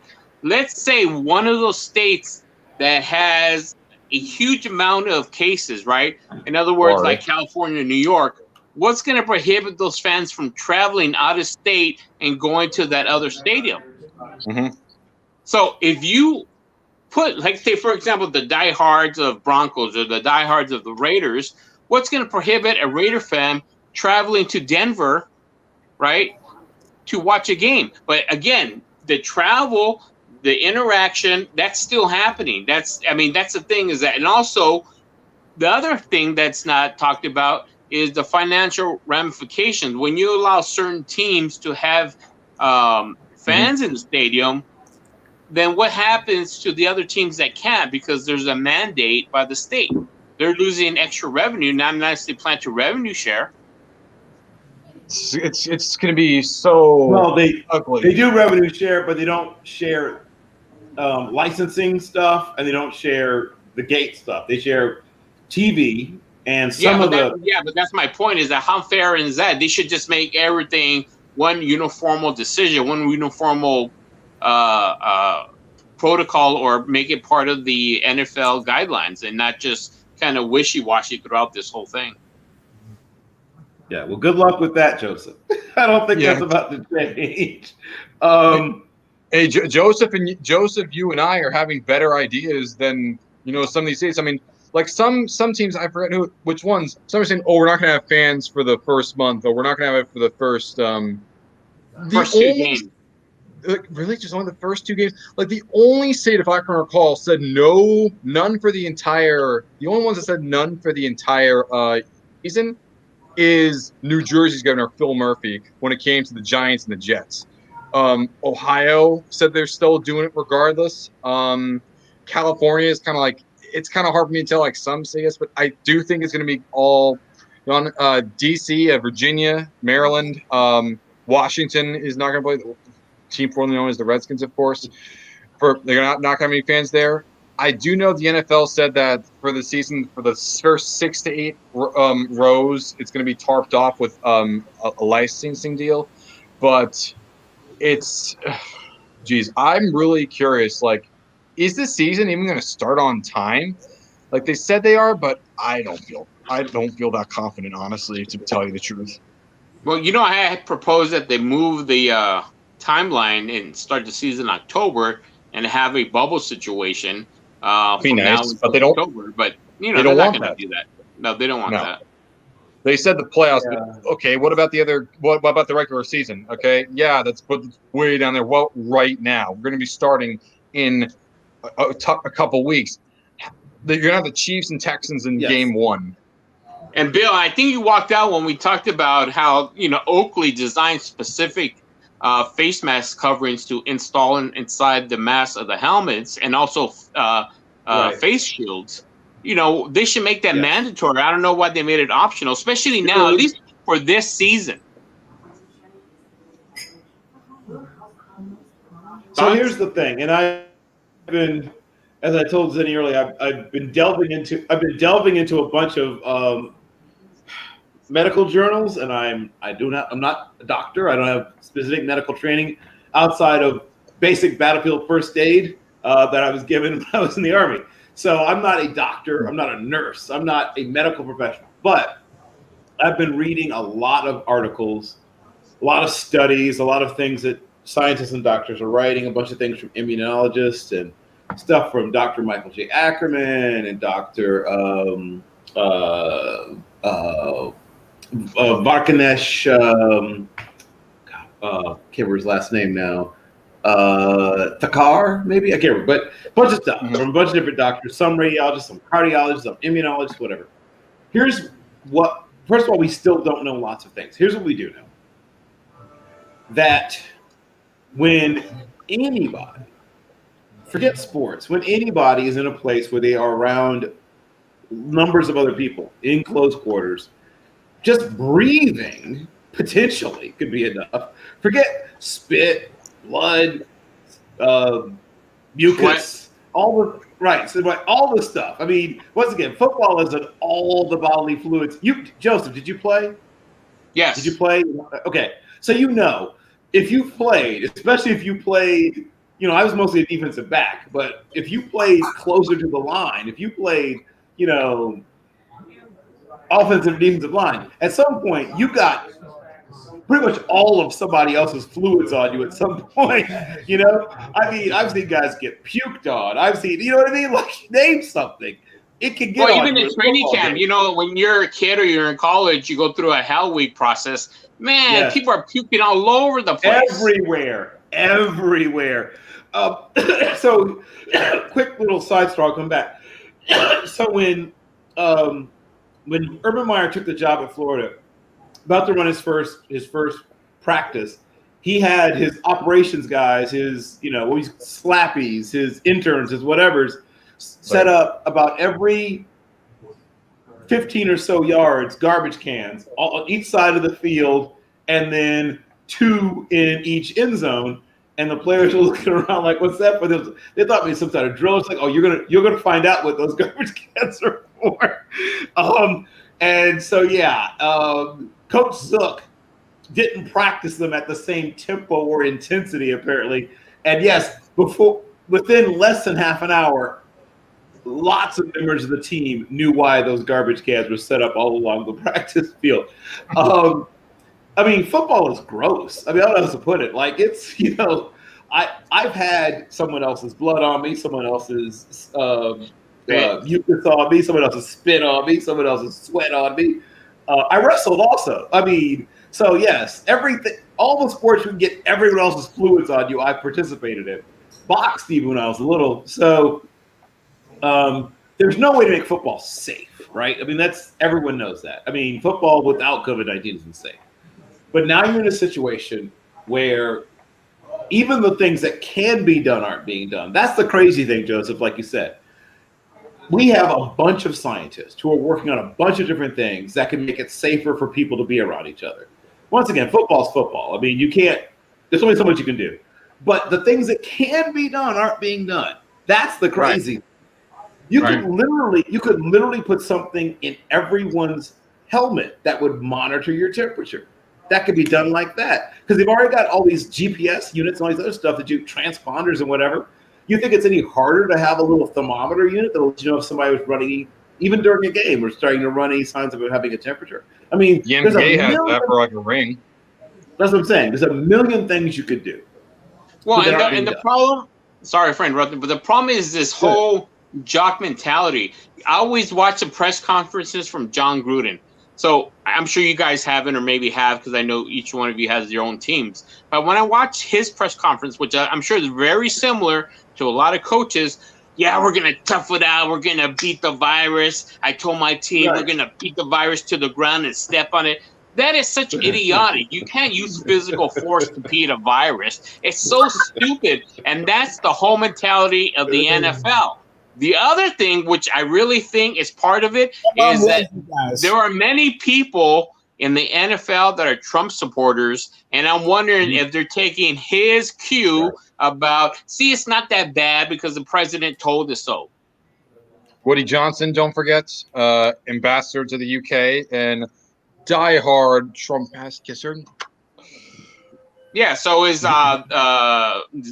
Zennie's friend over there in Dallas. He's a big Trump supporter. Oh, he's huge. Isn't Robert Kraft also pretty big with Trump too? Yes. Robert Kraft? Yep. Oh, very much so. Yeah. They were both several owners. Yeah. Robert Kraft. Stephen Ross, I think, as well. The Dolphins owner. Yeah. Dan Snyder? Not so. I don't know about Dan Snyder. Jeffrey Lurie, I don't think is. Shad Khan, I think is not. He's definitely not. I think he might have been very early, but completely jumped ship as soon as the going went. Since the waters look a little poisonous. Browns as well. What's his name? Jimmy Haslam. Yeah. Haslam. Oh, yeah, Haslam. Yeah. What about Biscotti? And Rooney. Mark Davis is as well. Yeah, Biscotti, Mark Davis.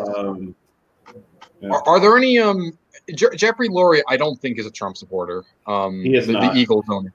Yeah. No, Lurie is not. At least not. He's never vocally supported him. I'll put it that way. Is there anyone that have been openly against Trump? Like, I wouldn't go openly against. There are a couple who are known Democrats and Roger Goodell. Roger is an old school Republican. Mm-hmm. Right. And there's a couple of I can't remember David. What's the name of the new owner of the? Is it Tepper? The new owner of the David Tepper. No, he's not. He's very David Tepper. I don't think he's not a Trump supporter. I know he's been a big time contributor to Democratic causes. I mean, I don't know what his feelings about. He never talked specifically about Trump that I know of, but I know for a fact that I know people in North Carolina politics and other parts of the country politics, and he's been a contributor to the Democratic Party. That much I can tell you. What about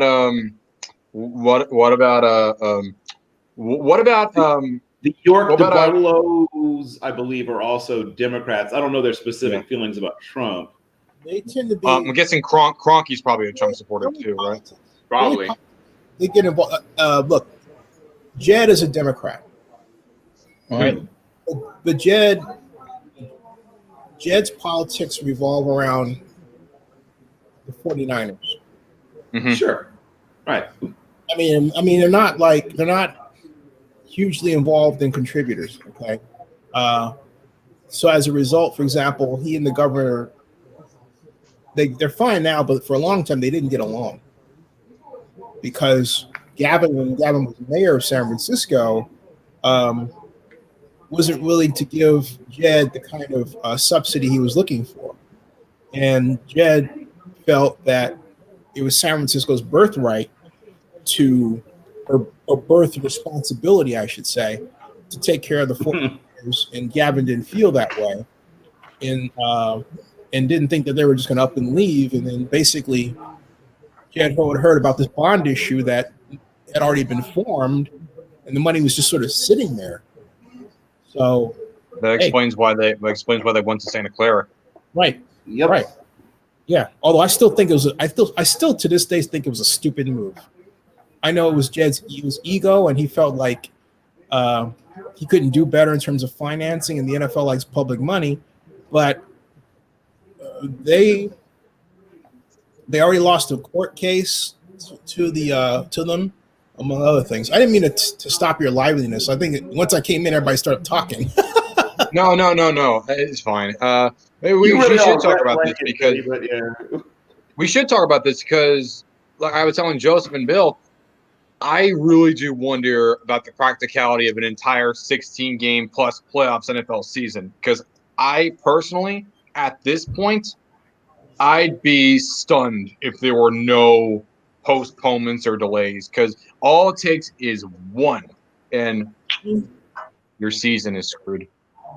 Yeah, and then Zennie, what we talked about, I don't know if you heard it off then, and Bill chimed in on it, was the fact that Oakley made specific face masks for these helmets and face shield, and to have the NFL make it optional, not mandatory, it's just plain stupid.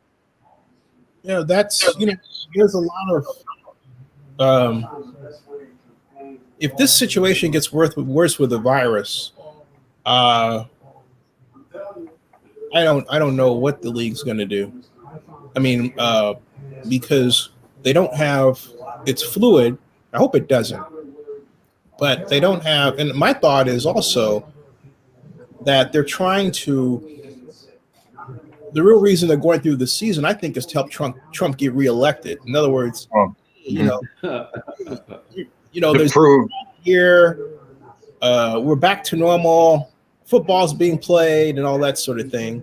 Everything's kumbaya. You can still come just a little bit later. We can still allow a few fans sprinkled in. It's all fine and good.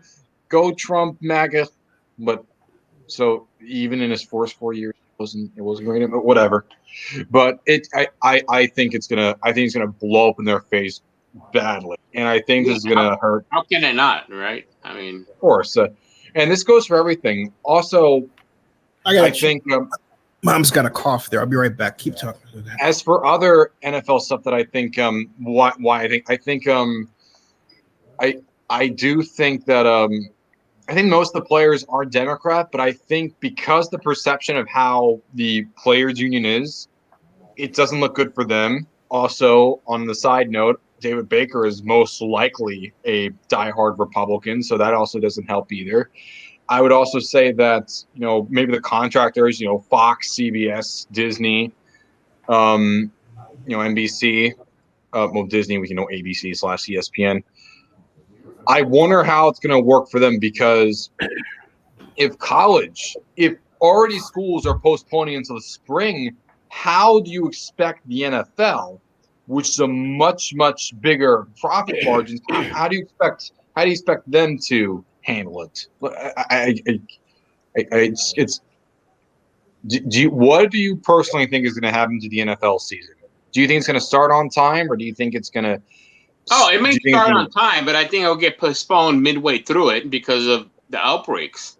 If any of you have been watching Hard Knocks, I've been watching it. How is it? Well, this is the thing.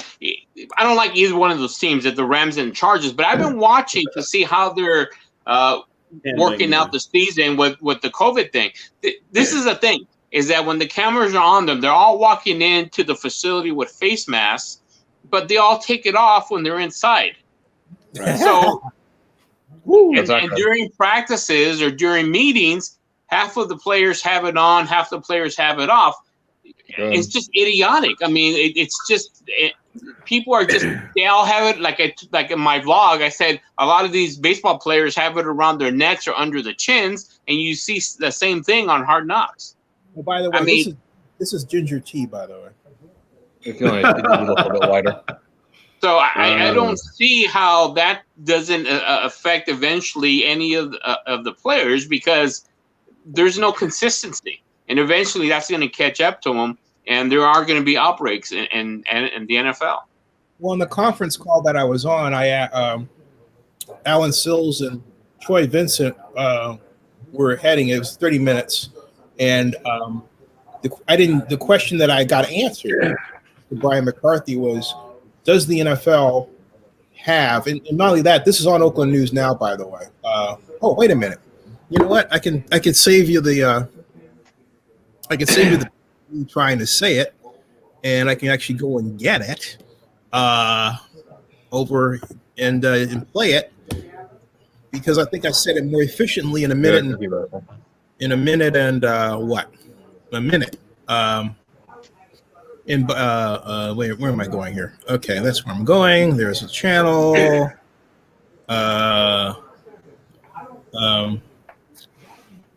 Alan. Oh, hey, great. Richard Hike is at the A's game. Made a vlog. And okay, so here we are. Where we are. NFL Medical. Okay. Boom. Okay. And hey everybody, just boom. Okay, and then boom. Okay. Hey, and then boom, and then boom, boom. Hey everybody, boom. Doggone it. Stay there. All right. Now, it's funny I have to talk to the damn thing, right? All right. Oh man, come on. Vlog, save vlog, good vlog. Basically, yeah. Hey, I'm gonna have to refresh my screen. I'll be right back. Hold on a second. So there's no Zennie right now, and yeah. Do any of you have access to show something on screen? Because if you look up the face mask situation, that might be interesting to see. Are you able to? Yeah. All right. There it is. All right. There. Then you're able to search the face screen. Oh, he's back. Hold on. Yeah, here we go. Okay. There we go. Just got off a media conference call featuring Dr. Alan Sills, the NFL's chief medical officer, and Troy Vincent, the NFL's executive vice president for football operations. And the message is that the league is approaching the 2020 season with respect to the COVID-19 problem as fluid and ever-changing, or they expect it to be, and they have personnel infrastructure in place to deal with it as such. There will be a limited number of people on the field, not at all what you normally would expect. And for those stadiums, like for example, Cowboy Stadium, where they expect to have fans, there will be a dramatically different stadium experience starting from when you go up to enter the stadium itself, although that wasn't how that will be in detail, wasn't elaborated on in this 30-minute call. And where is there a mark, for example, of acceptable number of cases, positive cases per week per team?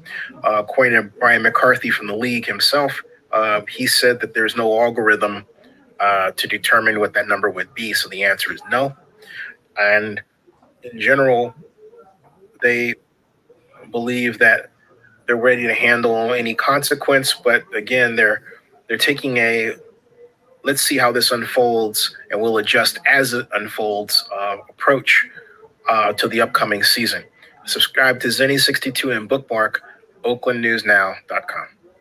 So there you go. Zen, not very confident in that. Say again? Not very confident in that. Zen, did they address the need? Thank everyone. It's been a very momentous week in Zennie62 media history, which I will not go through. It's been fantastic. By the way, that was that was Councilman Dan Cap. But anyway, no, that's Zennie. At any point did they address how they were going to carry out testing, what they were going to do to try to protect the officials? You know, the referees, the umpires, the game officials. That was not asked. That wasn't discussed. But because those are not all super young, super healthy people. Right. That wasn't discussed because no one asked that question. But in the general explanation of how game day was going to look, people going on and off the field basically being tested both ways. Okay. So basically, they're going to be doing a lot. I think it's fair to say they're going to be doing a hyper testing. And on top of that, players will be tested several times a week. Oh. So there's a lot of opportunity to catch problems. But again, this is my question. My question is, okay, that's all fine. But what is an acceptable level of positive cases? I mean, if you turn around one day and you got 50 people, let's say, if you have 20 people on the team that tested positive, and you don't have a lot of team numbers, okay, and that's like for 5 teams, that's a crisis to me. Sure. You know, I'll be interested to see if they will make any sort of changes or adjustments to roster rules to allow teams maybe to have a larger than normal practice squad or something like that. Or, you know, if it's smaller. The reason it's smaller, it's smaller because it's a smaller roster right now. But will they adjust the practice squad? Because that doesn't necessarily mean a change to the actual roster. You can change your practice squad number without changing your roster number. They had actually, even before this started, adjusted it already. But in terms of the question, will they adjust it more? The answer is no. And the reason is that overall, even if you have a bigger roster, or even look, what they're trying to do is have fewer people in the building. Okay, right? Yeah, that makes sense. So you don't want people walking in, checking on their situation, even if they're just practice squad members, because there's more of them in the ranks. So basically, that they have worked to have a smaller player footprint overall, and that's the situation. Right. I should rephrase. Essentially allowing you to have more players under contract, even if you don't ever bring them into the building, held almost as in reserve, is really what I'm talking about. And like I said, I'm really concerned about the officiating crews because they aren't in a bubble. Some of these people are insurance executives or high school principals, or I mean, they, you know, this is their part-time job. They have another full-time job where they're someplace else doing something else. But yeah, go ahead. To your question regarding contracts, the answers are flat out no. Something else you have to keep in mind: the NFL it's not sitting on a lot of money. Right. You've had a number of people have been furloughed. You've got the league is hanging on to a string right now, and they don't talk about that. But look, Deion Sanders left the NFL Network because the first casualty of a football or sports organization isn't performing well are activities that are deemed non-essential. Right. And right now they cut the cord and he went to Barstool. The NFL Network is something they are paying for TV. And by contrast, the NFL is used to getting paid for its TV. Okay. So the idea with the NFL Network was I was supposed to make a gobs of money on cable, but it really hasn't worked out like that. No. And so there are a lot of people who are leaving or have left the NFL Network. They're friends of mine who are still hanging on. And it's the way it is. They haven't done a great job of programming there, though, right? If they were to say, "Here's what we're going to give you. You're going to get, access to team meetings. You're going to get access to all 22 coaches' film. You're going to get access to such and such. We're going to sit down with former players and go through." I think they've misread their audience, right? That they keep putting on like their version of Good Morning America and their version of this and their version of these other like sort of talk shows and stuff like that. The people who are watching the NFL Network are not people who otherwise would be watching The View. Like they've so misread their audience. It's hilarious. Hardcore football junkies are the people who are watching the NFL Network. Give them hardcore football junkie programming. But the people those numbers are not as big as they would want, or you and I would want. The reason why they go in that direction is because, and I have studies that show this, the casual fan that would turn to The View but for the NFL Network and wants to see the NFL from a different perspective are many times larger than the core group that you and I are talking about. Right? We also know that there's been enough junkies, and granted, it could just be an online thing, but the big as with Halls of Fame and whatnot, we've seen the uprising and the vocalness of those people lash out, and even though they seem to still be doing fine financially in terms of the company itself, from an image perspective, it's not the best look.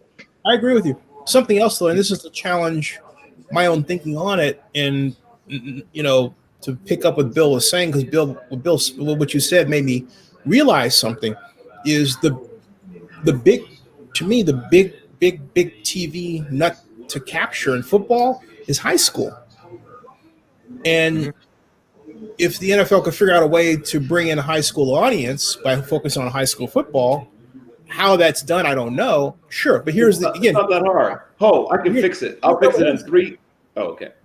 But here's the problem. Okay, again, it's easy to say I'll fix it, but they don't have a lot of money, and I keep emphasizing it doesn't take that much money to fix. Like, money isn't the real issue. Vision is their issue. Whoa, time out. I can't let you do that. It does take a lot of money to fix because you have people who pay top dollar. All right. It's easy to say that, but sit down and actually do a balance sheet and work it out. When you have somebody I'm not going to name a name, saying that they're used to getting $200,000 a year, or somebody else, and they're not, and the money that they want to command is far in excess of the audience they bring. Okay, and then you've got people who are used to having cameras and their expertise and everything. But the bottom line is that because cable's cut. I think NFL Network's off a couple of cable television or networks already. All right. We're playing still on FiOS, so I'm okay with that. We are in the middle of a pandemic, folks, and what's going on? Very much a pandemic. And when economic supply lines of money break, it creates breakages in other places we don't consider. Our mindset is in place because we're used to these institutions having a lot of money. But I'm not saying I'm going the other direction. I'm saying guerrilla. Like, don't throw money at it. Go in the other direction. Here's what you do. You set up little hubs in quadrants of the country, and you recruit high school students and college students to do your work. And you pay them, you pay them something, but $200,000 could pay all of the people I'm talking about as opposed to one person. Why would you go big when you could go smart? So you want to do that in the middle of a coronavirus. How are you going to tell that person's kids you're protecting them and you're going to get them in a football environment when you're having enough problems as it is playing? True. Bill, this is a complicated problem. I didn't say it's not a complicated problem. I'm saying the solution isn't more money. That's not the solution. Well, my point is that even if you're able to get the NFL to agree to do something at that level, there's another complication that has to do with parents and availability in schools and safety. And you're going to wind up, you're going to wind up losing your hair. Okay. But you're asking the league to do that, which causes them to lose their hair by a factor of 100. I'm not saying, okay, all right, you can't, the league didn't, you have to have a plan to do that. It's something that, and then you have to tell you, and then on top of that, here's the even bigger problem that hurts that, okay? You have to tell your current sponsors, oh, by the way, we're going to go in this direction. And so you're going to have to tear up basically your contract with them, which is going to mean they're walking away from you, which means you lose money. You're saying that the NFL is financially on a string right now. How thick is that strand, and how much more will it take before that string gets cut? If they don't have let me put it this way, if there's no season, if it stops and if it stops, there are a lot of breakages that happen. Not just in television, but also say for Allegiant Stadium, where I'm wondering, let me see if they actually put down that sign. The thing about it is that they took that sign down, but then the Raiders shut off the camera for Allegiant Stadium, so you can't see what's going on live. Maybe they put it back. They didn't put it back. It's still gone. It's still gone. That's a big deal. Okay. And the reason why I say it's a big deal, I think it's still gone. Let me see if I can do the back door. The back door used to work. I had a backdoor way of going that I think someone figured out that I figured out their back door and got pissed. But okay, so here's the backdoor way. Oh, and the backdoor way is back. Okay, wait a minute. Hold on a second, folks. The camera is back. Woohoo! Woohoo! Okay, so here is the stadium situation right now. I'm gonna remove that, and then go to stop screen. Go share screen. Here, hopefully, I get a drop down. I don't get. It's delayed again. Oh, there it is! Yay! Yay! Ooh, there it goes.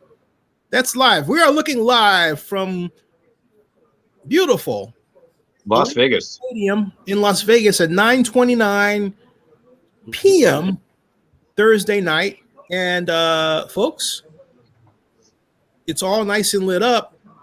However, that there was a sign that was right here, okay, right down over here. If you can see the cursor like that, it's still gone. Now, I don't know why they took it down. Maybe it stopped working and they're still repairing it, but it's still gone. That said, it is a beautiful stadium. Still. It is absolutely gorgeous. Absolutely. I remember when this was the Carson project, and even though it didn't happen there, so man, that's such a nice view. I wish that would happen. And sure enough, Las Vegas said, "Hey, we'll get it for you, Raiders." And then they said, "Okay, let's go." And Joseph, you reported something that's going to happen tomorrow. What is that something? That is, it was rumor at first, but Paul Gunther confirmed it today in the press conference. They're going to practice. They're moving the training camp inside Allegiant Stadium, and they're going to do a scrimmage where they're going to have each team on both sides of the scrimmage game come out from different lockers, pump in sound, and go through game day scenario. Oh, wow. How much of the field is done, Joseph? The field is completely done. They actually rolled it in last night. What I'm assuming they did was put the marker lines everywhere. I don't know if they're going to put the logo, which I'm assuming that's what they probably did last night or today. Now, the one thing I reported was when I read the temporary certificate of occupancy, or at least the definition of it, it's not to have occupants in it, but it's to do a checklist. So I'm wondering how they're getting away with playing in there. Maybe they have enough leeway to actually bring players in there. I know the locker room is supposedly 100% done, and so is the field. But the fact they only got a temporary certificate of occupancy, I don't know if technically they're allowed in there.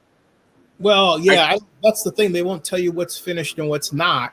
I've always contended that it was dangerous to have the stadium in use if you've got now $150 million worth of construction that still needs to be done. That's going to take you all the way through December.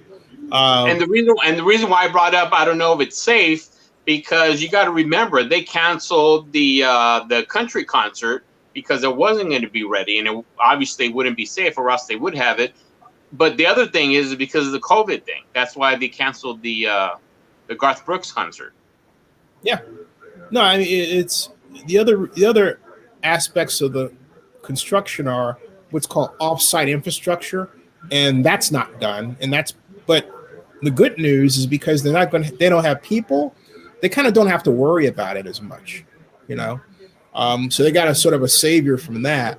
But the concern that I have for this is that they haven't tried to plan creatively any other type of event for that. Because of like, for example, you would say, well, Zennie, what do they do? What will they do for a virus? Well, other people are having giant drive-in theaters and stuff. You've got some parking there you can use. They're just standing pat. That tells me two things. First of all, it tells me that they've got enough money to pay the standard bill to where they don't want to do it. It also tells me that maybe Mark Davis doesn't want that. Okay, because ultimately, even though Clark County is the owner of the stadium, the Raiders are the operator, and that means that all the decisions flow up to Mark. You know? Are you okay, Bill? Bill? Yep, He's just resting. Just a stiff neck. He did this. Oh no, he's collapsing. Yeah, just a stiff neck. That's all. Hey, on some other news, Zennie, across from the Polaris side of the stadium, there was an empty lot, and what they're doing is they actually are going to make a parking structure there, and they started paving that as of, I think, yesterday. That's on the other side of the building. Right. So they're doing that now. You know what's funny, you guys, and I hate to bring it up, but it was they don't have a lot of where they would have had to buy somebody's building because there's not a lot of space over there. There really is none. No, there isn't. I don't see where you can even build a parking space. A few times last year and I mean the year before and this past year during Christmas, and yeah, there isn't any. I kind of went around the whole area, the whole stadium area, and there is not for you when you consider 65,000 seats and everybody brings a car. So nowadays there is hardly no parking whatsoever. No, there's only 2,400 spaces, and that's it. Hey, now that we have this up and running because they stopped it after the accident, let's take a view. Real quick, Zenny, what the interesting thing while you're doing that with the accident, what they didn't do, they didn't take off the sheeting and the plastic covering where the man was working, where he fell. So I think potentially that's going to be evidence. So they left it up there because they could have easily ripped off the plastic that was hanging on the panels that he was working on. Ooh. See, this is during the day. I had it during the day. Wait a minute. Then the cam went off on me. It was live. What happened? What's going on? You know what? It went to live and then it went close up, and it's dark. So now we've been talking about Legion. How I know that SoFi Stadium they had like several dozen construction workers that tested positive or something. How's that going on? Have you heard anything much about that? I haven't. I'll have to check. This one had reportedly 31. Okay, so here's the day. That was 7 o'clock. This is all today. All right, this is what it looked like during the day today. So you get a thank you close-up shot there. Beautiful in the day as well. Yes. Oh, and by the way, how many of you have listened to the to our interview with A's president Dave Cavall? I heard part of it, not the whole thing. Yeah. Watch the whole thing because I don't want anybody else saying to me, "Hey, are the A's going to Vegas? There's no money." Watch it because we talked about everything. Mm-hmm. Also, I should mention you were talking about stadiums. I should tell you about something personal actually. At Hofstra, because as you know, I produce games for the Islanders, who by the way just won in the next round. So they've won 2 in a row. Now off to round 3, even though it's round 2, it's technically round 3 because they were in the qualifying round, but whatever. They played their games for a long time, of course, in the Nassau Coliseum. Yet they also played it partially in Barclays. But this year they've done a half and half. And then the following year they were supposed to play all their games there again. However, because of the pandemic, they shut down the building. Wow. They literally shut down. Yeah, they shut down Nassau Coliseum. Let's do this. Go ahead. I'm sorry. They shut down Nassau Coliseum. They shut down?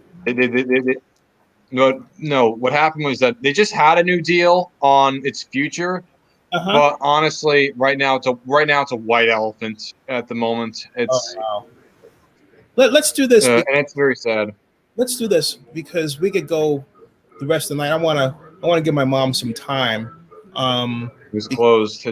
They closed the Coliseum down. It's very sad, but hopefully it's good. But it's a white elephant. It's that stadium. Mind if I show you my screen for it, guys? Well, wait, you didn't hear what I said, did you? Oh yeah, you have to just your mom. Right. That's, I mean, look, if you guys want to keep talking, that's great. Mm-hmm. That's I'll leave it to the democracy. That sounds fine. I just want you to tell me Coliseum and Forbidden. Guys, what do you think? Sure. I mean, I can hang there for a little while. Yeah, where was I going to go? Oh no! I know where are you. That's a great point. That was stupid of me. Well, do you want me to leave this up or down? Up. I'll leave it up for a bit. Okay, I'm just going to the next room then because I just want to give her some time. That's all. It's just, and so okay, cool. So I will. In that case, I might be back. I'll just check on you, or I'll have my phone and on my phone too. But she's you know, she's my mom. All right. There you go. There you go. Yeah. Thought he'd As never you can, leave. Are you looking at my screen right now? Not yet. I'm still looking at the Coliseum. Allegiant Stadium's still up there. Allegiant Stadium, real yeah, quick, Vinny, while you're doing that, you know what's funny, Bill? A lot of haters, or even Vinny, a lot of haters, with Raider haters, were calling the stadium that looks like a Roomba. I'll admit I didn't see that before, but now I kind of can see it. Right, I know. I did too. I didn't think about that before, but when he said it, I got to admit, I thought the same thing. Yeah, I kind of see it too, but I gotta say, I do like Roombas and I do like that stadium. So Right. It's okay. At least it's not like Memorial Stadium where where the Expos played, where it looked like a giant space toilet has landed. Right. Yeah. It doesn't look like the what do you call it? The old Homer Dome, Hubert A. Humphrey Dome, which always looked a bit like a barrage balloon, like from Saving Private Ryan or something. But yes, it's cool to see people trying, different things. I mean, it doesn't have to look like everybody else's stadium. And as much as I don't like the Rams and I severely dislike the Chargers, kudos to that stadium because it does have a unique design, and they actually dedicated 15 acres for public use, like parks and things like that, so people can go there when there's no games. Right. Also, I do wonder, obviously Allegiant Stadium is what we've been focusing on more, but SoFi Stadium, it looks gorgeous. It looks absolutely gorgeous from its design and everything. Though I am very cautious. How is it going to be for when the season starts? Because you've had some guys potentially get sick. I think it was 40 or something people. Is that going to be pushed back? How is it going to work? The thing with SoFi, Kroenke's flush with money. All they have to do is replace those with new workers. Right. If that's kind of leading to your question. Unlike the Mark Davis situation, there is no money issues with the SoFi Stadium. Right. Mm-hmm. Yes, because the Raiders, they've been stripped for cash. I mean, aren't they still giving Jack Del Rio his money for not working? Honestly, I don't know. That's a good point if they are, but I know they're not giving any players any money they owe because they don't have guaranteed contracts, unlike baseball or basketball. I do think it's even though I'm an optimistic person, I'm going to be realistic here. I think this is going to set up for an absolute disaster. I don't want it to, but I'm being real here. Right. The NFL is really thinking about. They're not really looking at science. They are ignoring the areas that worked, and they're instead leaning too much onto trust for Trump, and without thinking about the players or the union. And it doesn't help. The NFL union is known for being rather weak in comparison to basketball or hockey or baseball. Right. And you're just in a situation where I don't see a positive outcome in this. I think you're going to see, fans are going to be a lot more on edge. We've seen that the last several months. But if a season gets postponed, oh my God. Can you imagine just the level of fallout? Yeah. There's a part of me deep down that kind of wants to see what would happen if that camp happens. But at the same time, do I want that to be the situation? No. It's just that the fallout, I'm really interested to see. If the core for the NFL snaps, how is America going to view the league? And how is America going to view the sport as a whole? Well, I'm a huge NFL fan, and I already have this bad feeling about the NFL because of the way they handled all this. So you can only assume people who are not sports fans and realize people are going to play and they're not being protected properly. Of course they're going to be upset, and they're going to call them out on it. I mean, there should have been a bubble situation. Let me ask Bill or even Vinny chime in. Do you think essentially a bubble situation could have successfully happened in the NFL like it did in the NBA? It would have been bubble plural. You couldn't do a bubble just because the roster size would make it almost impossible to do with that number of teams, with that number of players. So you would have to go on with a bubbles situation. Once again, regionalizing.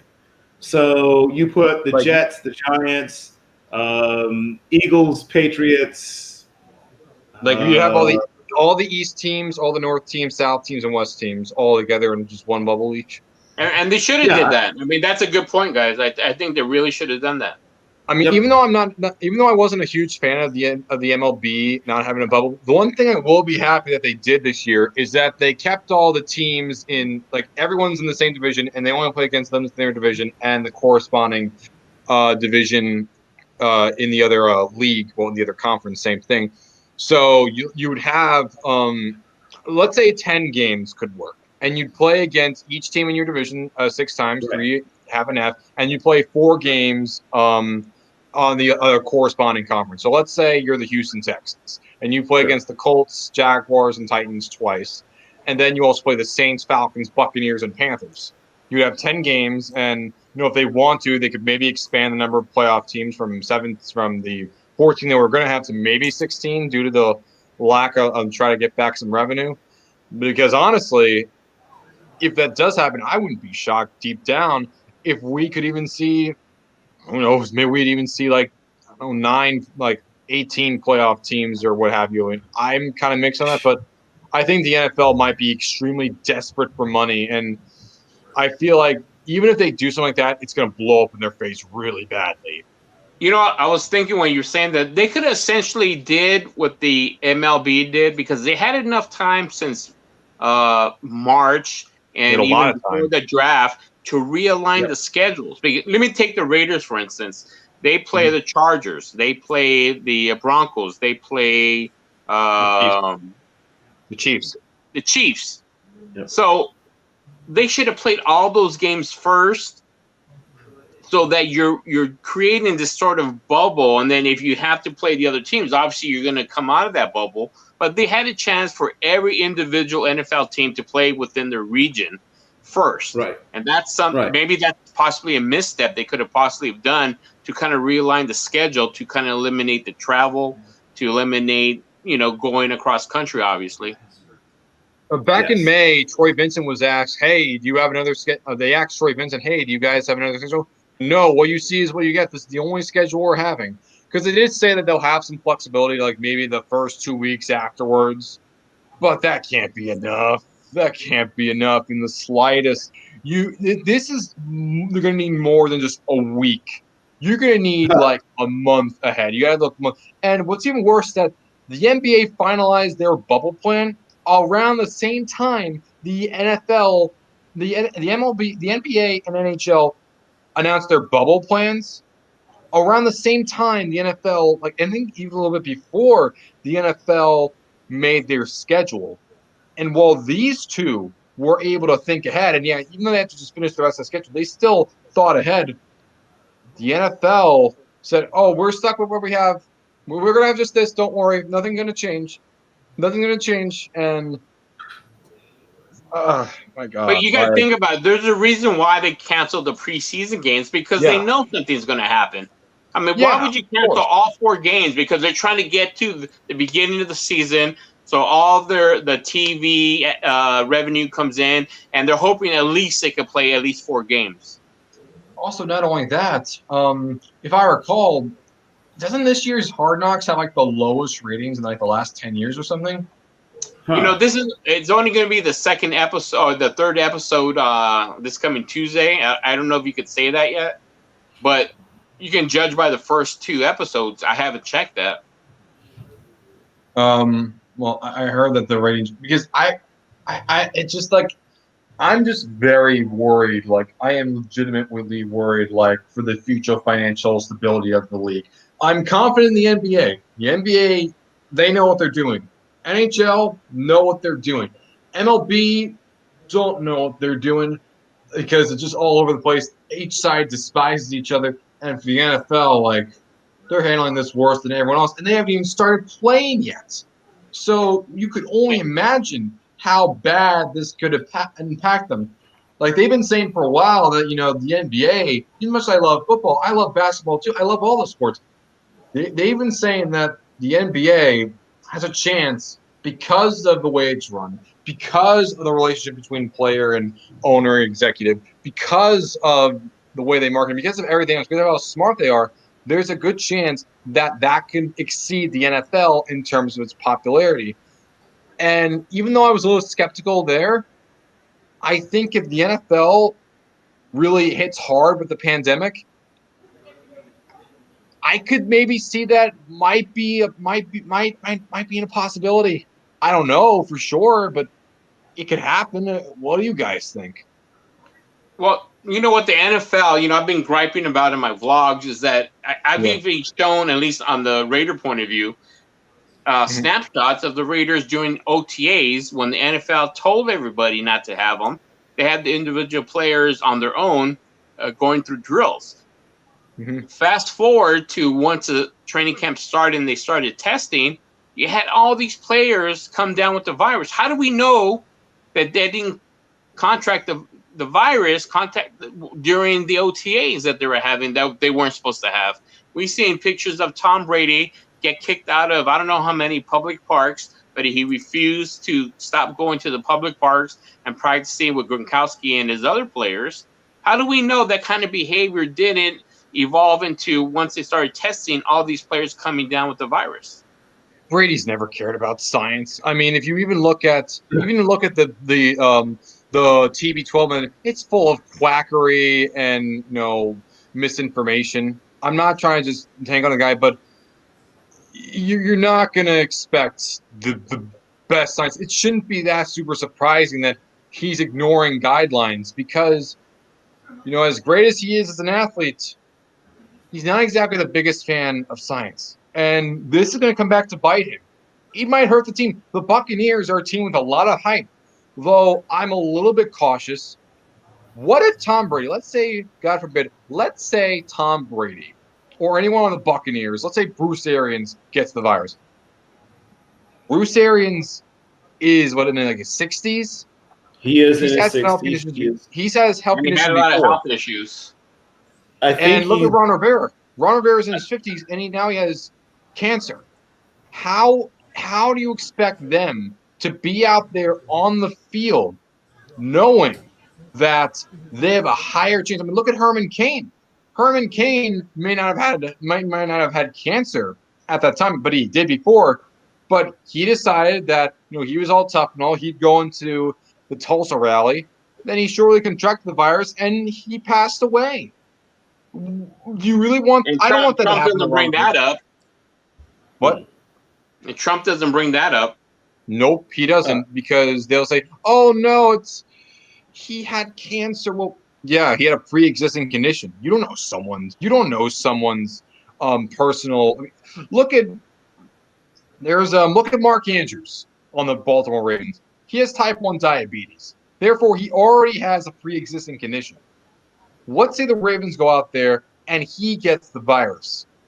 The guy can't make any insulin for himself. The guy's pancreas will be really at risk. He has a greater chance of getting long-term impacts or potentially dying from this. Does the NFL want to help? Does the NFL financially want to help itself accountable if something like that happens? Which it can. It really well can. I mean, with everything going on, should we be surprised if something like this happens? No, not at all. Not at all, because this stuff really can and they happen. won't be held accountable, or they won't hold themselves accountable. Look at all the CTE situations across the NFL. They won't even help their own players. Stabler had CTE. Stabler had CTE. Remember, did you know Ken Stabler had CTE? I didn't know that. You didn't know you did. Yeah, like the poor man, like the freaking, they wanted to freaking die before that. But that's just ripping on Paul Zimmerman. But that's a whole another can of worms. But I do think you're going to see more of this stuff. People already have a lot of issues with the NFL from that standpoint. We love it, but a lot of the insider stuff, a lot of people have like a lot of issues, and this is already hurting its image. And having this on, oh my God, like they can ignore it as much as they want, but eventually you're gonna have to cave in. You're gonna have to cave in, and I would say, Bill, do you think is it okay to be optimistic? Should we be optimistic that if something bad happens that they could potentially be held accountable, or do you think, oh, they're gonna be fine regardless? NFL is fine. They'll go scot-free as usual? Because I'm not sure. How do you think? I'm not sure they'll go scot-free, but yes, the NFL will be fine. Here's what I think will be interesting to see. If, as the season goes along and you do see some players developing symptoms or, testing positive for exposure or whatever it is, any of the many scenarios that could take place where a player ends up either being simply exposed or perhaps more than just exposed and ends up actually having symptoms. What will be interesting to see, since generally this is not something that the team would generally, like if you get sick, if it's some other disease, right? If the team insurance, if the health care that you're provided as a member of the team is still available to you, but they don't do anything else special for you, right? It's not like if I got a really bad case of some other upper respiratory tract infection, the team's not going to say, oh, wow, we've got to do this, we got to do that. It'd be like, well, okay, go see a doctor, it's covered. So I believe the NFL is doing as much as possible to treat COVID-19 like it's just another, not that's not serious, but not to have a special disaster plan, basically. I'm sure they have a plan for certain things, but they haven't. They're taking it seriously now. They are, but they're still not. But they're still basically, as someone said, assuming the best possible things will take place all throughout. So it works out the way they want it to. You can't, because the America still hasn't finished its first wave yet. And of course, not to mention, here's another thing we should mention. Linemen. Let's say Trent Brown, for example. I'm not trying to hammer Trent Brown, but there's a lot of guys like him that are kind of big in size. And we've seen that with the virus. It hits those people a lot more.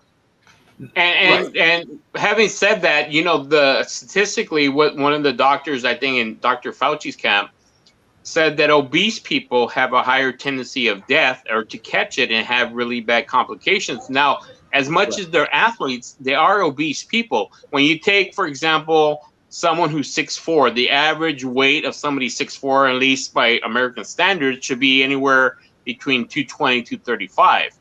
These 6'4" players are pushing the 300 pounds. So technically, and beyond that. So technically, even though they're athletes, they're obese. So that's why, have you seen when they were given the option to opt out, the majority of NFL players that opted out, as you mentioned, Vinny, were all linemen. I mean, there were some guys, for instance, but yeah. I mean, Nate Solder, for instance, his son has cancer. Right. And in terms of what Bill said, that the NFL will have a sense of responsibility, that's very possible. But the one thing they're always going to say to skirt that issue of responsibility is that the NFL has a policy where any player at any time can opt out. But as you know, Bill, when you're in a I don't know if Vinny played organized sports, but when you're in a locker room situation, especially in the NFL, the amount of peer pressure that you're getting to play and to tough it out is going to be enormous. Well, I mean, just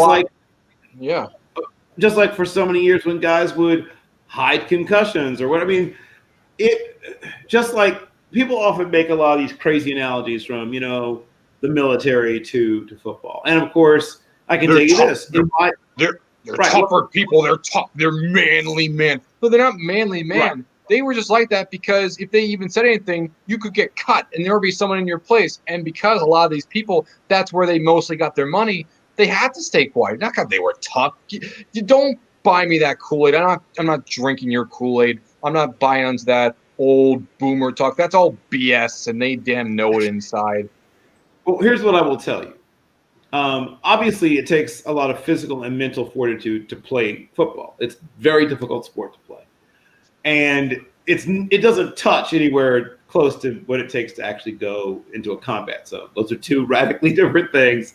I've done both, and I can assure you, I was certainly nervous and anxious before any athletic event, but it's not anything close to what you go through when you're trying to get yourself ready to actually go into combat.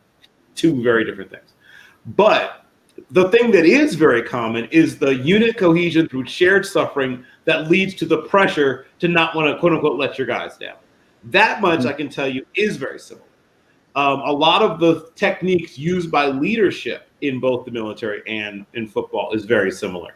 Once again, things that you do to get to become self-policing and, like I said, all this units cohesion through shared suffering stuff, extremely similar. So there will always be a pressure, internal or external, and usually both, if you're a professional athlete, and particularly in a sport like football, any of the team sports, particularly a sport like football, where, as you said, toughness is coin of the realm. And, there is a lot of seeking of approval from the veterans or from your position coach or from your coordinator or from your head coach that leads to guys making decisions that are counterproductive to their own health and safety. Happens all the time. So my concern, as I said, in this sort of, well, not even this order necessarily, but these tiers, I guess is what I'd say, what they're going to do about officiating. If there is going to be a lot of really bad outcomes in terms of COVID-19, I mean, some of them might be players, but if there is an outbreak and, you have these people who are, I think the average age is about 53.3 for the officiating staff, which means that some of them are older, obviously, some of them are younger, some of them are in their 30s and 40s, but a good number in their 50s and 60s, and occasionally somebody in their 70s, though less often. And some of them have survived cancer. Some of them have had heart attacks. Some of them, there's things that some of them have been through in terms of health in the past. I'm sure there's a sprinkling of diabetics, which is one of the great comorbidities you hear people talk about. If there is going to be somebody with a very serious outcome, there's a very good chance it could be somebody, like I said, people have players and coaches, but there's equipment staff. Think of what you do as a member of the equipment staff. You touch all this equipment. Now, I'm sure they're going to do everything they can to sanitize and all that good stuff. And I'm assuming that nobody will get lazy or sloppy or whatever about following the protocols, God willing, knock on whatever this is. But you're still going to be handling things that have, once again, all the fluids. I don't want to get into the stories of what I've seen offensive linemen do in their uniforms during games, but hazard pay needs to be paid to some of these equipment people for some of the things they have to touch. God bless these individuals. And then you have, like I said, other operations staff and other members of training and coaching staffs who are not always the youngest people, not always a picture of health, not always a bunch of 20s and 30-year-olds. So the risk to people involved, even beyond just players, is, I think, higher than some people are willing to recognize or discuss. And so a lot of my concern is actually directed to people who we don't know their names, and they aren't making millions of dollars. So I think that's one thing to be concerned about. And then yes, go ahead. Do you think that if, let's say, the season gets postponed or potentially canceled partially way through, how much will the league be impacted financially? Well, if they have to give back TV money, because that's the real. Let's just get down to brass tacks. I think the threshold is 10 games. Can anybody check on that? I think the threshold for them to get the money, pretty much all of the money they're supposed to get, or almost all the money they're supposed to get from their TV contracts, is 10 games.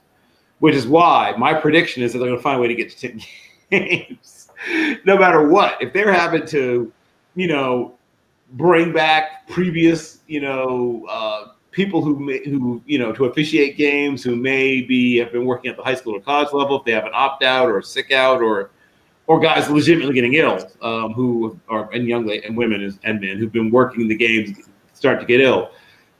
If they have outbreaks on teams, if they have whatever, but I think they're going to find a way, because they don't want to have to give back that TV money to get to the threshold where they get almost all of it. So that's you'll see a lot of people from the practice squad fill in the spots, and once they run out of that'll be interesting. Oh, then that's like calling street free agents. But yeah, they're going to find a way. But I do feel like it may work in the short term, but how will it impact them in the long term? Well, when you say long term, if next year there's no COVID-19, I'm not saying there will be no impact, because some teams will have ended up having to trim staff. In terms of the team's the team's individual cash flow situation will determine if they've had to make changes or trim things, in terms of ancillary or less than essential personnel and services. So that could be a potential lasting effect, at least lasting for a while, if there's a team that takes a bigger haircut than others because they were more dependent upon non-television revenue than the other teams. I mean, the real deal is the TV contracts. I mean, that's the real thing. Like, as long as they get their TV money, the NFL will be fine. I think, hypothetically, if they don't go to 10 games, I think the relationship between the NFL and whatever networks are going to be good enough where they're going to do maybe a prorated system, because as much as no one's getting the full amount of money, both sides, I think, want to be in their good graces, because obviously the television side, they make an enormous amount of money and they paid for the right to show the game. So I think, with regards to what Bill said, I think eventually, if anything, there'll be like a prorated system put in with regards to how many games are played and how many games are getting paid for. I'm just saying that because I do wonder, like, how would you say the media, the NFL media, how would you say they've been handling all this? Well, the media, I mean, they're instructed not to make a big deal out of it because it benefits them to cover the NFL, if you're talking about specifically with the NFL media. And if you're talking about other media, they're going to just bypass it because that's not their moneymaker. Nowadays, if you look at news, if you think about the news, if you ever watch the news where you're a kid, I happen to watch it because I didn't have control of the TV. So I either watch the news or don't watch nothing, but it's drastically changed. Everything's like a soundbite or, something that you could put up on a meme. That's, at least with local news, there is news in there, but the majority of it is a cash revenue opportunity. So, the NFL they'll bring it up, especially being that it's the COVID-19 situation, but they won't go into details at all. Oh yeah, and I do think, as much as, even though the media stuff, it may be fine for now, same thing with other things. This is the impact of the sports media as a whole. It's now, granted, this is just being online a lot. It's already not very good in terms of how people think of it. A lot of people on TV are usually either not liked or straight up reviled because of a lot of reasons. One, because they just want to start stuff. They just want to get a rise out of people. And I do think you're also seeing that. I think way too many of them, no one is being Jonathan Swan. No one is being someone. No one's being someone like you, me, or Bill, who are ones that are just berate and just demand certain things or don't just ask for answers. There's not many that are like that. And I think there's people just like you, me, and Bill that want that, and you're only seeing more of those. And when you said, how will it affect the sports media? Ironically, even if they stop playing, the sports media, what they'll do is that they'll play out the rest of the season by saying, oh, what could the NFL do? And then they'll break down every situation and every team. And that's how the continual be sports news. They'll go team by team, break down who had it, what they could have done differently. And, they'll find a way to always make news out of nothing. Yeah, but even though that's for them, it is going to stuff like that again is going to impact them for the long term. But then again, they're not thinking long term; they're thinking short term here. Right. I do think the NFL fans are very forgiving. I mean, you think about the mentality of a lot of the NFL fans. They just want their football anyway and anyhow they can get it. If they have to wait till spring or they have to wait till it comes back on, they're going to be there. And Are there any fan bases that you would say are not? Which would you say, from your experience? I know you mostly with the Raiders, but are there many fans that you say aren't as forgiving? Yeah, I think a lot of fans who are just kind of fed up with sports in general. Let me give you an example. I for years had tickets and season tickets that I shared with people for the Dodgers for several years. I finally got fed up, and I stopped going 2 years ago. It's just and unfortunately, one of the reasons why I just got fed up, not knowing that the World Series was stolen from them, was seeing the team year after year after year make the playoffs, not make the big jump, and then the time they make the big jump, they lose it. They lose it in a very stupid fashion, which really pissed me off. Of course, fast forward to 2020 or 2019, you found out why they lost. But in that interim, I was fed up. So you might have those kind of fans that'll be very vocal about the NFL, and you'll have fans that are very frustrated about their team moving that'll be very vocal about the NFL. So I think those fans will kind of give their opinion in terms of what you're talking about. Yeah. The teams that are most vulnerable are the teams that are already the most vulnerable. I mean, the teams that already have kind of a tenuous fan base situation. The Los Angeles Chargers are an obvious one, right? Oh, where they wait, you're saying they have fans? Hey, right, at least I know that when the Raiders play, they don't. Right. So you see what I've gone on Twitter. The Raiders definitely have fans. Chargers, I've gone on Twitter. I don't see any of them. They don't have an extensive or deeply rooted fan base, at least in part because they keep leaving. Not keep leaving, but they've left their fan base, right? I mean, you can't blame people when your team pulls up stakes and then goes to a place, one, where there's not only other, a team that's more established in that area, but two, Los Angeles was to take a Jalen Rose term, they're die easy fans anyway. So it's not like they're the most passionate fans on the planet to begin with in Los Angeles. But it's always people that never born in Los Angeles that say that, because I can tell you the opposite from my point of view.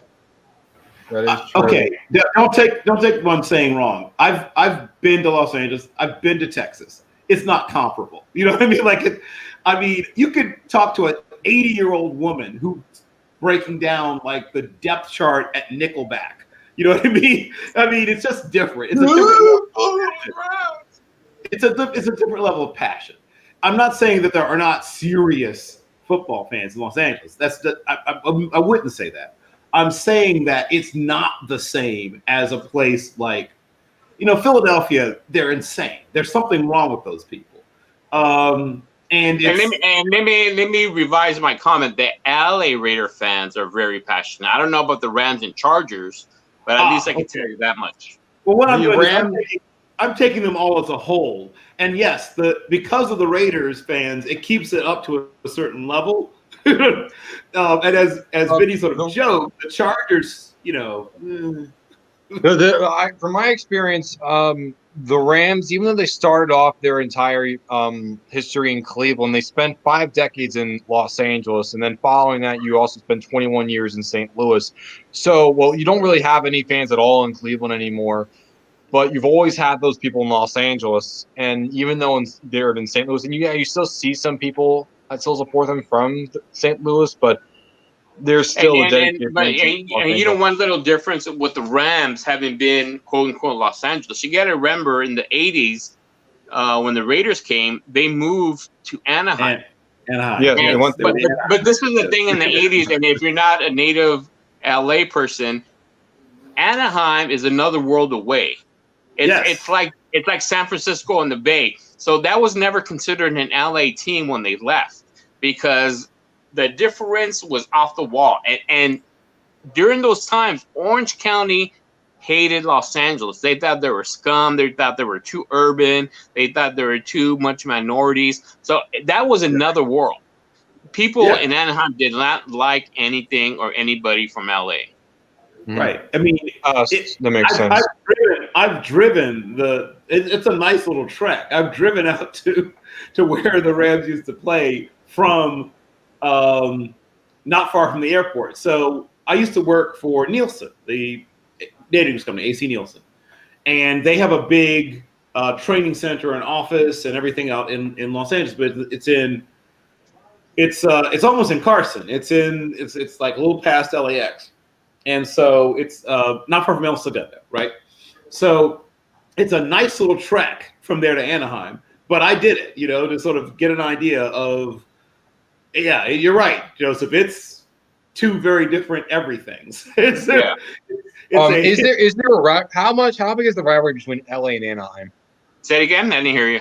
How big is the rivalry between Los Angeles and Anaheim? Maybe not Anaheim specifically, but as you said, Orange County. Like it's funny because USC for a long time used to be made of two kinds of kids from like Mater Dei and Orange Lutheran, and there's another big powerhouse Catholic school out there I'm thinking of that I'm blanking. There's one in Santa Ana, and I think that might be the modern day one, but there's one in Santa Ana that it's a powerhouse. Right. There's another one. There's another big Catholic school I'm thinking of, but these kids from like Orange Lutheran and Mater Dei and the maybe Notre Dame. They have a Notre Dame. It's not Notre Dame. It's another big Catholic school. I'll come back to me later. And then they get kids from like Long Beach Poly, right? So it's this amazing sort of interesting amalgam, right? It used to be. Now it needs to get kids also from like Morningside and some of the other big public schools. But what I've noticed is that USC isn't getting as many kids from the big public schools anymore. Those kids are going to Oregon, or they're going to sometimes even other like Clemson or whatever. And now they're still getting all the private school kids, or a lot of the private school kids, but they're getting their behinds handed to them now in USC recruiting in the city itself, which is would have been unthinkable in the 60s, 70s, and 80s when they used to own that. They used to own the big public schools, Banning and Carson and all those. Here's what I will say. Even different parts of LA have kind of maybe rivalry is too strong a word, but they certainly have a sense of competition. I'll say that much. There's a certain sense of competition between different sections of Los Angeles, even before you leave the city. Now, I guess they all sort of band together. But even in the same communities, if you look at the eastern part of Los Angeles, you have Garfield and I think Roosevelt. Yep. And they are such rivalries that the whole city comes out to watch those games. Right. What about so you were saying besides the Chargers, what other teams do you think could be impacted greatly potentially? Well, I mean, you got muffled there when you moved your head. I didn't hear you, but the Jaguars are the obvious second choice. If you start with the Chargers, then obviously they're sort of the one that's the most obvious answer. I think the Jaguars, even before this happened, the Jaguars were having to sort of disguise certain parts of their stadium or whatever, so it wouldn't look like they had a bunch of people dressed up as empty seats.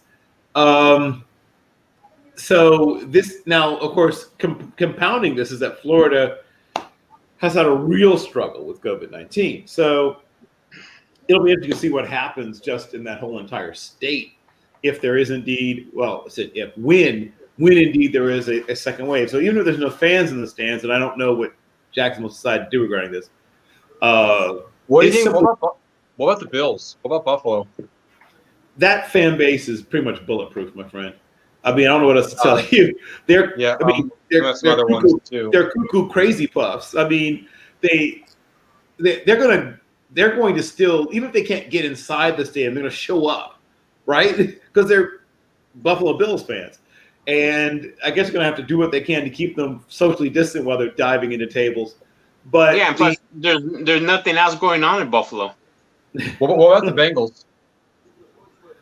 Well, the Bengals have always been we always make fun of the Bengals, and we should, I guess, but they've always been really good at finding a way to turn a profit and finding a way to squeeze. They find little pockets of revenue, and they find ways to cut cost under any circumstance. Now, I can tell you right now, when it comes to Hall Talk, there's no fan base that's the most passionate than the Bengals for wanting it because, they only have Munoz in there.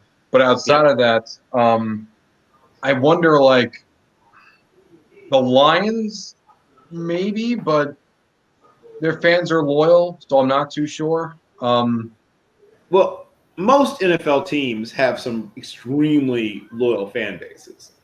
It's obviously more true of some of the teams that have had success because obviously it's easier to be loyal to a team that's good than a team that's bad. And then the other thing, though, obviously Washington and some other teams have done a good job of having very rabid fan bases despite not doing anything in terms of on-field success in a long time. Well, Chicago is one of them. Chicago has, I think, a great fan base. Sure. I mean, I can tell you from experience. But I've seen some people say a lot of nasty, and I mean nasty things about the ownership of the Bears, really not safe for work kind of nastiness about Virginia McCaskey. They're old school. They are an old school. Once again, there are some teams that are owned by entrepreneurs, right? These are people that made money in oil or high tech or whatever it is, real estate. And there's a few teams where all the wealth came from the team. Obviously, the Raiders are an example. The family's, wealth comes from having ownership or part ownership in an NFL football team. They don't have, which is what we talked about, so the cash strapped situation. They can't say, oh, well, my casino will make up for this shortfall, or my, trucking company will make up for this shortfall, or my, gas station chain, or no, there's no other thing. There's not this other thing. And that's the same with the Bears. They don't have this other thing they can rely upon to bring in money if something happens with the football team. No, when I said nasty, I didn't mean nasty in terms of regret. I mean nasty as in they've said a lot of disgusting things towards the ownership. Yeah. Oh, I knew what you meant. And some of it's, not I'll say some of it's true. I want to say some of it comes from a justified place of frustration, is what I should say. Because I don't think, I'm not implying even it's true, but I'm implying Soldier Field, they're still very bitter about that. They really hate the McCaskeys. In fact, I've even seen some people say, that they want to see Virginia literally die. Yeah, well, that's okay. Well, one is I think they'll be unhappy if that happens because that means it goes entirely to her son-in-law, and they will not be happy if that happens. But, it's funny because they think that's going to make it better, but in reality, you're just being. It could make it worse, actually. I don't know how much you want to know or care to know about Michael and all the other family members, but in answer to your question about fan bases that I think are more vulnerable, or however you want to put it, than others, the two most obvious I already mentioned being the Chargers and Jaguars. There's some others that I think are less obvious, but I think definitely the slope is slipperier. It would take it would take a series of events as opposed to one event. If this happened and that happened and this other thing happened, right? So there are some fan bases where, like I said, there's almost nothing I can think of where they would actually see significant, leakage. They would, attrition would be low, I think, almost no matter what happened. Some, I think the attrition would be high if it were something serious enough or depressing enough or whatever enough. So, the Arizona Cardinals are an interesting situation, right? Another one of those multi-city franchises, started in Chicago, spent many years in St. Louis because nobody wants to stay. Not exactly. They actually started in Ranson. Right. Missouri? And remember, they go back to the 1898. They're a very old franchise. Yes, they're a pre-NFL franchise. I was talking about the NFL version, but yes, you can go pre-NFL. Yes. It's the whole history. Like, even though it may not be in the NFL itself, like the league and the Cardinals themselves. Remember, you know that iconic image of Pat Tillman? What does he have on that patch? 100 years. Right. So yes, you can go pre. You can even go pre-NFL, but in their NFL iterations, they've been in 3 NFL cities, and I'm not saying their fan base is fickle, but I watched this franchise. Well, I didn't see them in Chicago, but I'm not quite that old. But I did see them in St. Louis for several years, and obviously I saw them in their more recent digs out in Arizona. And I remember whenever they play certain teams, how sort of like we talk about with the Chargers, how the home team would be like the road team, while the road team had the home field advantage because the Steelers fans outnumbered them, or the Packers fans outnumbered them, or the Cowboys fans. It was always bad for them when they played the Cowboys early on in the team's history, because it would be 3-1 Cowboys fans in the stands. Now, and like we talked about some other parts of the country, I mean, there are people who are native to Arizona, don't get me wrong, but a lot of the people in Phoenix and around Phoenix are people who came there recently in the last 15 or so years from some other part of the country, including here. There's a lot of Chicago pizza restaurants in Phoenix because there's a lot of ex-Chicagoans in Phoenix and other places as well. But, you know, that's one that sort of jumps to mind, that there's when you were that little bit age, of vulnerability. When you were that age, did you personally think that the Cardinals would eventually move? Well, I didn't know as much about the business side of football when I was a kid, but I do remember hearing things, right, occasionally. And the Bidwells are one of those families where the money, they have money from other sources as well. I shouldn't say it's all from football, but a lot of the family's biggest asset is still the team. They're still one of the, which is not true of like Shah Khan or some others. They have other even bigger assets than the team. That is not true for the Bidwells. So the Bidwells aren't quite in the same situation as the Davises or even the McCaskies / Hallises, but they are in a situation where, you know, they have some other income, but still their biggest asset by far is the team. But can we try to answer your question? Partially because of the sheer mobility of the people who tend to be in that environment, and partially because it's a team that hasn't had a huge, they did have, you know, a couple of really good years a little while back, but they haven't had a huge amount of success. So they are established-ish now. I mean, they've set, you know, down roots. It looks like they'll be there for a while, but they still don't have the same, there's not that same thing where you, like with Green Bay or Chicago or some other places where, you know, even the Giants and Jets, where, you know, somebody's seats have been in their family for 3 or 4 generations. Like you clearly can't have that, right? There's not that kind of thing there just because they haven't been there that long. So they're a little more vulnerable than, you know, some of the other teams. But there's not that many teams that are vulnerable just because, well, once again, most NFL teams have a very solid and committed fan base with a you know, very few exceptions. And once again, it would take a series of events. Like only one event. Like even look at what happened with Washington. They've had they've been bad, and they have a series of kind of nasty, you know, non-football field things happen. But it hasn't really diminished the ardor, for the most part, of the fan base. And though almost to a man, woman, and child, they seem to all want to see Daniel Snyder go. And people sometimes talk about, you know, boycotting, whatever. They don't ever do it. They watch the games. They go to the games. They just don't like it as much as they would have if somebody else was the owner. Would you say, was there an issue one with of those teams, when you're talking about teams moving, obviously are the Raiders. So is anybody a little surprised how loyal their fan base is, regardless of where they go? Now, I know Oakland right now, the fans are hurt because I kind of felt that way when they left LA. Right. But I still love my team. Right. But having said that, they're constantly moving because you're ripping hearts of fans. It seems like every 2 decades. Yes, and that's that thing. Yeah, and we're still loyal. Now, let me tell you something. I think on a very elementary level, which may sound silly, but let's think about it intellectually after I bring it up.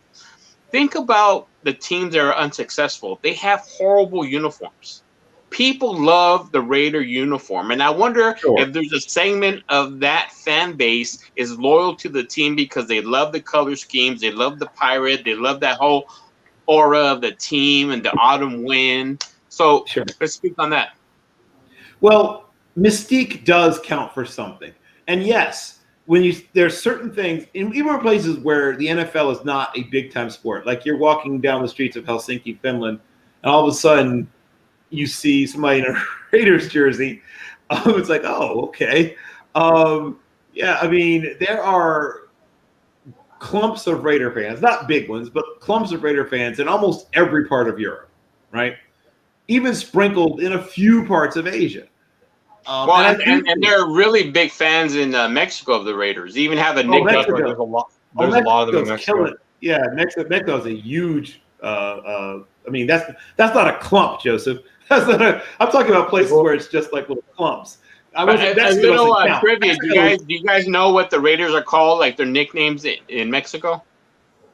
Are they called? What are they called? Is it the Molossos? Yeah, Molossos. Molossos. That's it. Molossos. It's kind of like a badass. The badasses. Yes, right. I do find it interesting. Like, I think it also this way. I'll look at it from a, fan base perspective. Is it really much? It's not really that surprising because even though that the Raiders may have had one of the higher amounts of inductees since 2000, you always see them fill out the comment section of wanting Cliff Branch or our pal Lester Hayes, Jim Plunkett. You see a lot of those stills. You don't really see that much for Cowboys fans. You don't see that for Packers fans. You don't see that for Steelers fans even. You always see it for Raiders fans, regardless. The only two players that Steelers fans still kind of, have a sort of a bit of a rawness about is Andy Russell and L.C. Greenwood. I'm aware, correct. But with the Raiders, I think. It's a long list with the Raiders. With the Raiders, it's because of several reasons. One, I think it's because of how Davis was with Al Davis, in case the fans are thinking Mark Davis. No, because a lot of them still have a lot of that spirit in them, even all these years later. That's probably why they still have it a lot. Also, because usually the ones online are usually the most dedicated, you generally are more likely to see them advocate for like the 5th most deserving Raider more than you're going to see Cowboys fans demand the 3rd most deserving Cowboy, or hell, I would even argue they would advocate for the 9th most deserving Raider more than the 3rd Cowboy. But then again, the Raiders, that's not that surprising because the Raiders, on my spreadsheet, the Raiders and the Rams are the 2 most deepest teams in terms of guys not in. But unlike the Rams, where, you see Roman Gabriel and you see Torrey Holt and you see a few others, and you see maybe Kenny Washington here and there. But for the Raiders, you see basically everyone. Well, and Harold Jackson's the guy they should be upset. Well, I guess he Well, I do see some Harold Jackson. And he should be in. I mean, no offense to Cliff Branch, but Harold Jackson has Cliff Branch beaten every way in terms of in terms of the regular season. Yeah, but the reason why I'm saying all of the Hall stuff because the reason why I'm looking at this from like this perspective is because it kind of plays into a way that media thinks about it. Also, how fan bases are, because I do wonder for a lot of this stuff, like how fans are. Like, I always have been very, very curious in how that really plays into the virus as well, because with the virus, I oftentimes see people have gotten a lot more on edge. And with this, I have seen way more get on edge. I mean, and I think that also plays into the ever-growing animosity towards sports media. How much do you think the pandemic has to do with the increase of this hostility? Well, can you explain that? Because I don't necessarily know what you mean when you say that. I don't know. It feels like ever since the pandemic, more people have been on edge with with hostility, and I think a lot of it has kind of trickled into Hall stuff as well, and even into I don't know, a little bit of everything really. I know I feel like I'm all over the place, but it's just everything's just been going on lately. And I wonder how much do you think, I'm trying to say, why do you think Raiders fans seem to be the fan base that seems to be most critical of the NFL still to this day? That's basically what I come down to. They seem to be the most vocal. They seem to be the most vocal. I'll tell you why. Because first of all, there's always been a bias because of what Al Davis represented. He really stirred the pot with the NFL. He sued him on 2 or 3 times. He sued him when he was in LA. He sued him, I think, when he was in Oakland. Yep. This guy was a rebel that didn't give a what about the authority of the NFL. And I think that's why the NFL sticks it to them every time they can. Well, he never fully got over it. He never fully accepted the merger deal. He didn't like the merger deal. I mean, that's the genesis of it all. So, as many of you remember, not only was he, a general manager, a coach, and everything else, but he was the commissioner of the AFL. And at the time that there was negotiations going on between the AFL and the NFL, what the NFL did was essentially go behind Al Davis's back and talk to some of the other top owners about, hey, think of how much money you could be making. We know that most of you guys are still losing money. How'd you like to be making money? Let's make this thing happen. And they signed away. Al never wanted the AFL to truly cease to exist. He was okay with the idea of the NFL and the AFL linking together. He was okay with that. He was okay with them sharing. He was definitely okay with them sharing the money. He was way okay with that because, once again, unlike these other guys, Al was not some millionaire. Al was not. He made a little bit of money, but he wasn't rich by any stretch of the imagination in the late 1960s.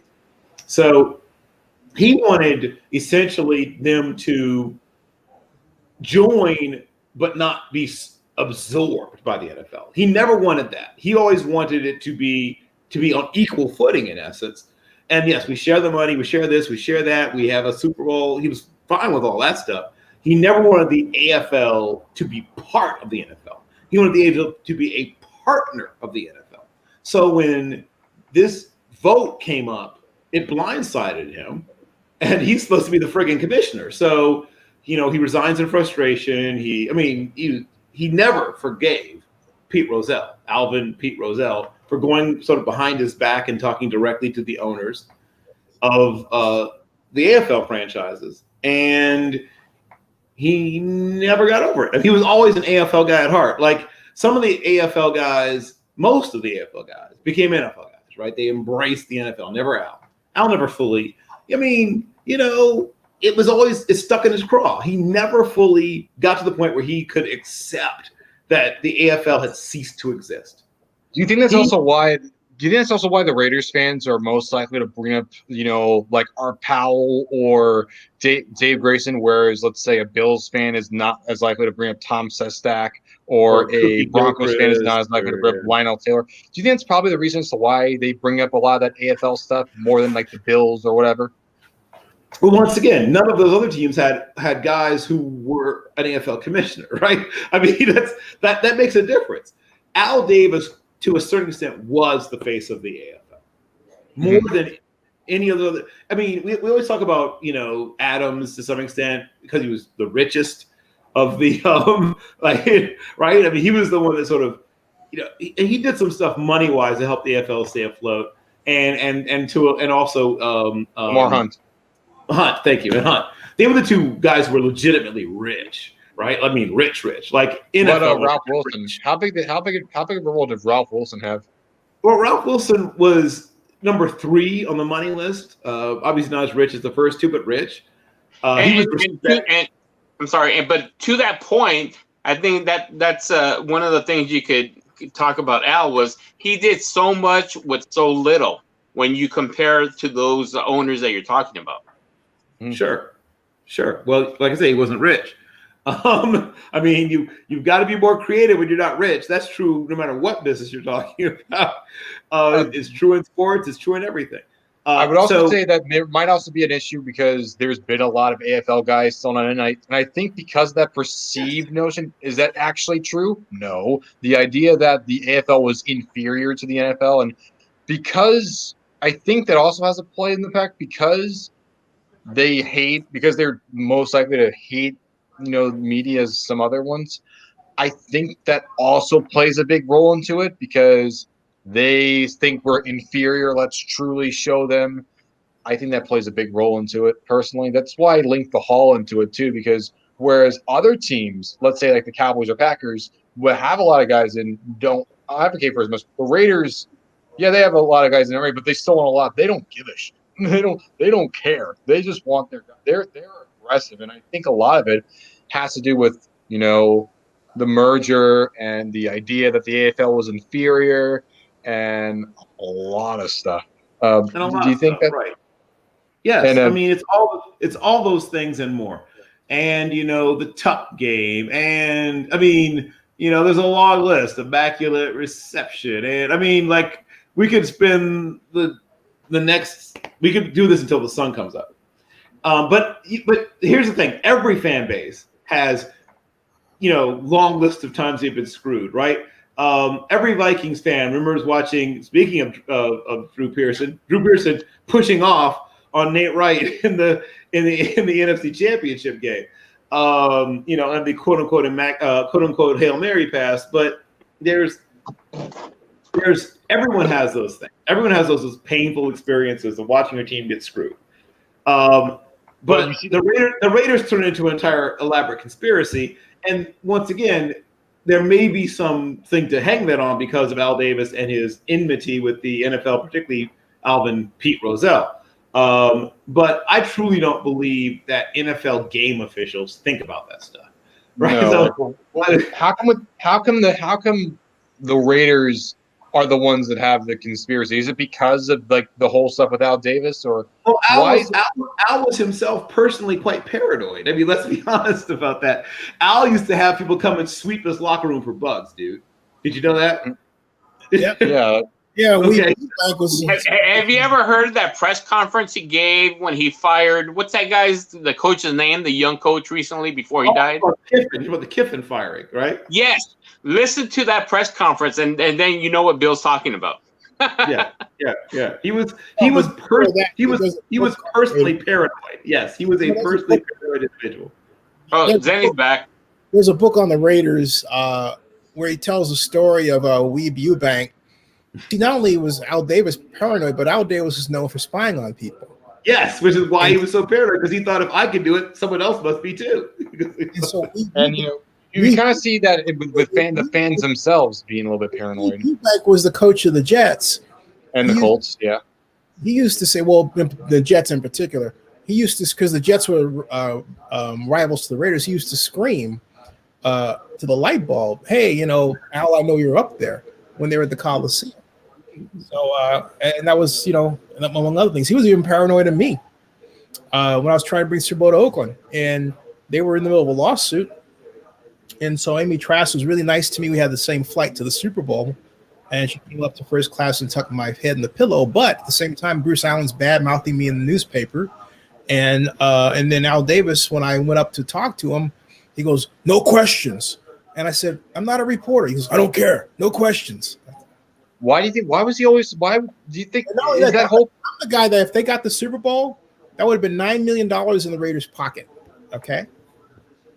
I just kind of realized, like, I mentioned all this stuff, and I was telling Bill and Joseph, like, the Raiders fans in particular, they kind of, it feels like a lot of them really inhabit a lot of the traits that were shown in Al Davis. That feeling of a bit of paranoia, that feeling of like, feeling that the league, that's going to be because of complex. Yeah.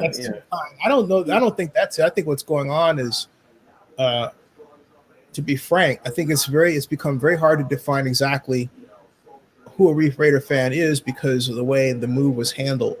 And Mark, on his way out the door in Oakland, pissed off the core fan base deliberately. There are 3 videos of him having open arguments that were almost knocked down, drag out with Godfather Grizz, Greg Jones at the training camp, Raiders training camp in 2016. There's Lauren Piper at Raiders training camp in 2017, who's at that point, I hope he's still with us, was the Raiders' oldest living season ticket holder. He was not just anybody. And there's Mark. Oh, and then of course, there was me at the NFL owners meeting in Orlando when he goes, we're in a circle of reporters. I don't want to talk to you. And then he stokes these divisions, and that's Mark Davis who does that. And then the idea is, among a number of people, is that Mark, I'm saying this publicly, but there's some people who believe, I'll put it like that Mark does not like to share the spotlight with anybody. And I've talked about that before, like when I was at the Las Vegas sponsor party and Jerry Jones was basically holding court. And for a second, I thought Mark Davis is getting annoyed and felt like I had to get my, talk in, even though the talk was benefiting him. And so it's at the end of the day. And then I asked a friend of mine, I said, whose name I will not mention. I said, so why are we going through this? What's from your perspective is the reason why we're going through this? And the answer that I gave is not one that I'll give publicly, but it's not a good look. Okay. And I'll say that it's for, I'll just put it this way. It's for this person contends it's for personal reasons. All right. That's putting it kindly. And not a good look for the league, or not a good look for the Raiders. It's not a good look for the Raiders as to why Mark is putting them through this. All right. But I will say this, Mark has a house under construction that's said to be 14 rooms. There are people who say, he's going to have these big parties and everything, and you're not invited. I said, I don't want to be invited. Great. But that's how they are, And there's a big disconnect between him. Like, I was talking to Bill and Joseph, again, I'm the Hall guy. Do you think because of the issues that Al Davis had with Pete Rozelle and because of that moxie and that paranoia that Al had, do you think that's a big reason? And the lawsuits. Yeah, and the lawsuits. Do you think that's a big reason? Do you think that's the big reason as to why, despite them having a decent amount of guys since 2000, that they still push for a lot of guys to make the Hall of Fame? Or do you think there's another reason to that too? I mean, he abstained. He was a maverick. Not only that, I think I overheard you all talking about lawsuits, but I would take the reverse. I would take the question I would ask is, why did the lawsuits occur?